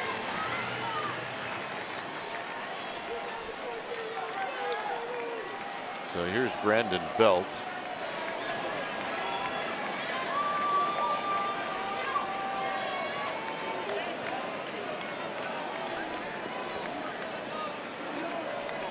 Dodgers will overshift on Belt.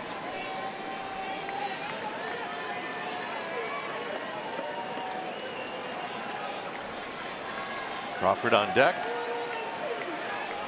And then Blanco. So 3 left-handed hitters. And a strike on the outside corner.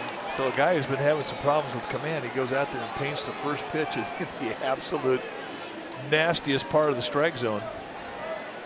Can't throw a more perfect slider than that.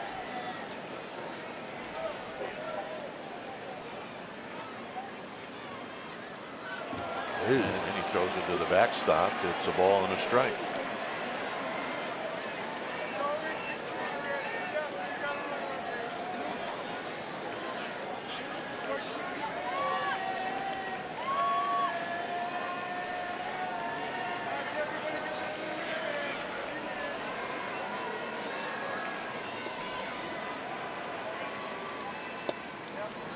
So 2-1.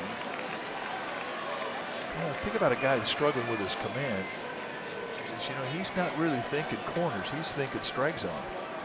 And if that's the case, you're going to get some pitches that are pretty good pitches to hit normally. Bell breaks his bat. And Utley will throw him out.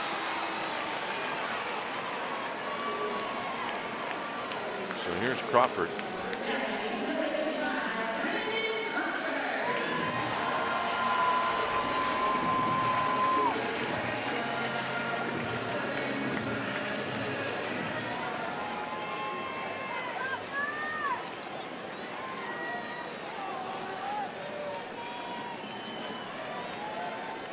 Crawford 0 for 4. His last at bat was a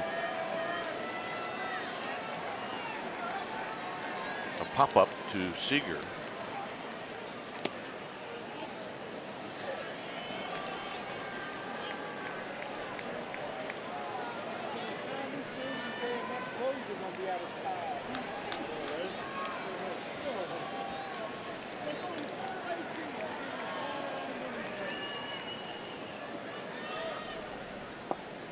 Two 2-0.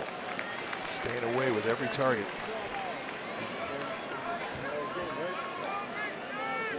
Roberto Gomez is in the bullpen.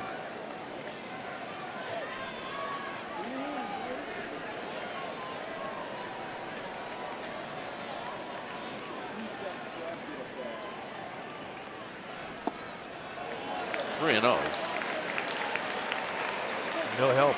Another thing too, when you miss as badly as Alexander has, you're not normally going to get a corner pitch from the umpire. Strike zone can get a little smaller.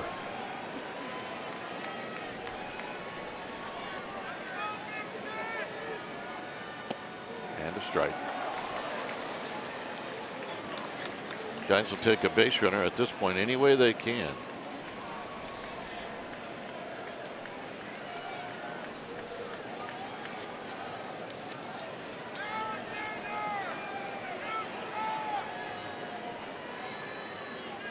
On the ground to Seager. From one shortstop to another. 2 down.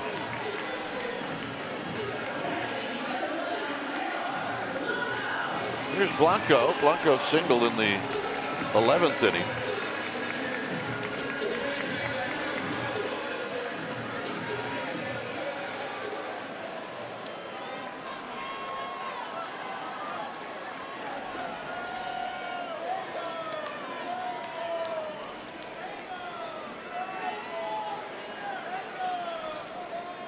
Blanco bluffs a bunt, and he takes a pitch down low.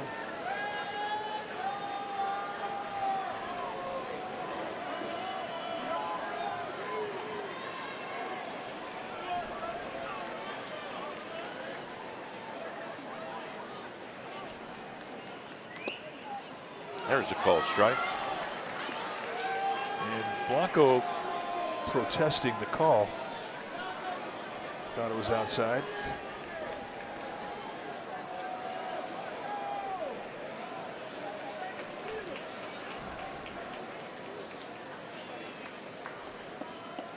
Swing. Ain't gonna miss. 1-2. Good life on that fastball, especially down around the knees. That's where the sink is for Alexander.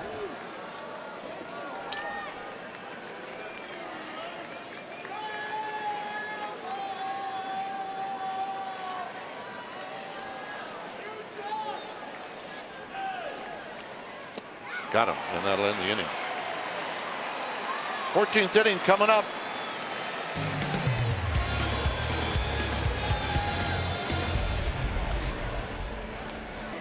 Four to 4 as we go to the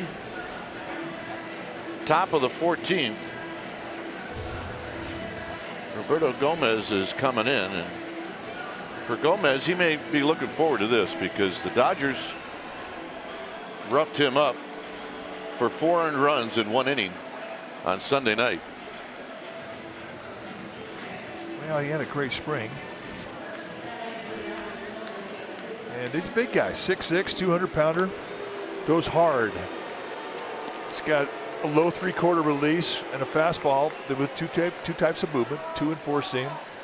They can go mid to high 90s. He's got a slider, curveball, and a changeup. And it'll be Yasiel Puig to lead things off.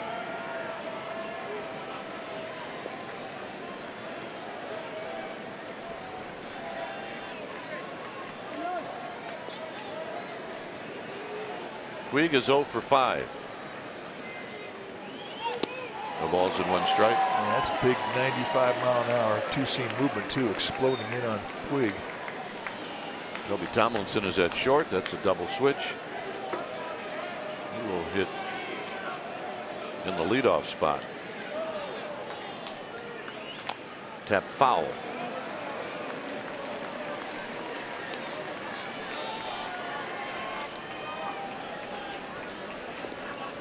Is Hundley the lone survivor? He's the last man standing. You're thinking about who's left on both teams. Hundley would be the only extra man in the game. Dodgers are out of him. 1-2. Gomez is the last man of the Giants bullpen. And Wilmer Font is the last guy in the Dodgers bullpen. And I believe he's getting loose right now. You have your starting pitchers left. Well, they've already used 1. Kenta Maeda pitched an inning. Well, and 2, Hyunjin Ryu, he pinch hit. So the Giants have Ty Blach, Derek Holland, and Johnny Cueto left. And for the Dodgers, they have Alex Wood and Clayton Kershaw. Should they need anybody to pinch hit or pinch run? Well, I'll tell you who's not going to pitch. Clayton Kershaw, yeah, you never know.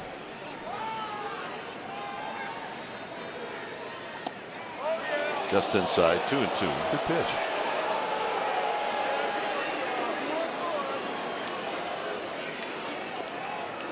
We saw Gomez last year, got called up, and he was a little intimidated by the bright lights. He comes to camp this year, and he just dealt. I mean, he was nasty. But now he's got to come in. Guys have issued 8 walks today. 3 times they've issued a walk to lead off an inning.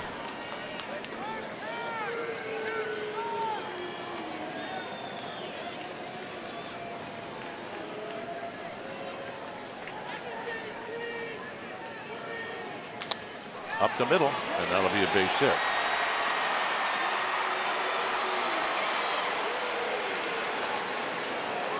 So a leadoff single here in the 14th. And here's Bellinger.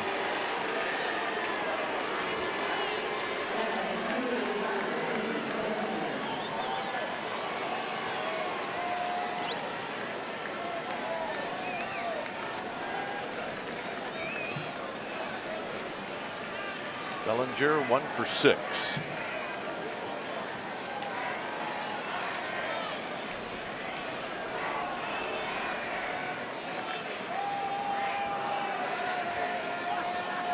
Puig may take off. He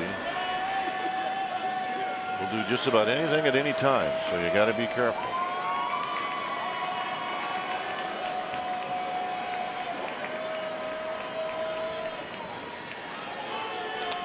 Foul. No balls and 1 strike. It's 1.12 unload time. That's good.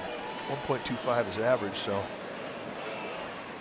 Gomez will definitely give Buster Posey a chance to throw out a runner should Puig decide that he wants to go. And with the fastball movement, I mean, Gomez gets ground balls, and Dave Roberts may want to move a runner.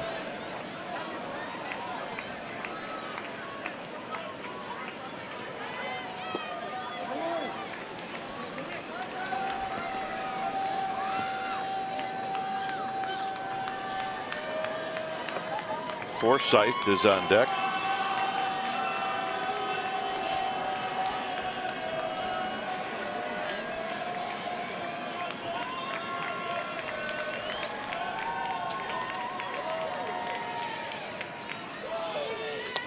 And on the ground and a base hit. Puig is going to go to third. And a little C-9 ground ball. And the Dodgers are in business.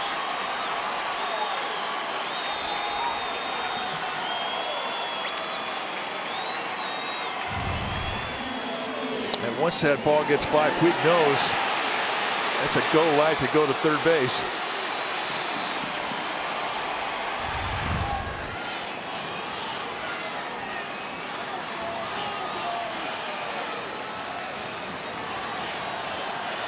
So Buster going to have a meeting.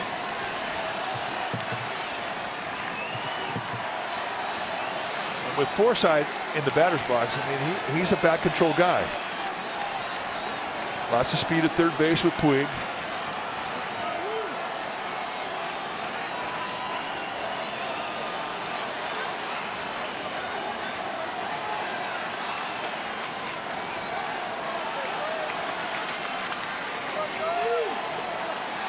Here's Forsythe. 1 for 4.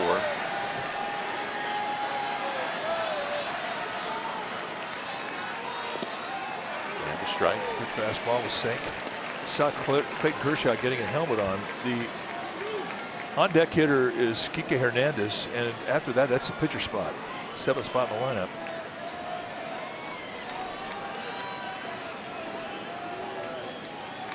Chance going to play to cut this run off at third.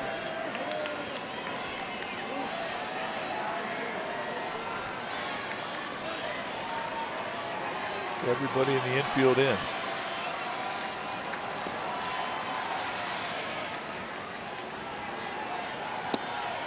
And it's 0-2. Perfect pitch. I don't think Forsythe agreed with the call. Right in the inside corner. Big time sink at 95.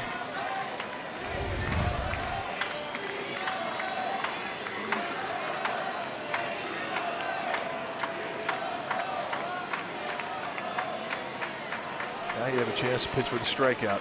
He hasn't seen your breaking ball yet.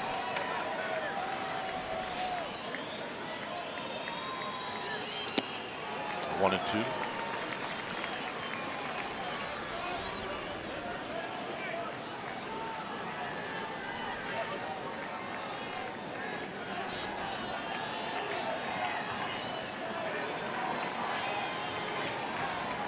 Good speed on both bases.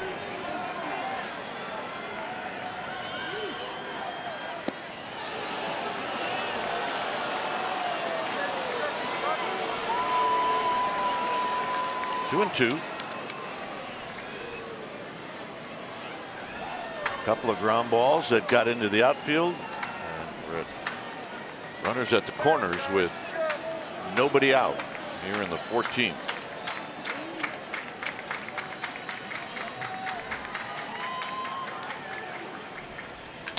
On the ground, into left field, a base hit.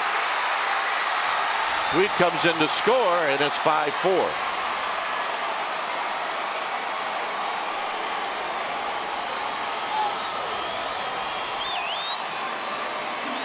So Forsythe hit that ball pretty well. Kurt Young's going to come out. Now you know what he's going to tell Roberto Gomez. Roberto Gomez is a ground ball guy. He's going to tell him, you're doing your job. You're getting ground balls. Stay aggressive. Finish your throws. Stay in the bottom of the strike zone. Let that ground ball get you out of this jam. I mean, when you have a young pitcher, you kind of handle him with kid gloves, especially in situations like this. Same thing happened to him in LA. Ground balls are finding holes.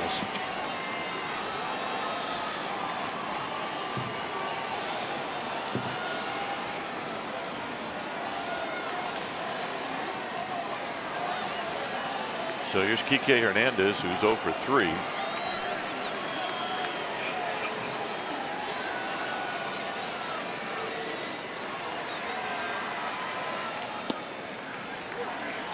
He's had no problem getting ahead with that turbo sinker.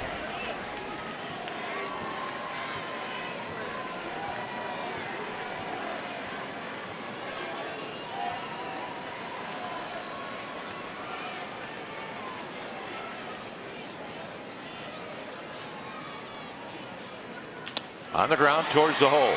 Tomlinson's going to go to third, and they get the force play at third.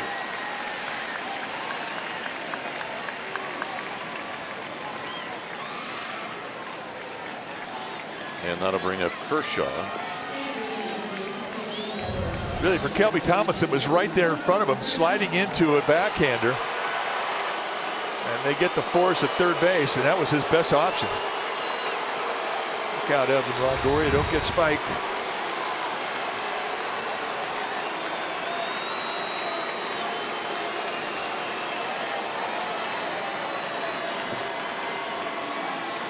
So here's Kershaw. Fun situation. Giants are going to anticipate that. Not a guarantee. Kershaw can swing the bat a little bit.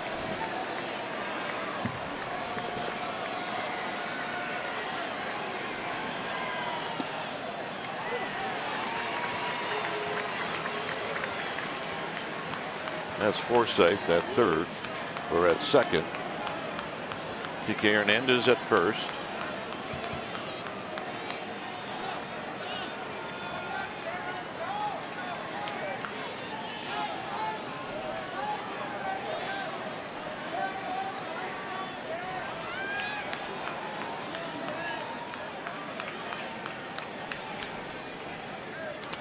Out of play, 0-2. I have to say, I'm a bit surprised they haven't bunted him, only because Utley's on deck and he's been red hot. They're not going to walk Utley with Grandal behind him, so he would get some pitches. With Kershaw swinging, he has a chance to hit into a double play and end that threat in that inning.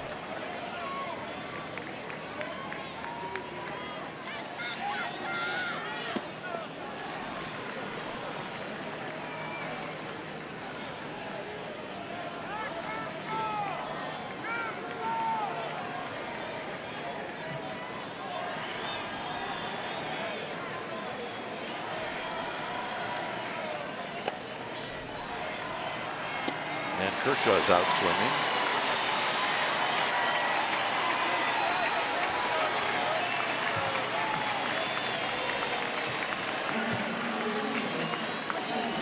Here's Utley.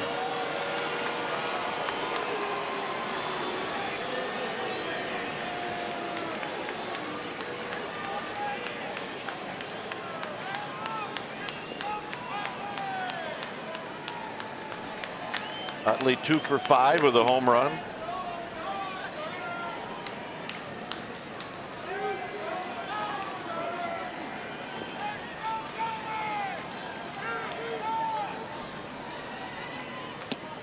And a belt tie strike. Back doors and a little slatter.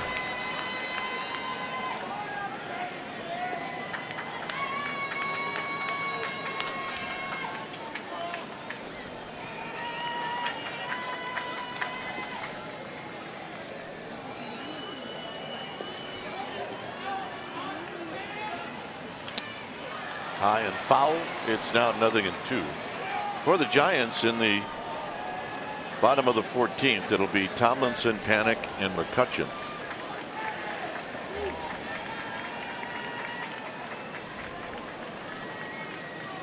And those at bats will come against Wilmer Font.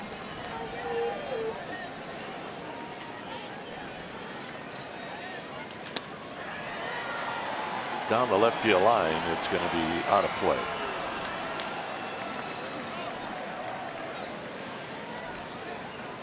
So Hunter Pence gets a little workout. Hey. Waited all day for that. First baseball. Had a bit.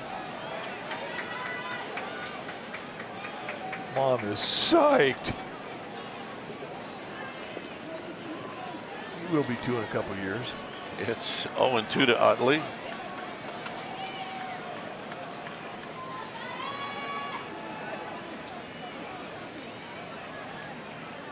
Utley chops this one to Belt. Belt to Gomez, and that'll end the inning. Dodgers take the lead. It's 5-4 LA.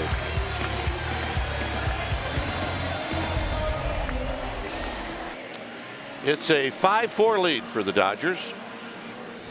Big highlight today has been Andrew McCutchen. McCutchen with 5 hits. Here is the first one in the first inning. Singled in the 4th. Singled again in the 5th. Then he had an infield hit in the 7th. And then one more time in the 12th, a line drive to right field. He will hit here in the 14th. But first it'll be Kelby Tomlinson trying to get things going. Yeah, they're going to face Wilmer Font, 27-year-old right-hander. He's got about 100 days in the big leagues out of Venezuela. Hard thrower. You're going to see low to mid-90s fastball. He's got a curveball, slider, and a changeup. He threw well in that Monday 15-inning game in Arizona, but eventually he took the loss. He was raised a starter early in his career with the Rangers and got to the big leagues with Texas in 2012. And he's got the 4 pitches that you normally would see a starting pitcher have.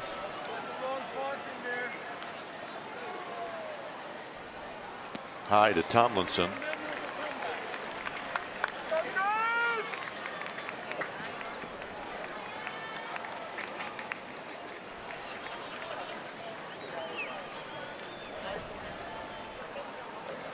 Waiting. Foul back, 1-2. Giants would love to get Tomlinson's speed on the base pass to start an inning.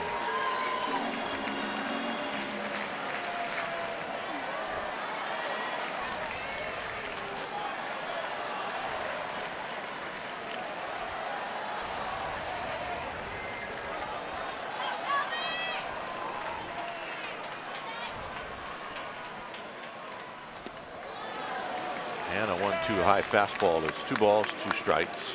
Those ones over your head, they're usually pretty easy pitches to take.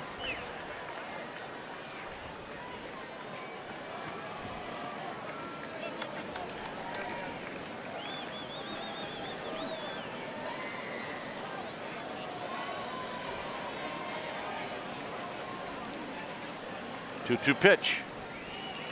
Out of play.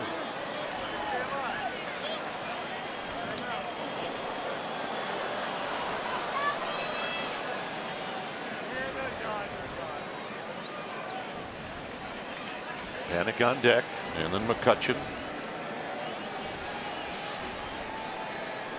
You know what we haven't had today? What's that? A replay. That's true. Little flare and a hit. And it gets away from Puig.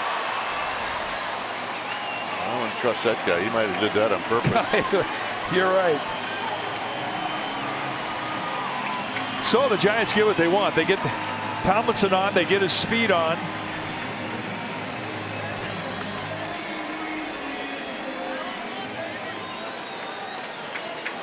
And one thing about Wilmer Flores, or Wilmer Font, I beg your pardon. One thing about Font is that he is slow out of the stretch.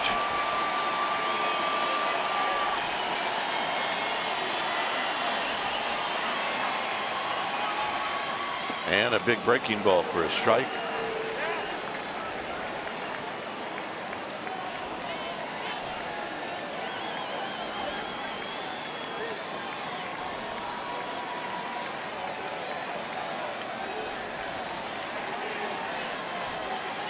Tomlinson with good speed. Nope. 1 ball and 1 strike.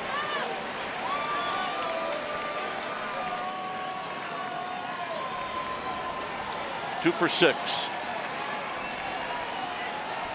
for Joe Panik on the afternoon, which is now evening.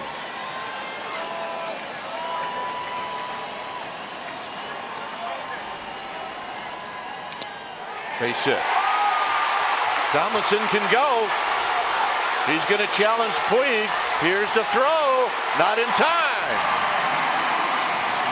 He got a late break and he still made it.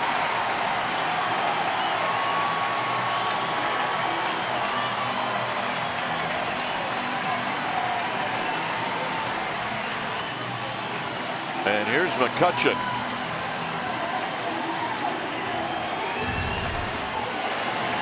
Take a look at that break you're talking about. He had to make sure it was going to get caught. And after that, there was no hesitation. You better make it, kid. You better make it, indeed. And he did. Indeed, he does. So they get a 1st and 3rd with nobody out.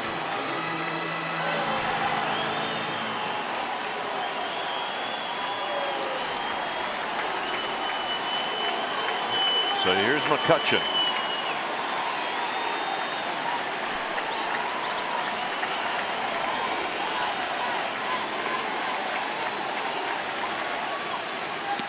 Slow curveball in for a strike.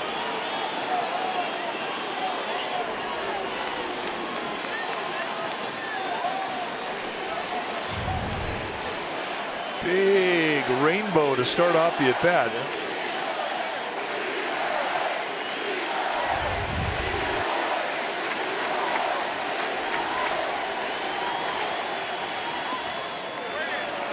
One ball and 1 strike. If you're McCutchen, you're going to give him the first pitch curveball. I mean, Yeah. You're watching this guy from the side. You don't have any at-bats against him. You're going on a scout report, but you're going to sit fastball.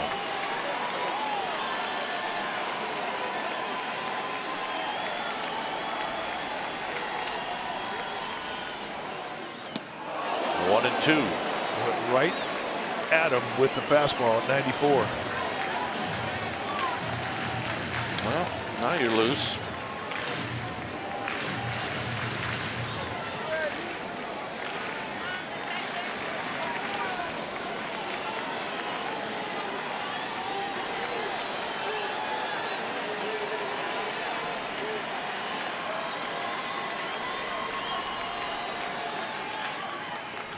Taps it foul. Went back at him again.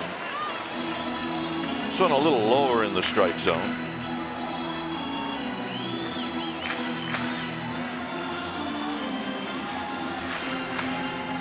McCutchen with 5 hits on the afternoon. He's 5 for 6.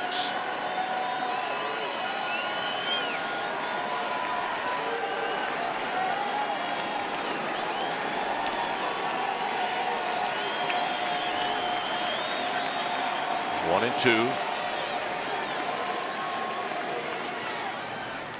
On a play, he had a good rip.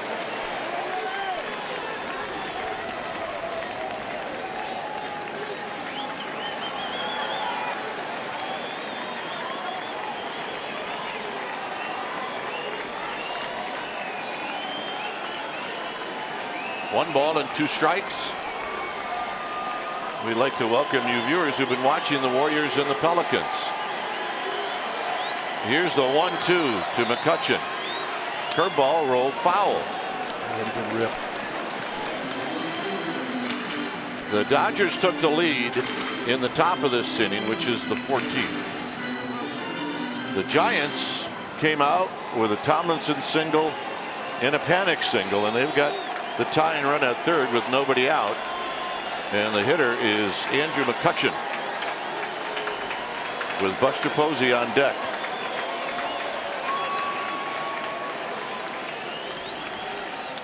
Foul back.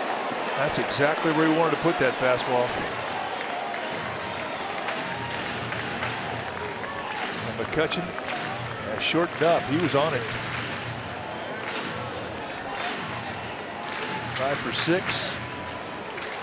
Hadn't had a 5-hit game since 2010. Yeah, he started the game at no 83. Yeah, he'd love to get a 6th hit to add on to it. It's 1-2.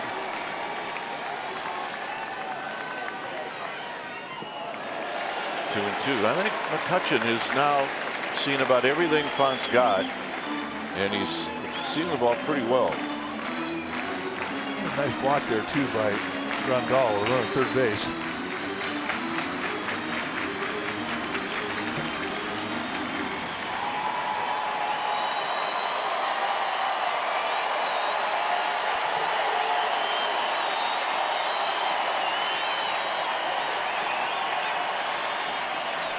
The 2-2 pitch. On to play. Right at him. With the speed of Tomlinson at third base, even with the good arms in the outfield, a medium fly ball is going to score. This will be the 10th pitch coming up.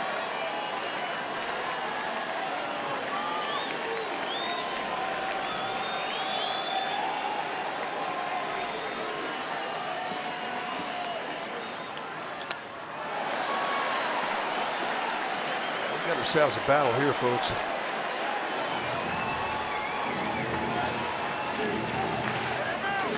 You really can't say that the edge is with the veteran, not when the veteran has never seen the guy on the mound. But after 11 pitches, he's got a pretty good idea. 2-2.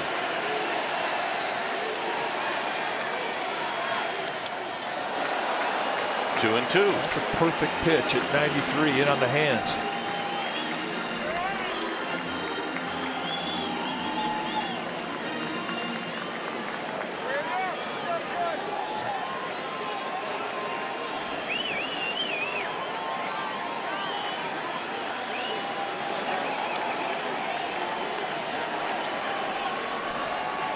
Buster Posey watching on deck, the 2-2 pitch. High drive! Left field! It is out of here! His 6th hit of the night sends everybody home.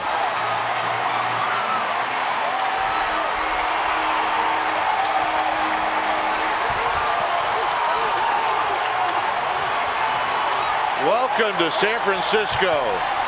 Andrew McCutchen, are you kidding me? We talked about it early in the game. One of the harder guys on this Giants team to jam. He covers that inside pitch. And he fought off some fuzz from Wilmer Font. And the bottom line is Font went in there one time too many. And in a 2-strike count, a 12-pitch at bat, he spins on it, and it was no doubt when it left the bat. They set an outside target, and here's the mistake, and McCutchen makes him pay. And he knew it the minute it left the bat.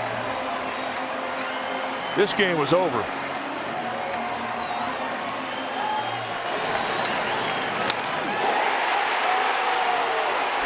That wasn't at bat. That was a ball game. 6 hits, the last one.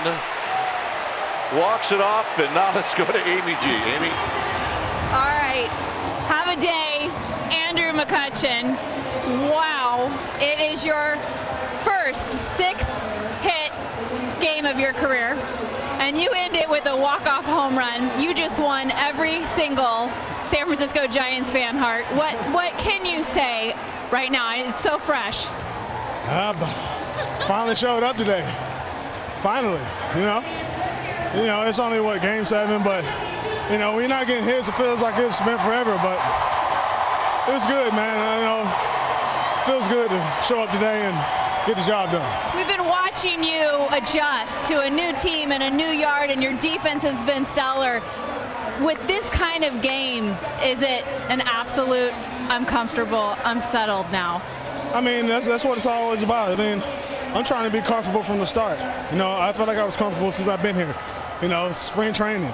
So, you know, I knew the hits were going to fall. You know, but my whole motto is when I'm on defense, I'm just trying to take hits away when I don't get them. So, you know, play good defense. I knew the bat was going to come. These types of games between the Giants and the Dodgers, they're pretty typical. What can you say, though, about your bullpen today? Every single reliever was used. Oh, man, those guys did the job. You know, they kept us in the ball game, and that's all you can ask for, you know. So that was awesome, man, just for them to be able to show up and keep us in the ball game, man. It was a good game, man. I knew when we came in, coming into this bottom of the 14th, I knew we had a chance. So, you know, Kelby did a good job, Penny did a good job, and, you know, I just tried to have a good at bat. Last question for you. The wins you guys have put together so far this season, Andrew, they've been different, right? You had good pitching in LA. You had a lopsided offensive win the other day. This win, a back and forth nail biter. What does that do in building a team's confidence so early in the season to be able to win in different ways? I really think it ignites us for sure. You know, we came alive the last game, scored 10 runs, and today we just stayed in the ball game throughout the whole ball game. Pitch did their job.